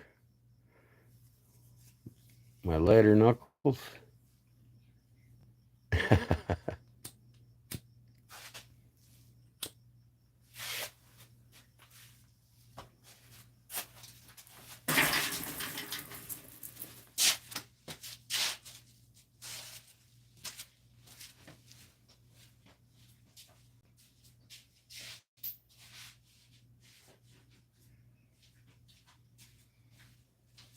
Okay.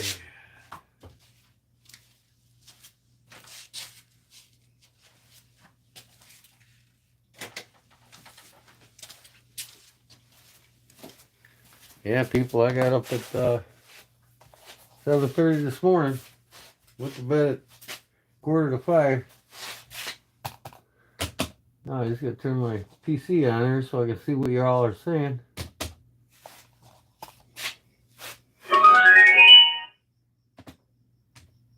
That's my light bar. So it's a Bluetooth radio light. It automatically hooks the Bluetooth up to the PC when I get on my PC here.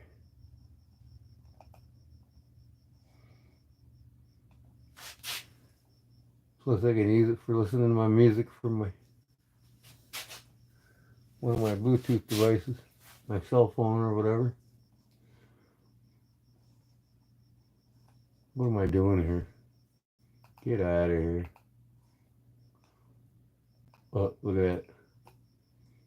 Watching myself here. All right. Now, my chair.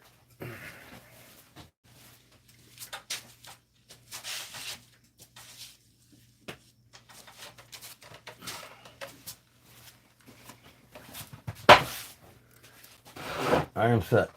Okay, I can see it all on the PC.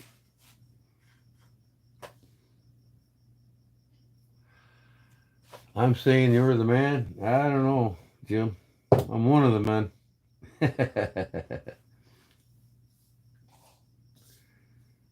I gotta get me this Kudo now. Got the Kudo light here.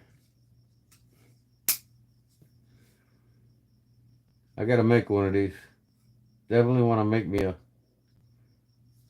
French-inspired fly lock knife.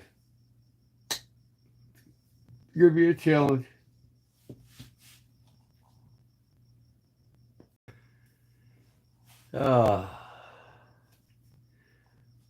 Okay, what I missed there? Skiff change bearings, cage bearings, skiff cage bearings. What's that, Paul?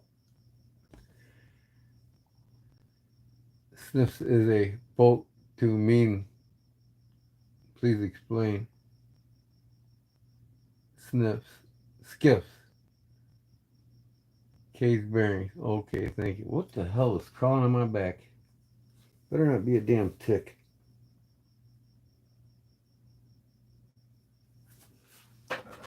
Something is. I gotta get it off.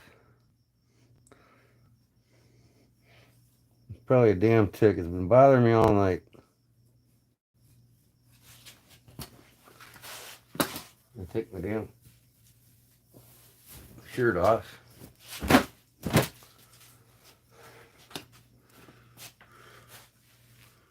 Oh, man.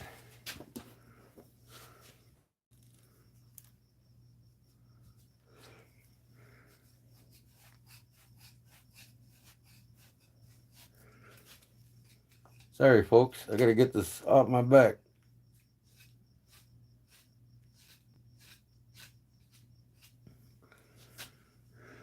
Hopefully I got it. I'll know if I feel it crawling somewhere, huh?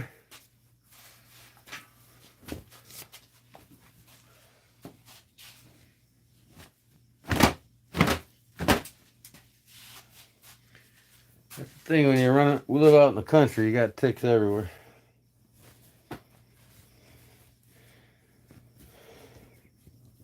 Put my shirt back on here.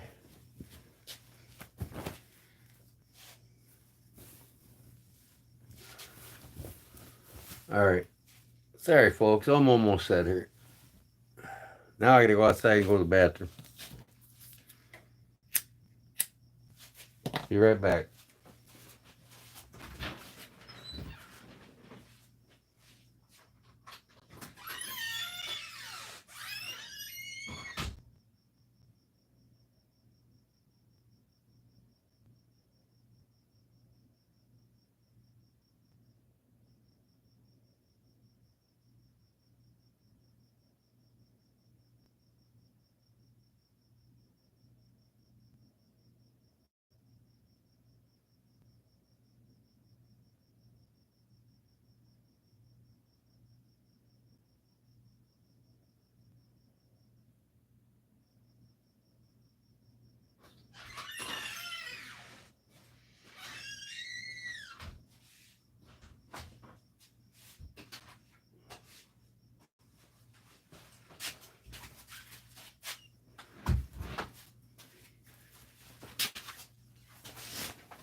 Okay. A tick almost killed one of my dogs years ago. Rocky Mountain spider fever. Yeah, I believe it.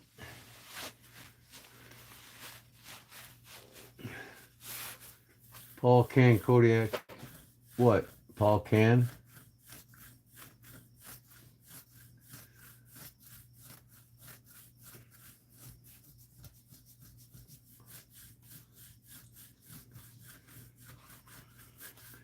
The Laguiole. Yep. French innovation for over 300 years.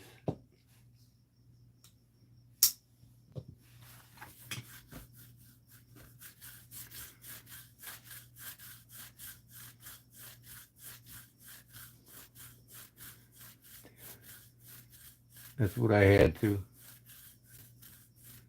That stuff is brutal. What are you talking about, Pat?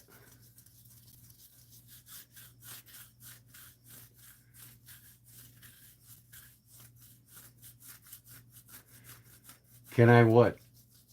Paul Can Kodiak. Can I do what?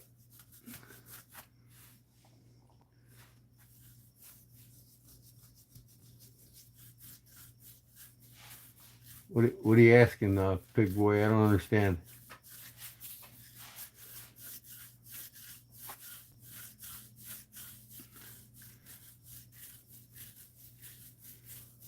Pig Boy was asking something. Paul Can Kodiak. Can I what?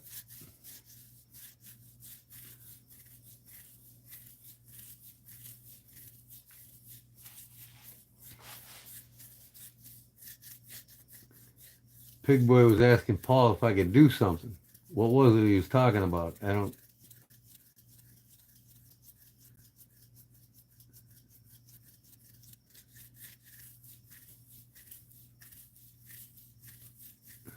Well, that's okay. Holding a knife, eye, ham. I mean, what is this Pig Boy talking about?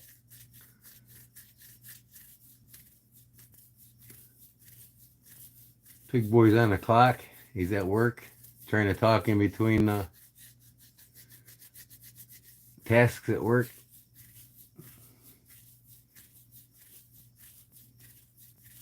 You had Rocky Mountain, Rocky spotted fever almost killed you. Huh. He's not making sense. Yeah, I don't. Now he's saying hi. Must be a troll, huh? Pig Boy troll.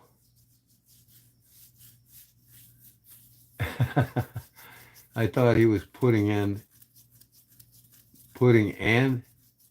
I don't. I'm not. You're not what? You're not a troll. Was you asking me something if I could do something or something? What is it? I can't. I don't understand what you're saying. You asked Paul if I could do something. What is that?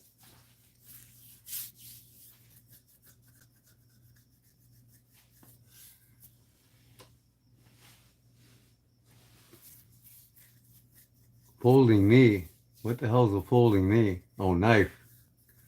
I make folding knives all the time.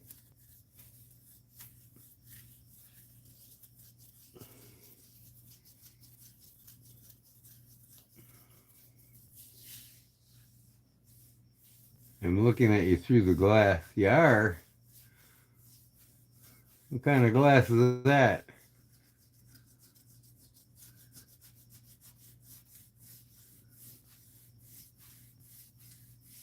That's what I want to know, Jim. You're artistic? You mean you're autistic? Big boy's autistic, folks. So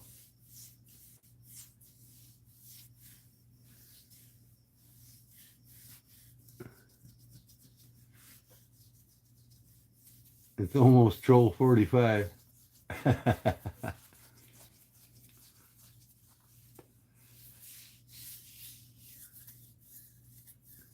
But yes, big boy, I make folding knives.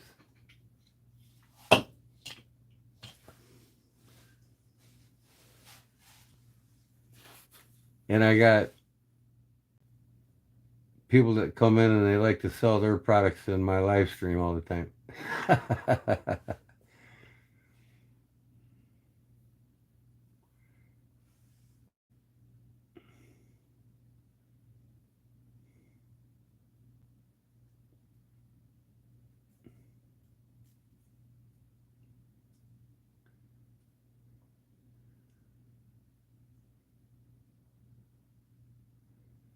Oh God, where's this Garrett Turner coming from? That's what I want to know, Jim.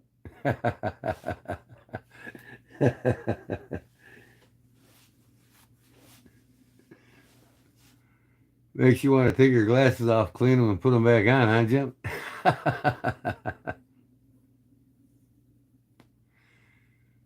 You're jamming. What are you jamming?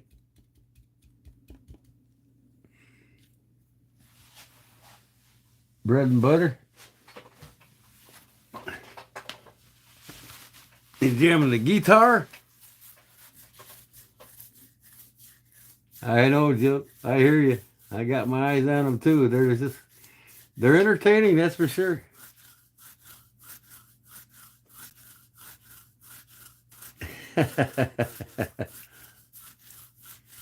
Oh, yeah, Jim. You can break out and get you a Laguiole, buddy, with the shepherd's cross on it.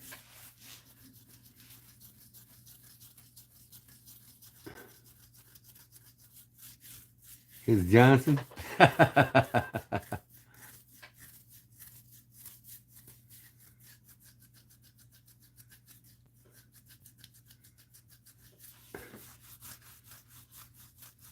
Stone sour through glass.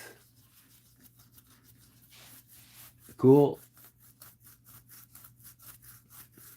Is that yours, or I thought that was Bros or whoever that one guy? I thought you sharpened it for him.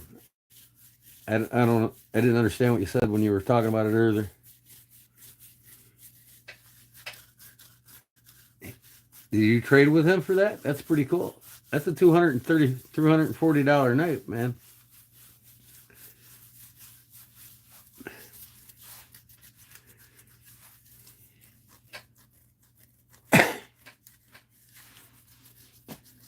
Oh, you have one also. Okay.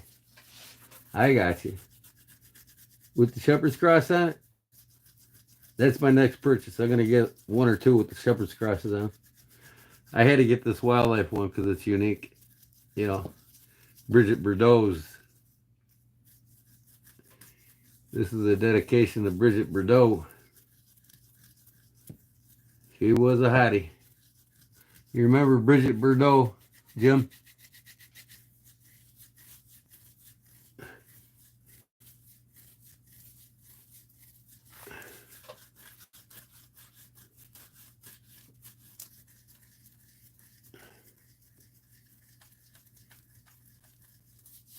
Sending pictures? Yeah, I seen it in your video. You were showing it.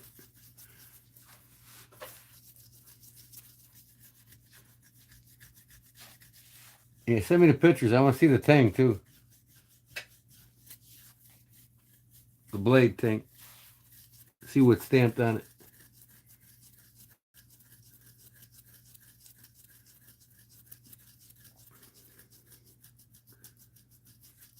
This is they're the most famous knives in all of France with the longest history and, you know,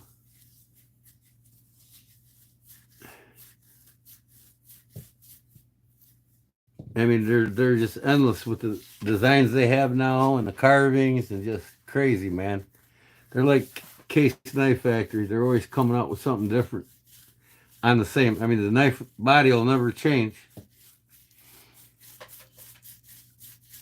but the carvings and the B and, you know, the blades and the bolsters, all hundreds of different styles or types to pick from with the same handle, same blade configuration. No stamp? Well, if there ain't no stamp on it, then it's not a true Laguiole. There's a lot of spin-offs out there, a lot of counterfeits, a lot of them. It's got to say France on the blade. If it don't say France on the blade, then it's not a true Laguiole.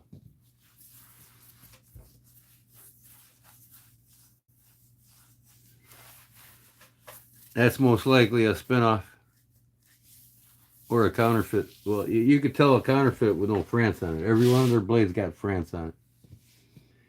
And they usually stamp the steel and they have Laguiole on it.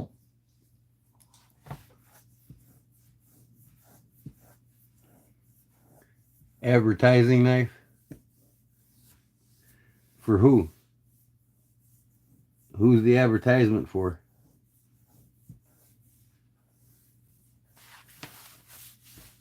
Because like I said, if it's a Laguiole and it was made in France, it had France on it. Even if it is advertisement knife, still had France on it.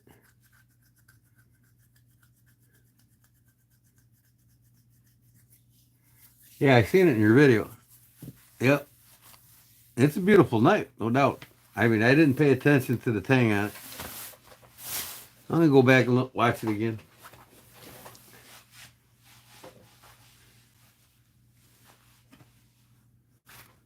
Oh, so Dura makes it.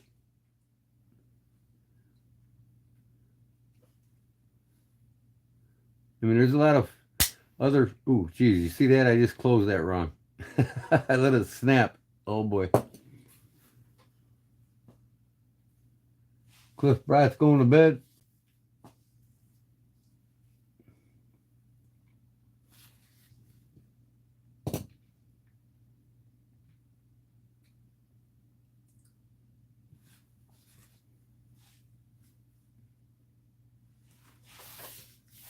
All right, Cliff. Thanks for stopping in, man. Yep. I'm going to hit it shortly here, too, man. I only got 2 hours of sleep last night. I had to go straight to my brother's rental property and fix some rotten boards on a patio deck.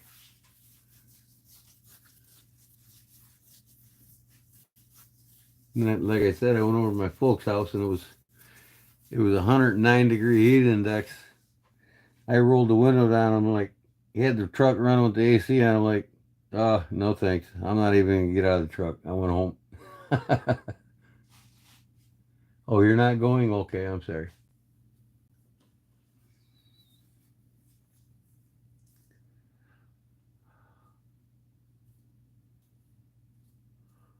Oh, man. I got to put this fellow's watch back together, man, before he gets mad at me. Everybody gets mad at me.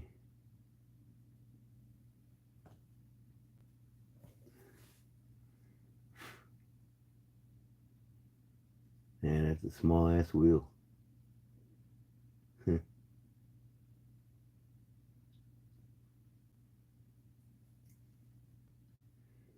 got to put the keyless works back in it, and I got to take all this date shit off of here in the front to get to it.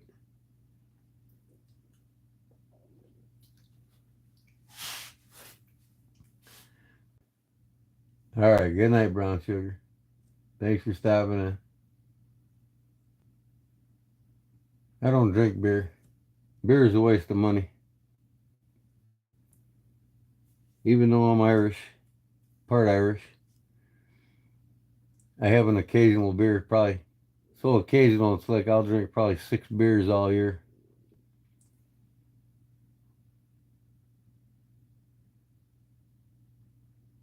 Night night. Tomorrow, the next day, you should have the stuff I sent out. All the winnings from last Sunday.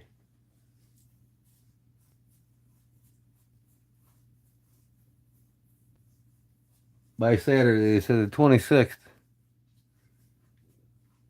No, wait. 26th or 28th?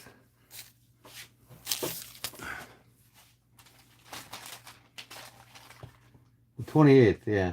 28th this one. 27th for Effingham, Illinois. 27th for Portage, Wisconsin.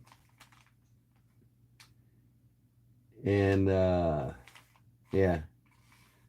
So the two neighboring, Illinois and Wisconsin, today, their winning will be at their house. The 28th for the rest of you. I think Paul won something. I can't remember. I got it wrote down here somewhere.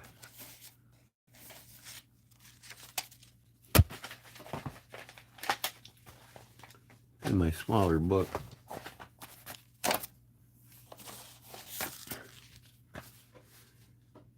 Yep. Okay, Marty Previtt won the basket weave slip. Illinois Canarum, the leaf slip. Dawn and Chris won the gator slip. And Brown Sugar wins the cast iron pot holders. Yeah, she'll get hers tomorrow. But today, the Illinois and Wisconsin boy gets theirs. According to the mail service, anyway. But just so you know, Jim, this is how a French slip's made. And also, I'll show you how they like to wear them on their neck. They wear these on their neck.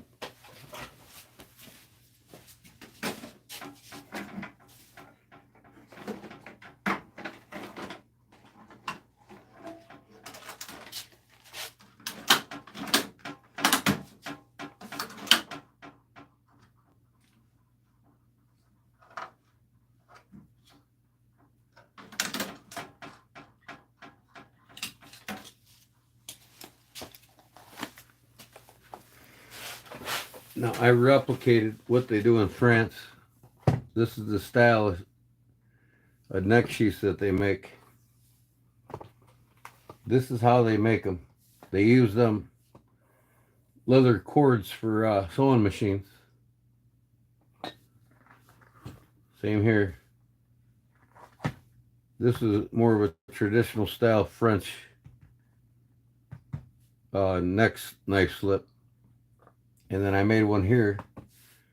I customized this, and I got Laguiole on the side and the B up in the top. I made that for my knife here. Any Laguiole, normal size Laguiole, fit in here. So I wear this on my neck.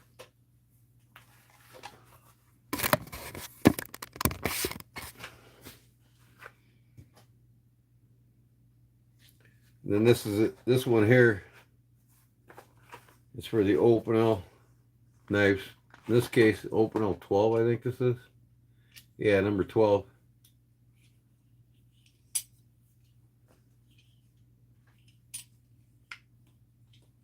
This is an old one. It don't have the vibro lock.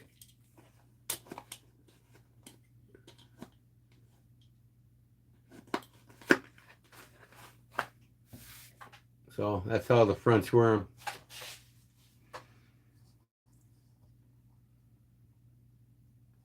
Make you another slip? Yeah, John, your slip. Did you get it today or no? Where's yours? What state? You in Wisconsin? Only 2 were today. Will be this afternoon. Probably you'll get it in the mail. What state are you in, John?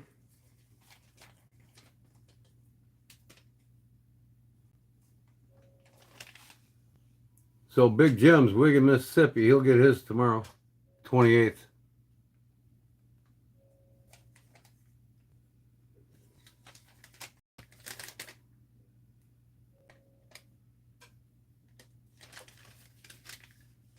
Did I send you something, Paul?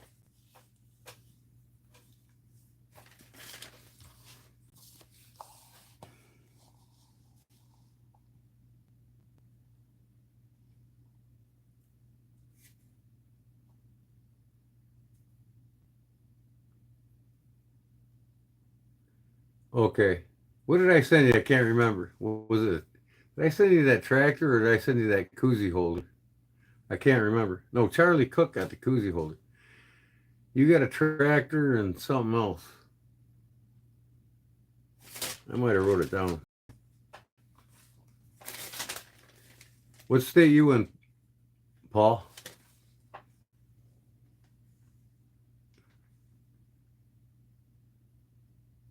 Tractor Leatherman case. Yeah, that's it. That's what I sent you.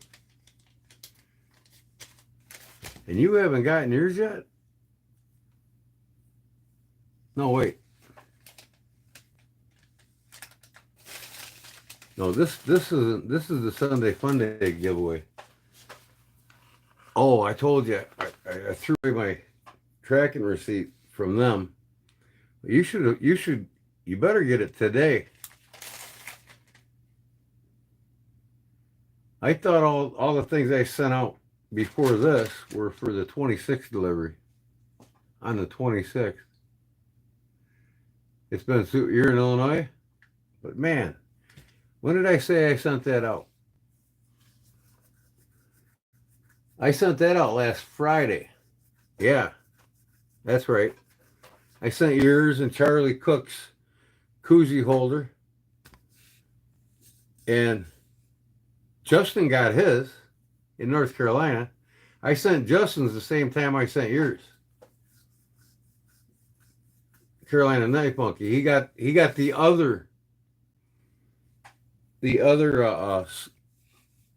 sheath for the multi-tool. No bears.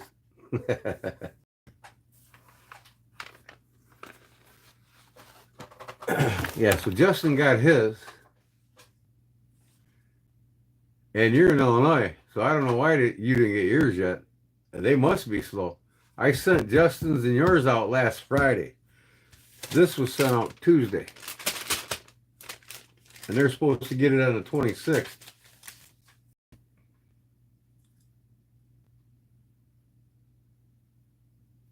I know you don't live in North Carolina. South Carolina. He got his in South Carolina, and you still haven't gotten yours in Illinois, Paul? That's crazy, man.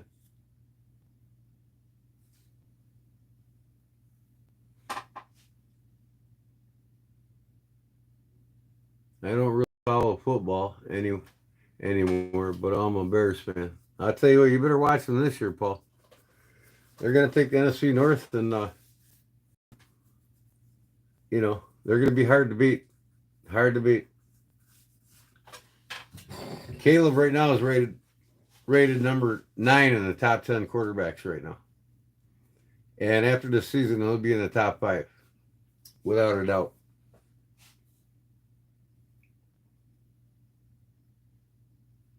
Carolina Knife Monkey. Hey, I might have said that. I'm getting old, Justin. Sometimes I don't think a little. I don't think as quick as a 40-year-old would. But we know where you're at. But, you got yours in South Carolina already, and Paul hasn't gotten his in Illinois. That don't make sense. Because I sent his on Friday just like I did yours last Friday. And when did you get yours? Monday or Tuesday?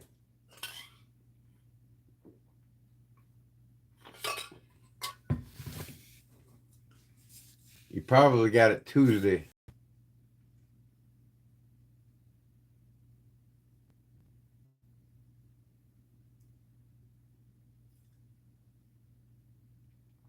That's all right. No big deal. They've sent out, but this one here is for Big Jim's 2 knives that I sent him. This one here's for Brown Sugar. This is the people that won on Sunday Fun Day. I sent it out Tuesday, and today is Friday morning.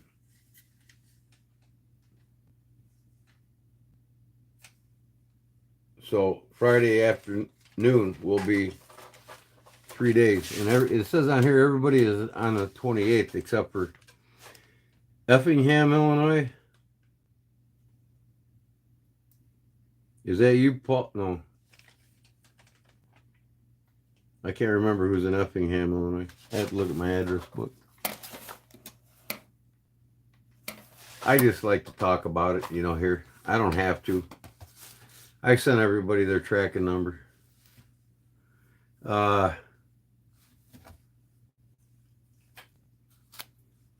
Effingham, Illinois.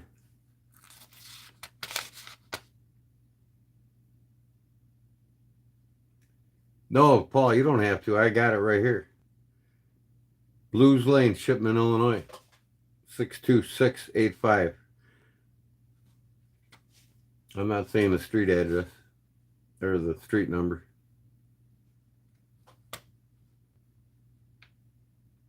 Didn't. Blues Lane, Shipman, Illinois. So that's you then on here. I got Blue Island here. Portage, Wisconsin. Leesburg, Florida. Effingham, Illinois. Rockmart, Georgia, and Wiggins, Mississippi. Long Island City. That's in Long Island. That's Brown Sugar. Yeah. I didn't.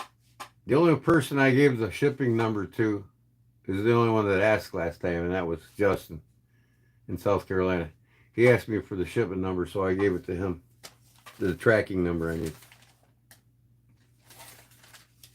I had the receipt on my damn desk over there, and I threw a bunch of shit on my desk out, and I remember now that I threw that away, but I sent it out. There was 9 packages I sent out. I mean, they've been sitting for like 2 weeks, and I got all 9 packages out. It only cost me $54 to send all 9 packages.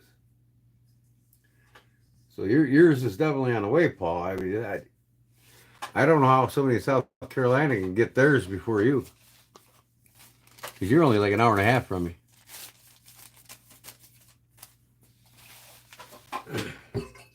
But I'm keeping everything now, including these tracking numbers. I got all the addresses wrote down of everybody that's ever won anything from me. Here's the addresses I got now. I got Pollywog, Caleb, Robert, Ivy, Charlie Cook, James Bryant, Louis Martinez, Justin Wood, Parnell Naderhoff, Chad Leonard, Paul Mills, Dwayne Letterman, Jim or James Field, Big Jim, Mike Gura, the guy from Vegas that orders stuff from me all the time, Jerry Phillips, Sean Field. Oh, there's a Sean and a Jim Field. Jim Fields is Big Jim. Donna Chris, Brown Sugar, Marty Previtt, Jason Knierim, and John Adams. That's all the addresses I got. John Adams is in Rockmart, Georgia. I know he's on here. And that's the 28th. It says the 28th.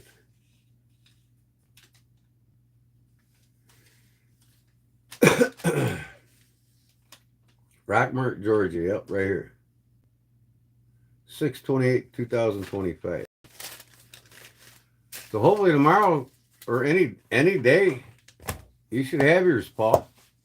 I sent that tractor and that other thing, that multi-tool sheath.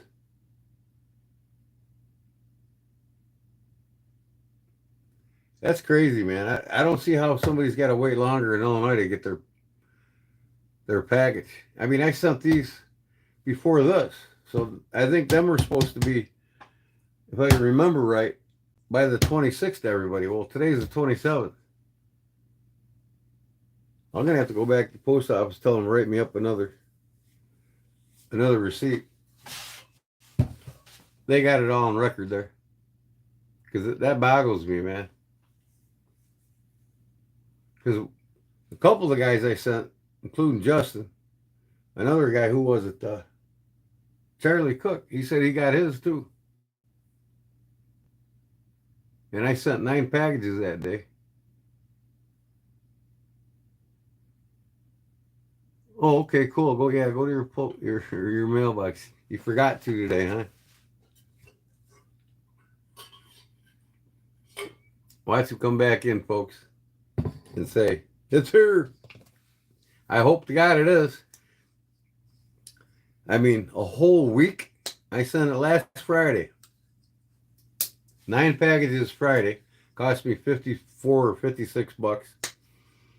And then Sunday, I sent 5 packages. And that cost me 40 bucks, I think.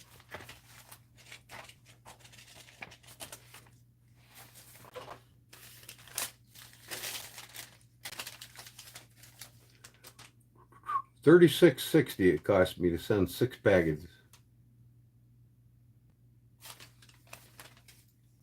So roughly $6 a package.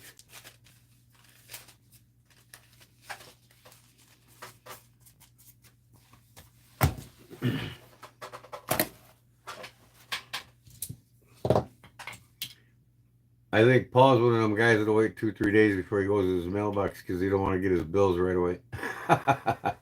I'm just kidding, Paul. He's carrying the phone with him. He hears everything I say. Jim Brown, Frank Gifford, O.J. Simpson would dominate today's game. Bullshit. Who are you trying to bullshit, man? The logistics today in football is way tougher than it was back then.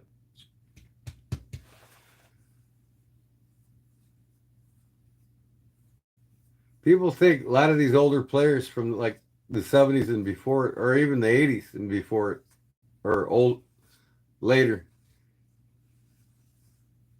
they think it's much easier to play today than it was back then. Wrong.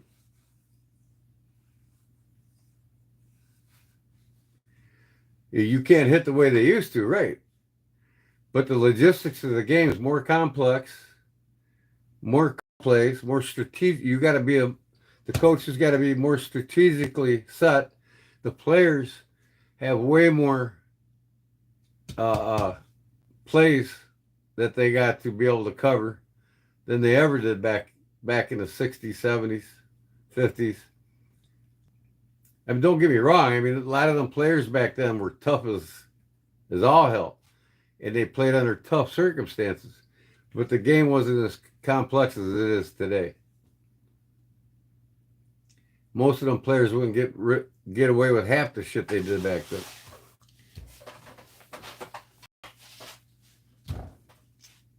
Like clotheslining and all that other stuff that we used to love to watch. There was nothing greater when I was growing up as a kid and watched, who was it? Buckus clotheslining his opponents.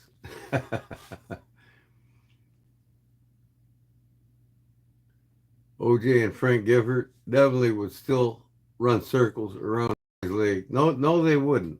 No, they wouldn't. And even they'll tell you that. Because the game is more complex. Like I said, logistics in sports all across the field, even in baseball, basketball, hockey. Logistics makes it tougher.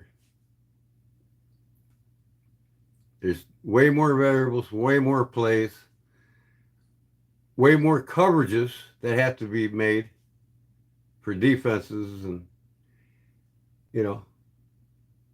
more trickery with play calling for the offensive line. I mean, just The game's way more complex than it was back then. Back then, they gave him the ball and said, run.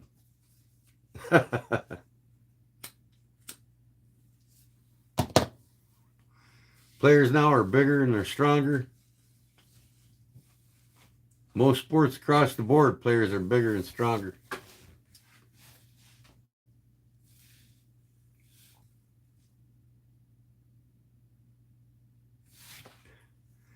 Football is softer, or football has more rules? Because I don't know if you would call it softer, because a lot of these guys, when they hit, they hit with all their force. They just got to comply to the rules. What the hell is on me, man? I get these gnats in there. I got to turn the fan on.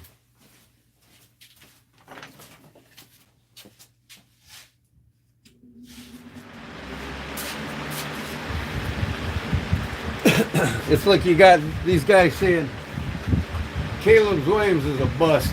He's no good and blah, blah, blah, based on his rookie year.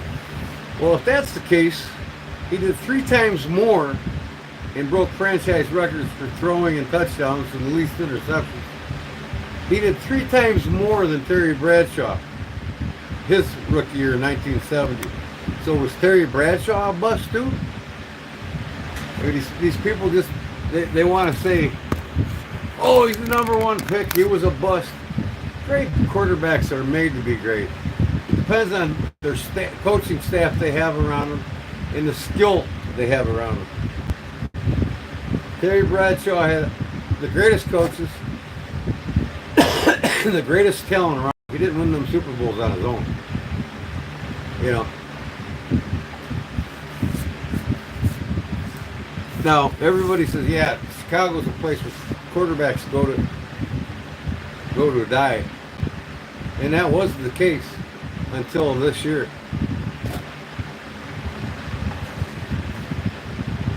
I got these little gnats flying around and shit, and flies and gnats and mosquitoes. Sometimes they get in the shop when the door's open.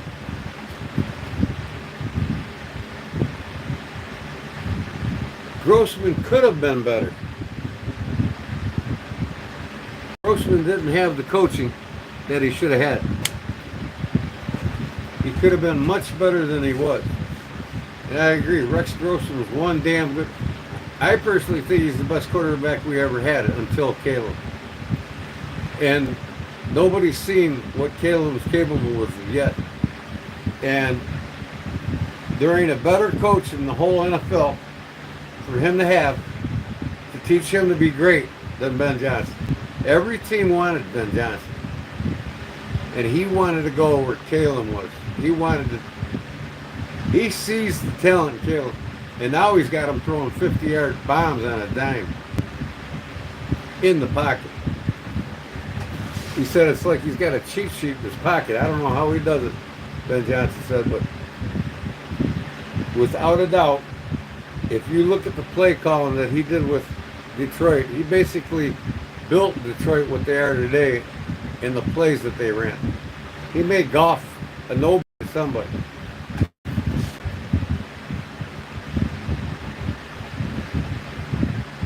I know, and you told me this last time you were in here, Adina Kelly, Arlene Kelly. Next time you come in my live, tell me how you don't like how he paints his nails, please. But I'm repeating myself too. Great quarterbacks aren't great on their own. They're made to be great. And everybody's jumping this bandwagon that Caleb Williams was a bust. And I guess Terry Bradshaw was a bust, right?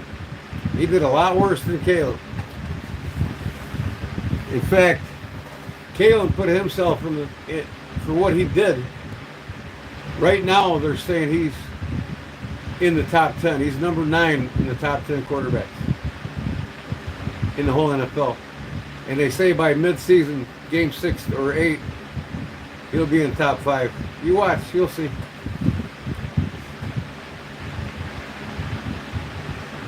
Well, guess what, Fanbo Podcast? The Bears have a Pro Bowl offensive line now.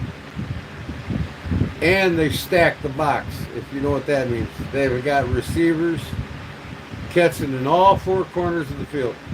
And these defenses' coverage cannot cover it.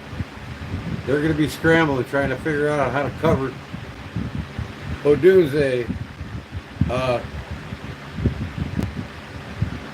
DJ Moore, Cole Kmet, Loveland, the best tight end coming out of college that basically took Michigan to the state championship.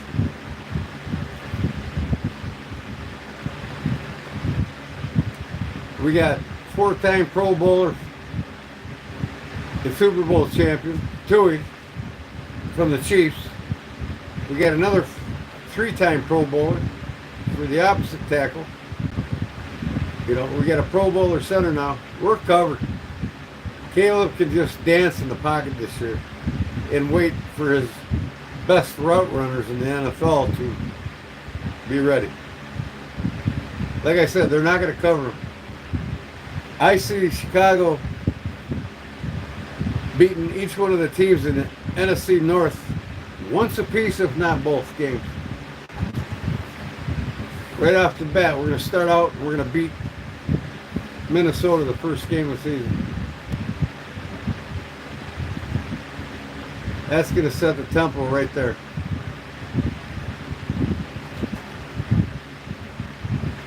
Oh, I'm going to have fun with that. You bet your ass.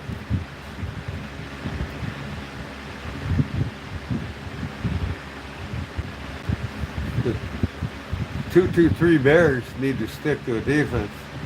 Their defense is better now than it was last year, too. And we were a top 10 defense. We're going to be a top 5 defense this year. I've been watching their OTAs and now their spring training camps starting, or their training camps beginning. I've been watching everything on them. Who's doing what? And I tell you what, you cannot deny what Ben Johnson did to Detroit. They wouldn't be where they are right now if it wasn't for him. And there's a reason why every coach, every franchise in the NFL wanted Ben Johnson. He's considered the #1 play caller in the NFL. There's actually YouTube videos of him, of his whole season, showing the play calls that he made that just scrambled defenses, particularly in the middle of the field for Goff. Made Goff who he is. If he didn't have Ben Johnson, he'd still be a washed-up quarterback like the rest of them.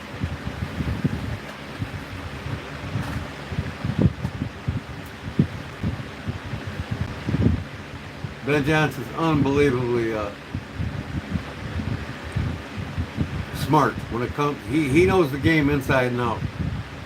His plays are just. I watched his whole season with Detroit last year.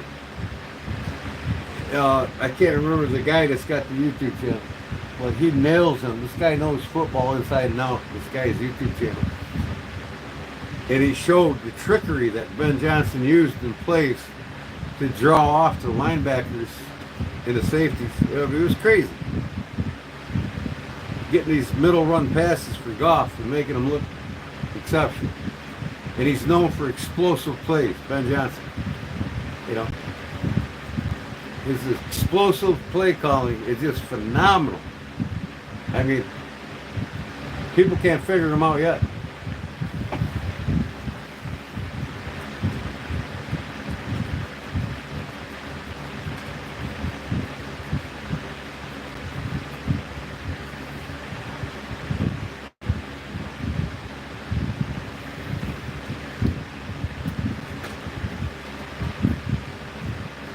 USC sucks. Yeah, okay. They suck now or what?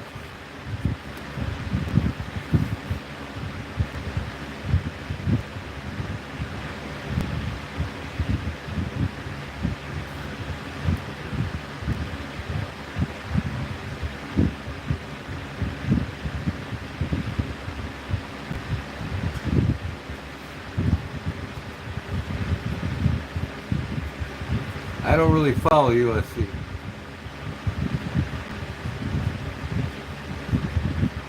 No, the Bears shouldn't have got. Bears are finding who they got right now.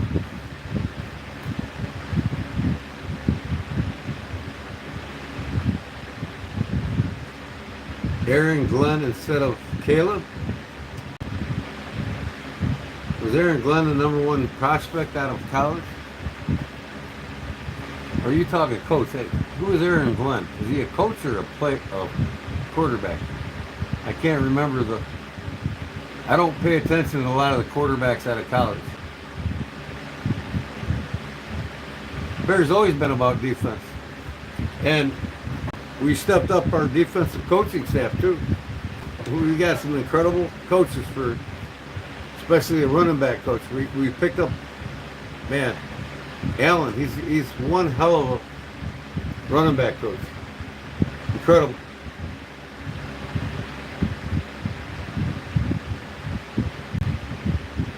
Oh, the Lions coach the same with the Jets? No, Ben Johnson's more of a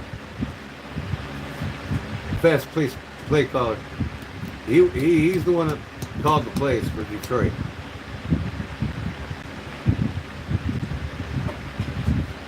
He's the one that built the team for Detroit.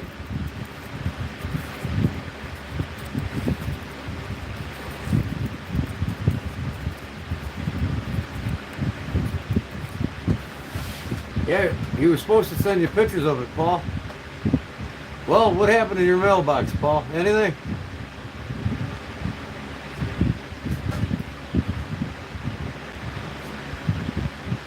Yeah, I got psoriasis on my lower back here. Looks like I'm picking my ass, but I'm not.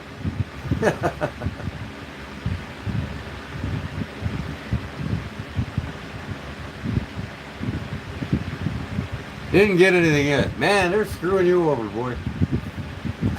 The Postal Service must not like you, Paul.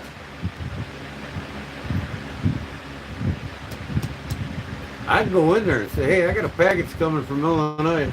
It was sent out last Friday, and today's the next Friday. I'm going to go to the post office and might get the tracking number on it. I'll find out where it's at. That is crazy, man. You should have got yours Monday or Tuesday.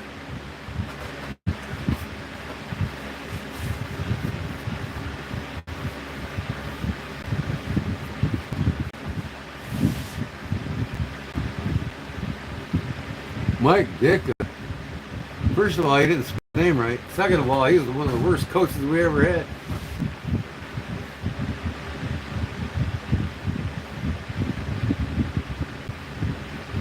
No, our curse was firing Lovie Smith. Basically, Lovie Smith was the best coach we've had in, I think, in franchise history until now.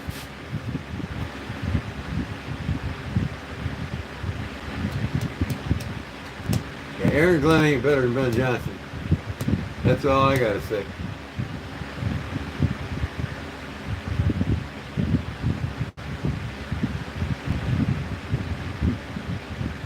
So went to the Jets, huh? Aaron Glenn did? Well, let's just see what happens with the Jets.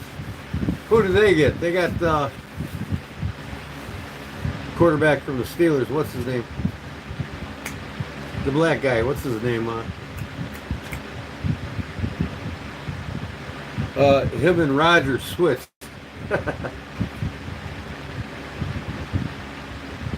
He's washed up. His time's up.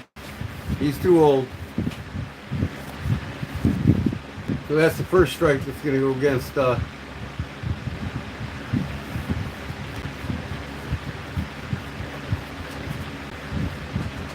Aaron Glenn.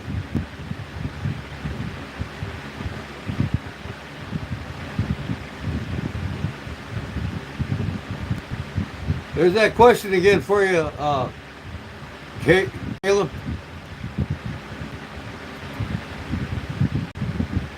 Grab your camera for Lamar Jackson. Man, where are these people? Is that like some kind of spam post?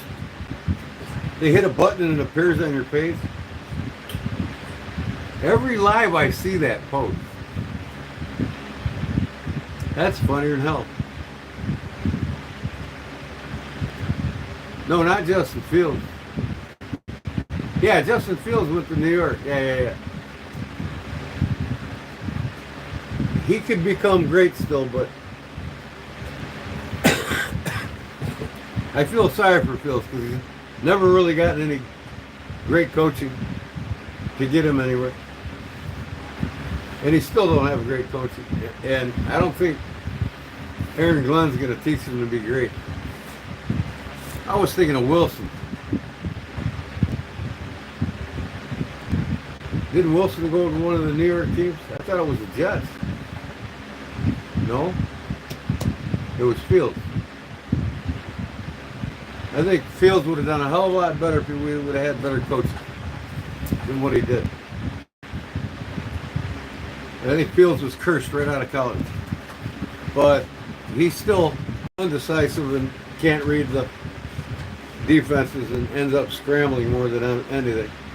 So, unless he's taught out of that, I don't see him getting any better than he is.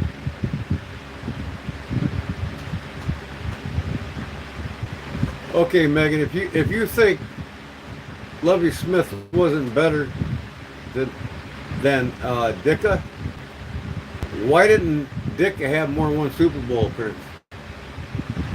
And why did he take Walter Payton, that never scored a touchdown in his whole career in a Super Bowl, his whole career, yet is the GOAT in the NFL, and Ditka took him out to put the fridge in to score instead. And damn well, 3 yards to go, Payton would have scored for a touchdown. Even Ditka admits that it was the worst decision he ever made. He should have left Walter Payton and let him got his only career Super Bowl touchdown in the history of him playing. Ditka was terrible strategic play caller. Terrible. And that's why he only won one Super Bowl. He had the talent there from 84 to 87 to win Super Bowls each year.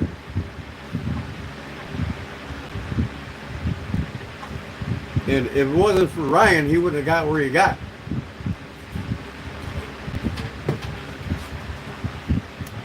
It just so happened all the greatest talent in the NFL came together on both sides of the ball. And they were dominant doing what they did.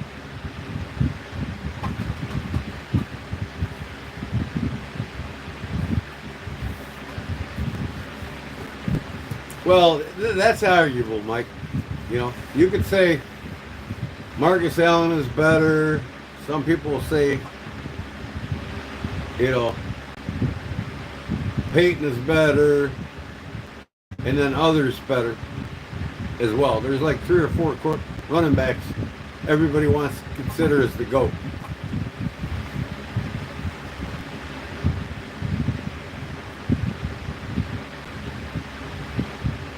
But I think you got to look at their whole career in whole, how many games they played, how many games they won.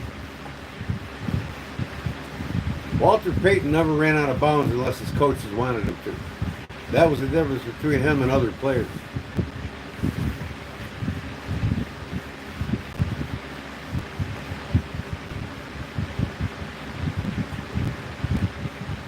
Yeah, New York Giants, Russell Wilson, yeah. He went to the Giants and Fields went to the Jets. Wilson's washed up. He ain't going to get better. He ain't going to make his team better. He had his chance in Pittsburgh, but then again, Tomlin, it's time for him to hang it up.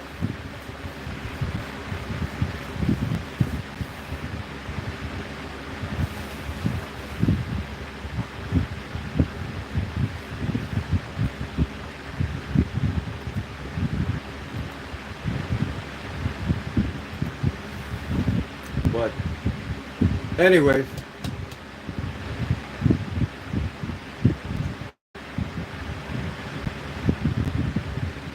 I'm sure you might become one sooner or later, Mike. But one thing is for sure, the Bears got more Hall of Famers than any NFL team.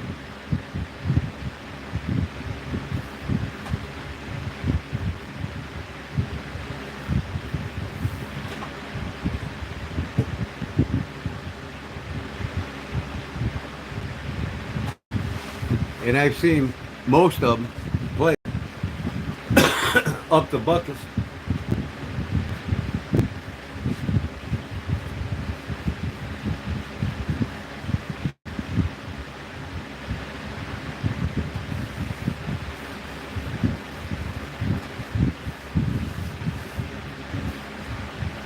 Oh, what time is it? 2:30. All right, 3 o'clock, guys. I'm gonna roll out at 3 o'clock. At least this time I can get at least 5 hours of sleep instead of 2.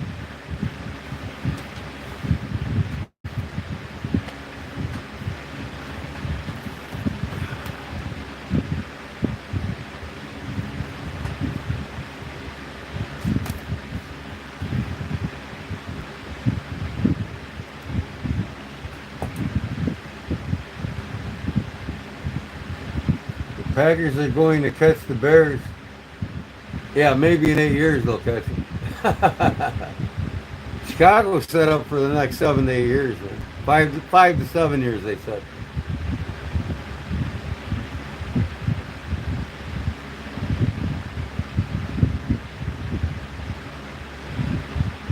Sounds good. I don't think I'm going to stay up any later either. Yeah, 3 o'clock. Yeah. So I don't see it getting any. I better plug my phone in.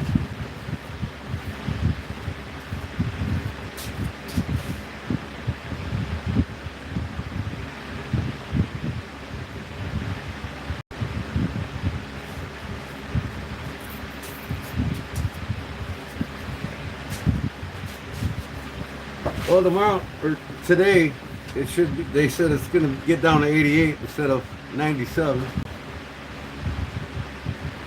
and be just for one day, and then it's going to get back up to 95 again.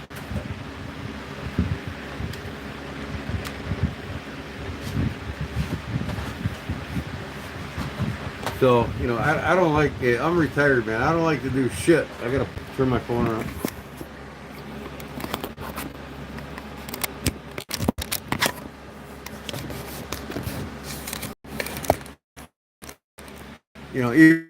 Even though I'm doing this for my parents, this house for my parents, it's getting done. They know it's getting done. I did their roof already. I got all their soffit fascia panels up, and now I'm waiting on the siding to come in. So with this heat, I don't care if I have to take another week off until it stays in the lower 80s. I don't work in 109-degree temperatures.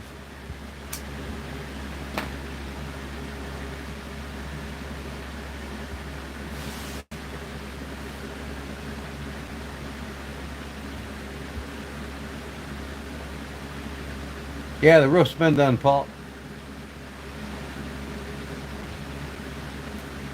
And tomorrow, if I can work it, I only got like 6 hours. I'll have all the fascia and soffit on.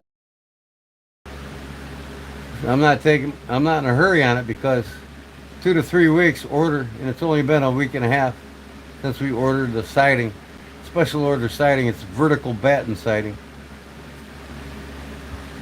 And then I got a cladding for the trim around the bay window and the eavesdrops. And then I'm putting a fake scallop vinyl shingle on all the gable ends.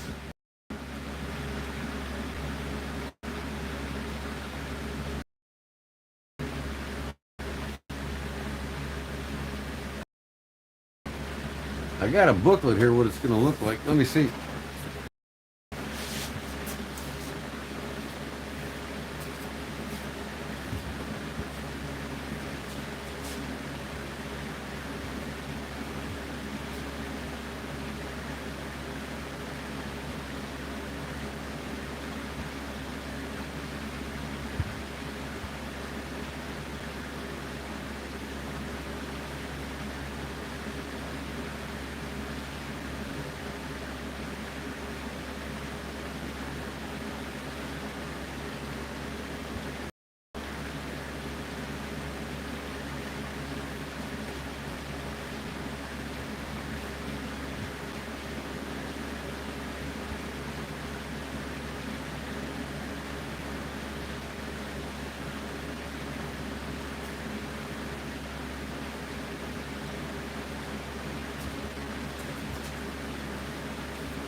Okay, this is the,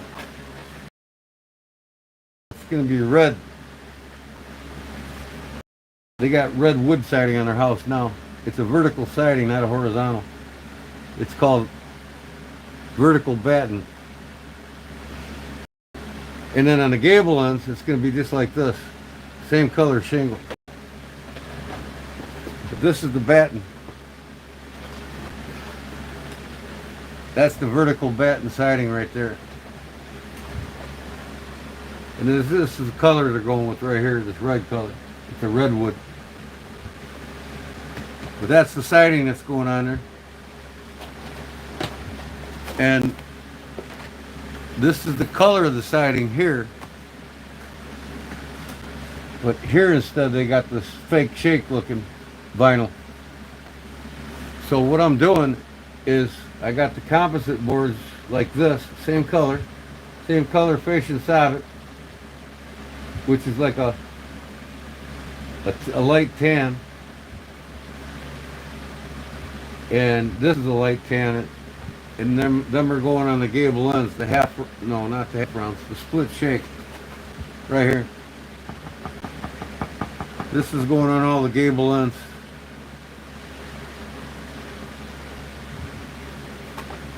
But color scheme, this is it. They got a bay window looks with 5 sides. This is only a 3-sided bay. And I'm putting this cream color trim in there, cream color around the windows, vertical batten siding with these shingles I just showed you on the gable ends. It's gonna look sweet.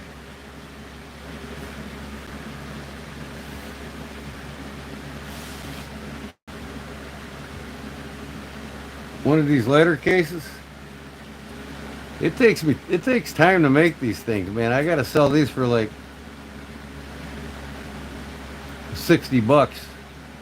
If it was a regular letter case, it'd only be like 25. But I gotta put these, there's 3 layers together here, and I gotta stitch all the way around this thing. So I would say, I don't know,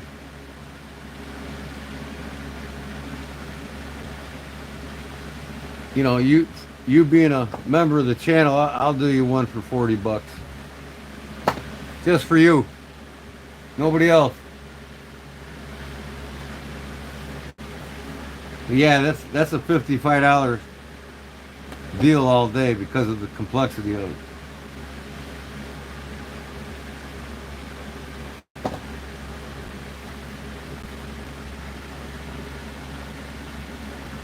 Let me know when you want one.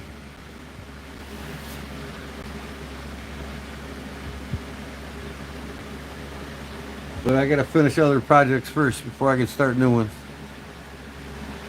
I might even, once I get everybody's projects done and out, I might take the rest of the summer and prepare for winter and get inventory built up, you know, and not do anything for anybody until I got the Shopify webpage now that's going to be linked to my YouTube channel so you can buy my products. But I gotta make that inventory now. I gotta spend time and I want to make a couple dozen of the sow buster fixed blade pocket drops I make. I want to make at least a dozen bushcraft knives. I want to make, you know, a dozen of 3 or 4 different types of slips. I want to have an inventory on my Shopify website so people can start buying stuff off me. You know, I want to get away from doing custom work. You know, the only thing custom I think I'll do is maybe a slip or 2 here and there and buck 110s because everybody wants a different type of buck 110.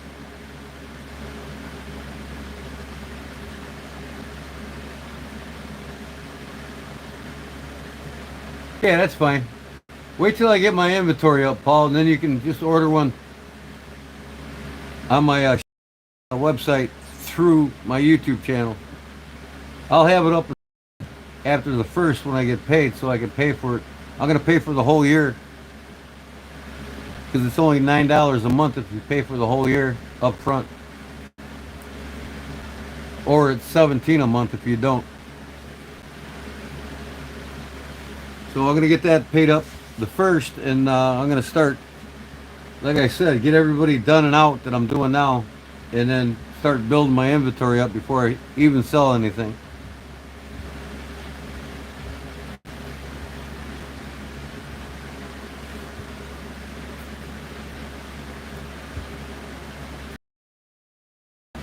I might do a random. I might do a custom for somebody once in a while, maybe once or twice a year, but that'll be about it. Love my watch. It's a Sterling original professional diver's watch.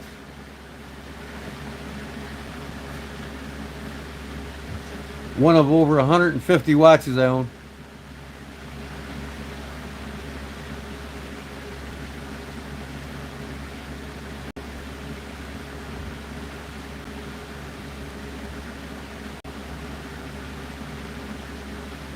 Well, yeah, you can always get a hold of me, Paul, and I'll just send you one out. You're right, but it's imperative that I get my Shopify store going. You know what I mean? You know, newcomers, they see I got a website on my YouTube channel, they're gonna go to it. You know what I mean?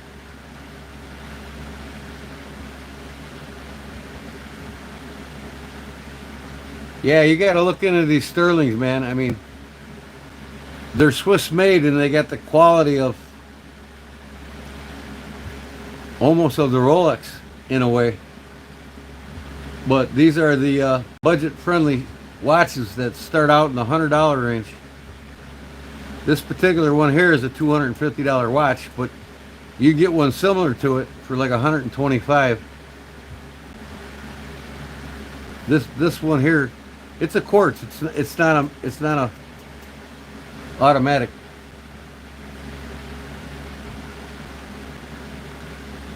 But Sterling makes, you know, uh, Swiss made. They make some really great. These are really great watches for the money. I mean, if you get a chance, check them out on Amazon or any outlet that sells them.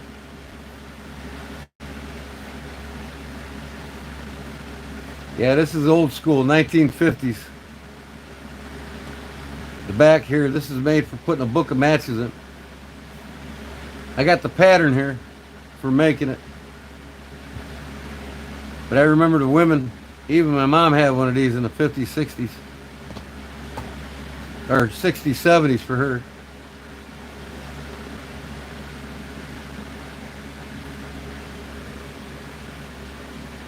Who knows, I might offer some of these on my Shopify page.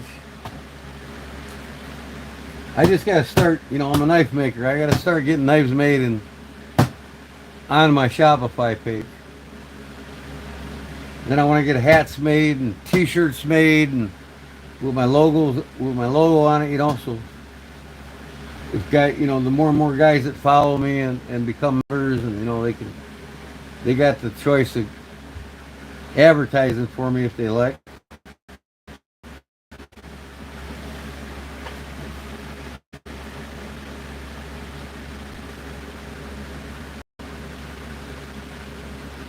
Yeah, it's a big hit, I think. I was thinking about making one of these that has a metal clip on the back so you can put a multi-tool in it. Same style of configuration here. I can also put a pin lock right here too.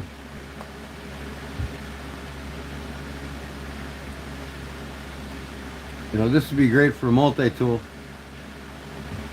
Or even if I split it in the middle, you could put a Victorinox on one side and a flashlight on the other, right?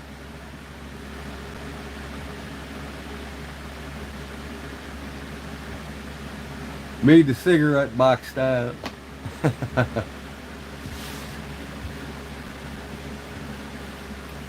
Yeah. And even my wallets, man. I mean, I want to get these on my on my Shopify page. Money clip. Minimalist wallet, you know. That's all you need is your cash and your debit and your driver's license on you.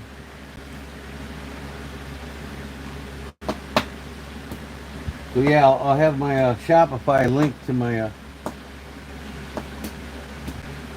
both my Facebook pages, Kodiak Edge Bladesmithing, and Backwoods Leather Facebook pages. I'll have a link to that too.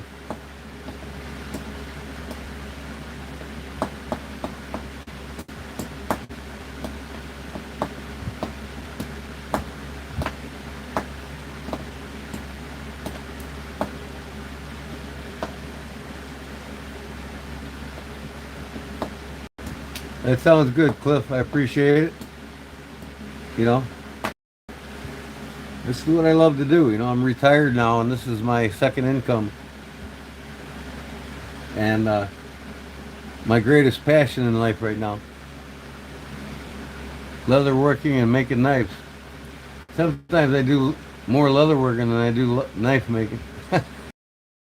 Everybody that's here usually has knives and they want leather more than anything for them.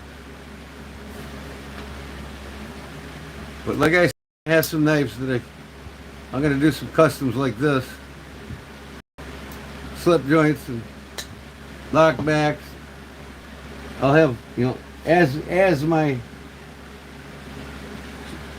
Shopify grows, my inventory, I'll start out with one knife and then work to the next knife and then the next knife. And before I'll have a dozen of each of them in stock.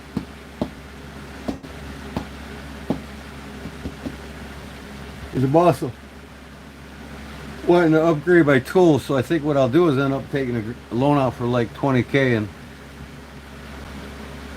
get the upgraded equipment I need, and you know, make it a lot faster and easier for me to make these knives. And I want to get me another sewing machine like the one I had that sews through an inch thick of leather. And I can even offer my hats I make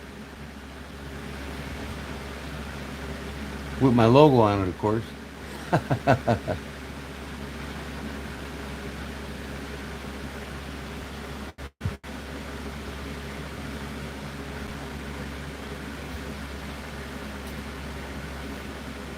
A Raiders have a Raiders one cigarette holder. What Raiders, the football team with the logo on it, you mean?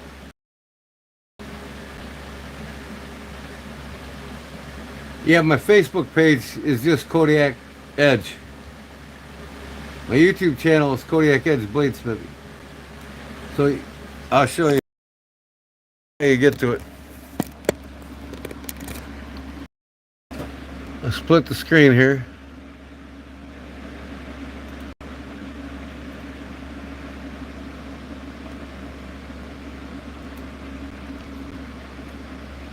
So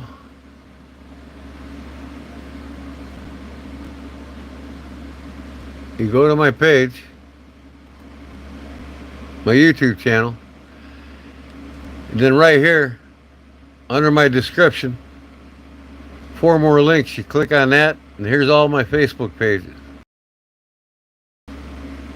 Kodiak Edge, my regular Facebook, my woodworking page, my Backwoods Leather page, and then follow me on Instagram.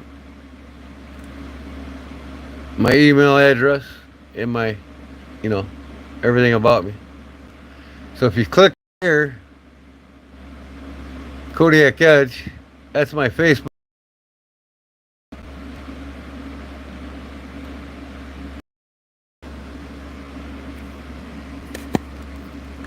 And it's Kodiak Edge, it's not Kodiak Edge Bladesmithing.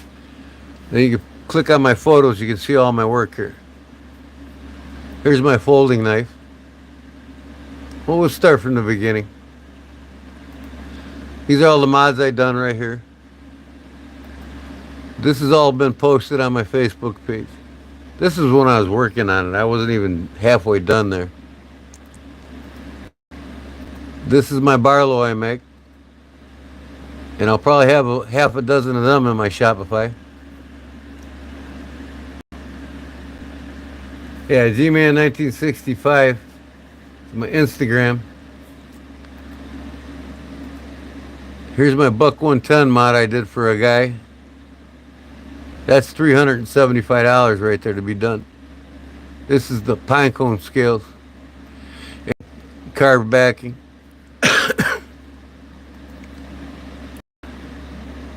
Here's the LB7, the Schrade I did with that. That's the same Barlow Jim wants me to put on my buck. I sold this one for $350. So, isn't that beautiful wood though?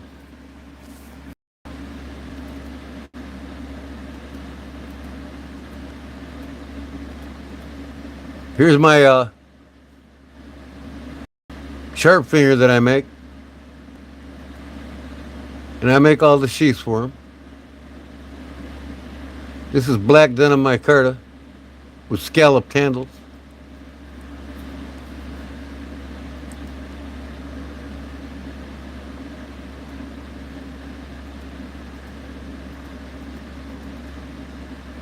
Here's the beluga I just showed you right here.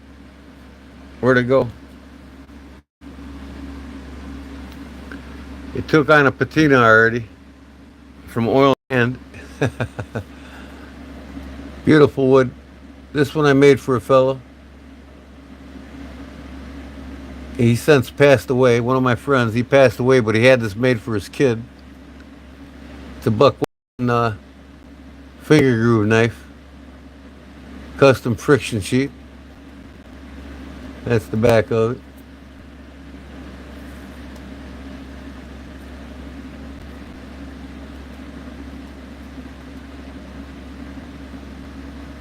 Here's one. Yeah, I did this knife for him. See, I carved the spines and I put brown burlap micarta on the scales. That's what he wanted.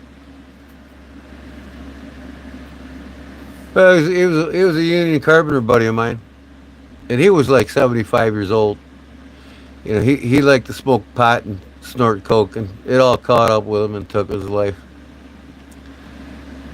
Oh, he was an old timer that didn't want to slow down, basically.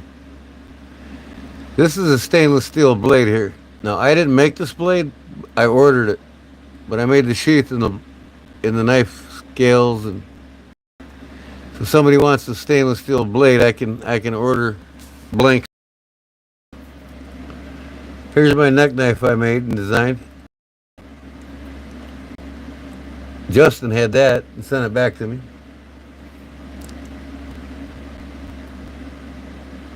They're kind of like minimalists. But so anyways, this is, here's a case knife that I did. Took the plastic scales off. Purple, that's a purple burl, and I put gold fleck in the inside of it. You see the gold here. I made the case double X on it.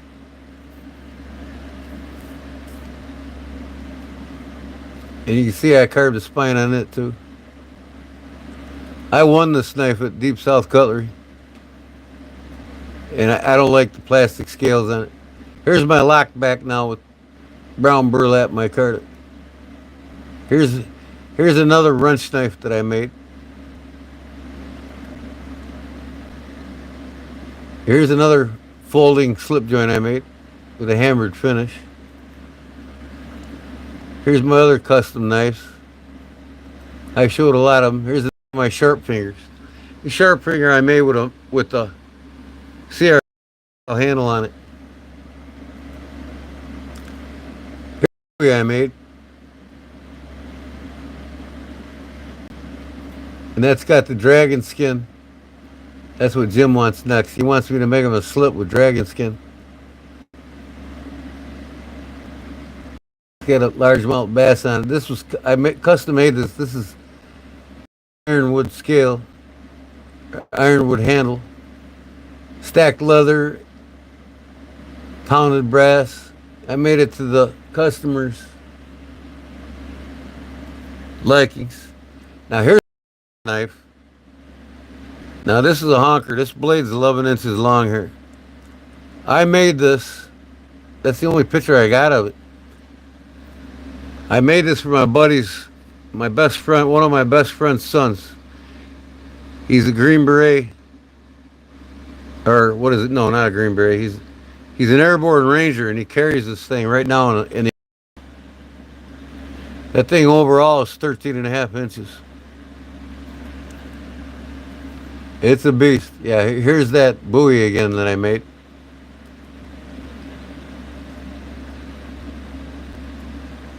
Oh, there's a picture of my Felco Pro 2000 right there.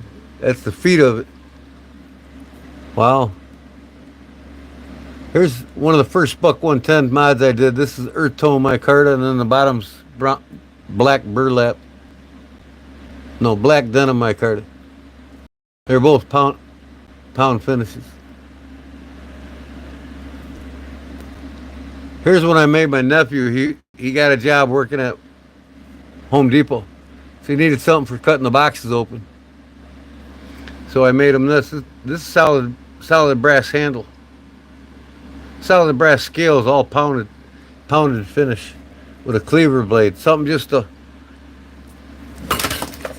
score open the boxes real quick with a neck sheath.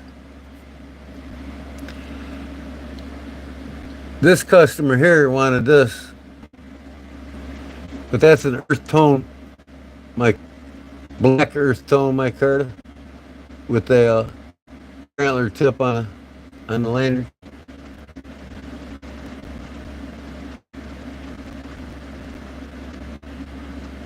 Bedtime for you, Paul?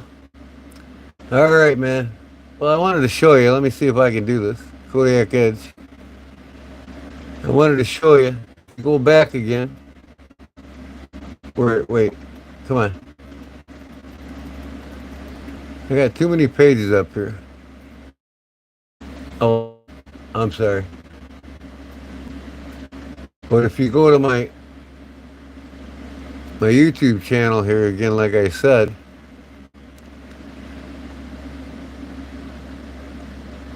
I think this one here. Oh, that's Kodiak Edge. What happened to that? One of my pages disappeared here.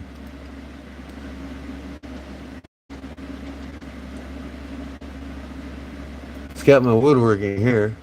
This is my woodworking page, the Celtic Woodwright. I do a lot of hand carving in wood too. And then everything I make in wood. So in my description, you get the links to all my Facebook pages. Here's my Instagram.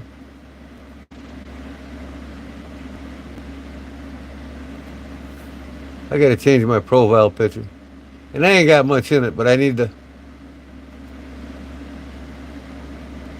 gotta log in. I ain't gonna do that.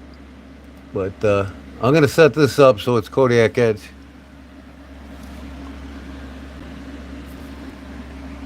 Please try again. What are you talking about?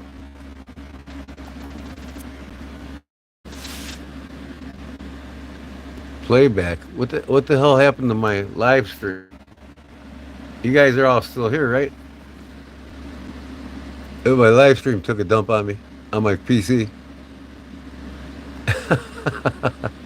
Oh, there I am. Good night, Paul, man. Thanks for stopping in, but it's 3 o'clock. It's time for me to hit it too. It's pixelating, ain't it? So I moved my Wi-Fi tower too. Look at it, it's right there on top of my PC now.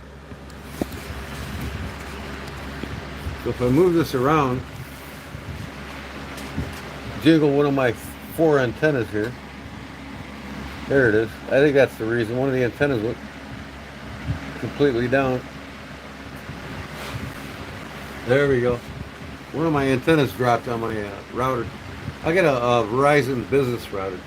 So it's like, it's got 4 different antennas on it. I got my security system for my house linked to it.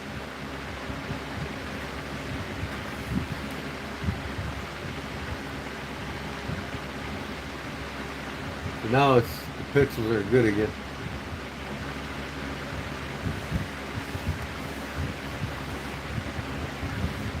Yeah. So, what time is it? 3:04? Yeah, I'm definitely going to get off here in a... I think I'm going to smoke this cigarette and be done. So I hope you enjoyed watching me carve that knife. I think it turned out awesome. I'm still yet to decide what scales I'm going to put on it. I might even just, because I haven't done one myself, I think I really want stag scales on it. Deer stag.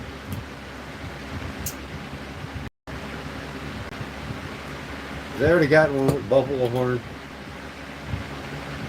You know, I already got one with my card on it. Yeah. And then I want to do one with let's see. Yeah, I'm gonna do I'm gonna order some stag for this. I mean, I got deer antler here, but nothing straight enough.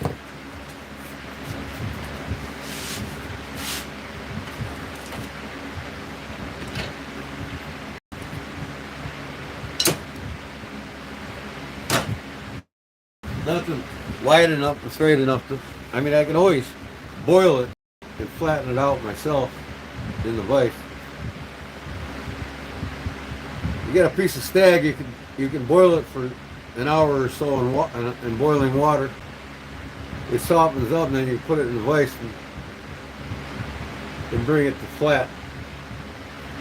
Just let it sit overnight. It'll keep its shape.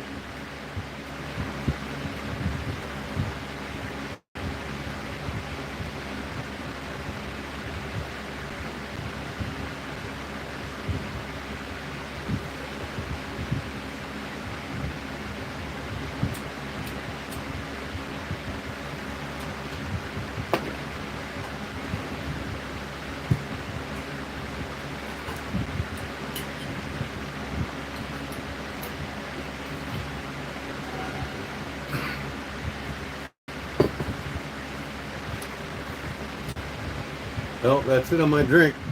After the smoke, I'm out of here, guys.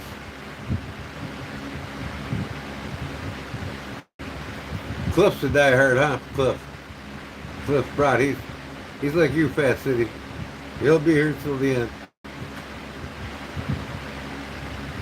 Just by chance, Cliff, I just want to know. Did you say he was like 40 years old or something like that? Where do you live at, Cliff?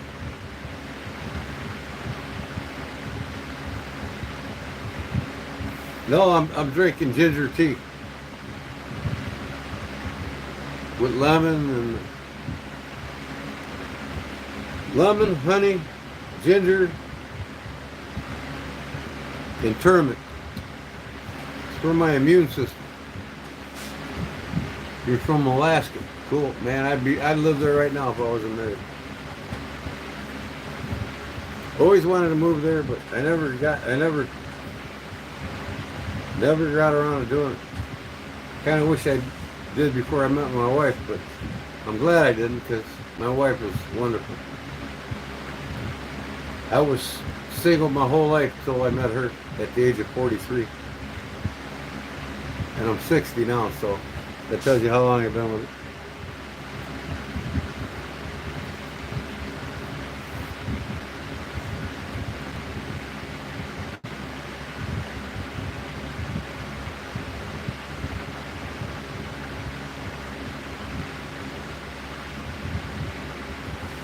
And I got all these knives out again. Let me see. I gotta put some of this shit away.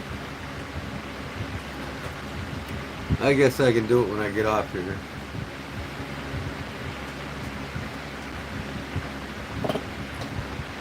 So it's gonna cool up a little bit tomorrow, so I can probably get some more done on my parents' house.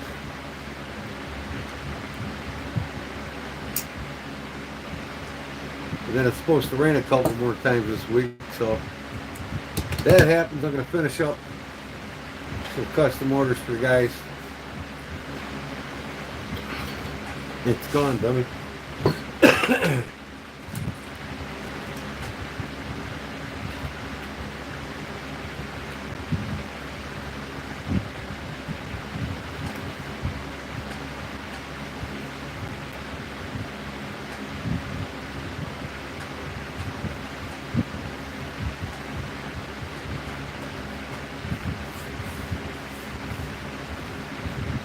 25 years old. Cool.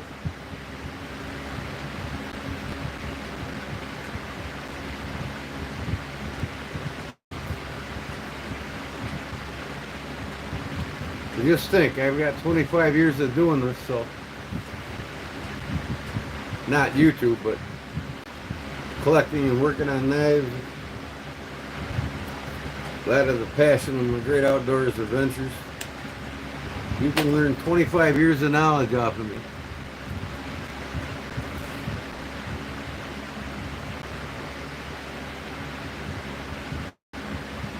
Actually, more than that. I've been an outdoorsman for 45 years.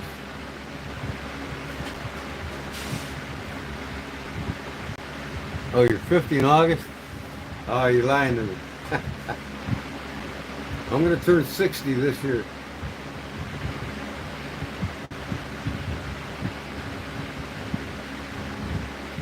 You wasn't lying with me. You were just bullshit. You wish you was 25, right? I wish I was 35. Honestly, no. I wouldn't want to go back in time, really.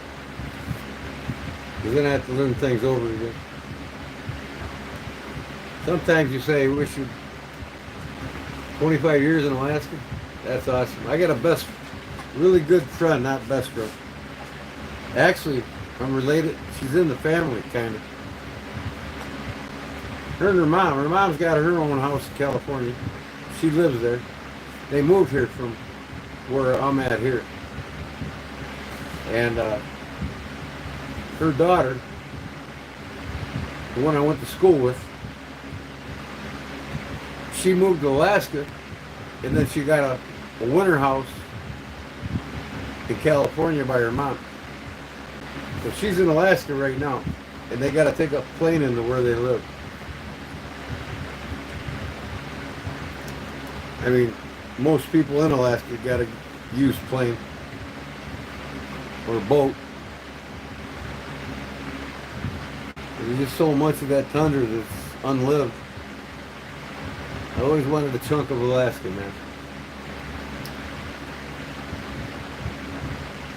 I told the wife I'd like to build a summer house there. Because I used to do wildlife photography, and man, I go crazy with pictures there. And I tell you, I wouldn't go anywhere without my 50 cal pistol on me either.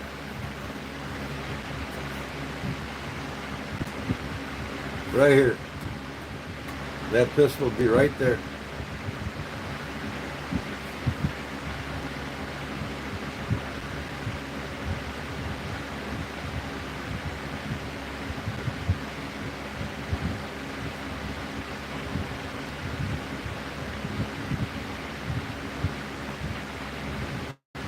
What?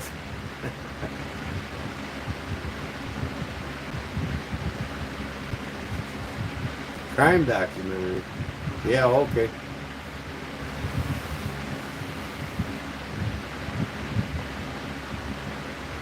You got 10 acres?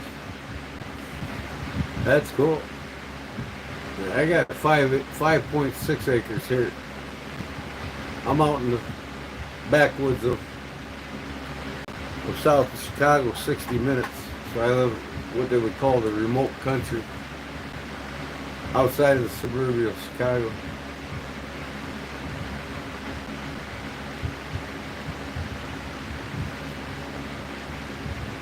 Oh, I saw it all. Get the hell out of here.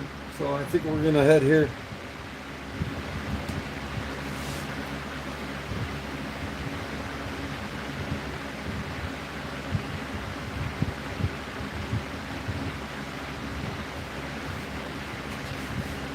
We were looking at, last year when we were there for the 4th of July, we were looking at modular homes.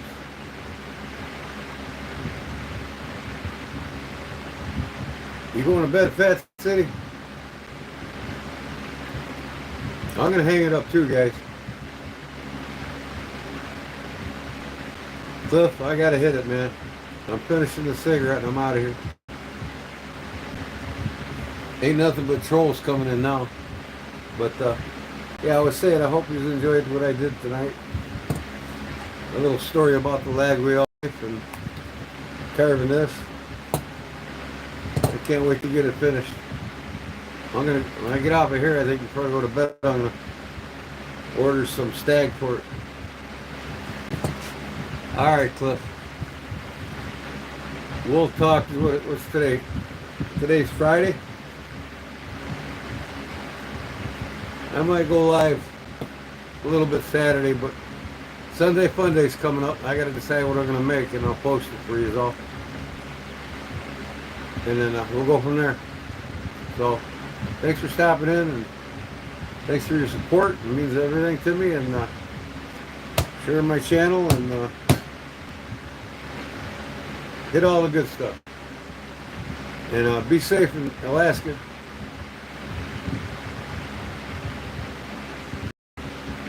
If it's your second time in the live chat, I think you was there last Sunday, weren't you? If not, I'll put you in. So, all right, we'll see you then Sunday for sure. 8:30, maybe 8. I usually schedule it for 9 o'clock, but sometimes I'll start a half an hour early. But I'll schedule it. Let everybody know what I'm making and do it. All right, thanks, man. We'll talk to you later. Peace.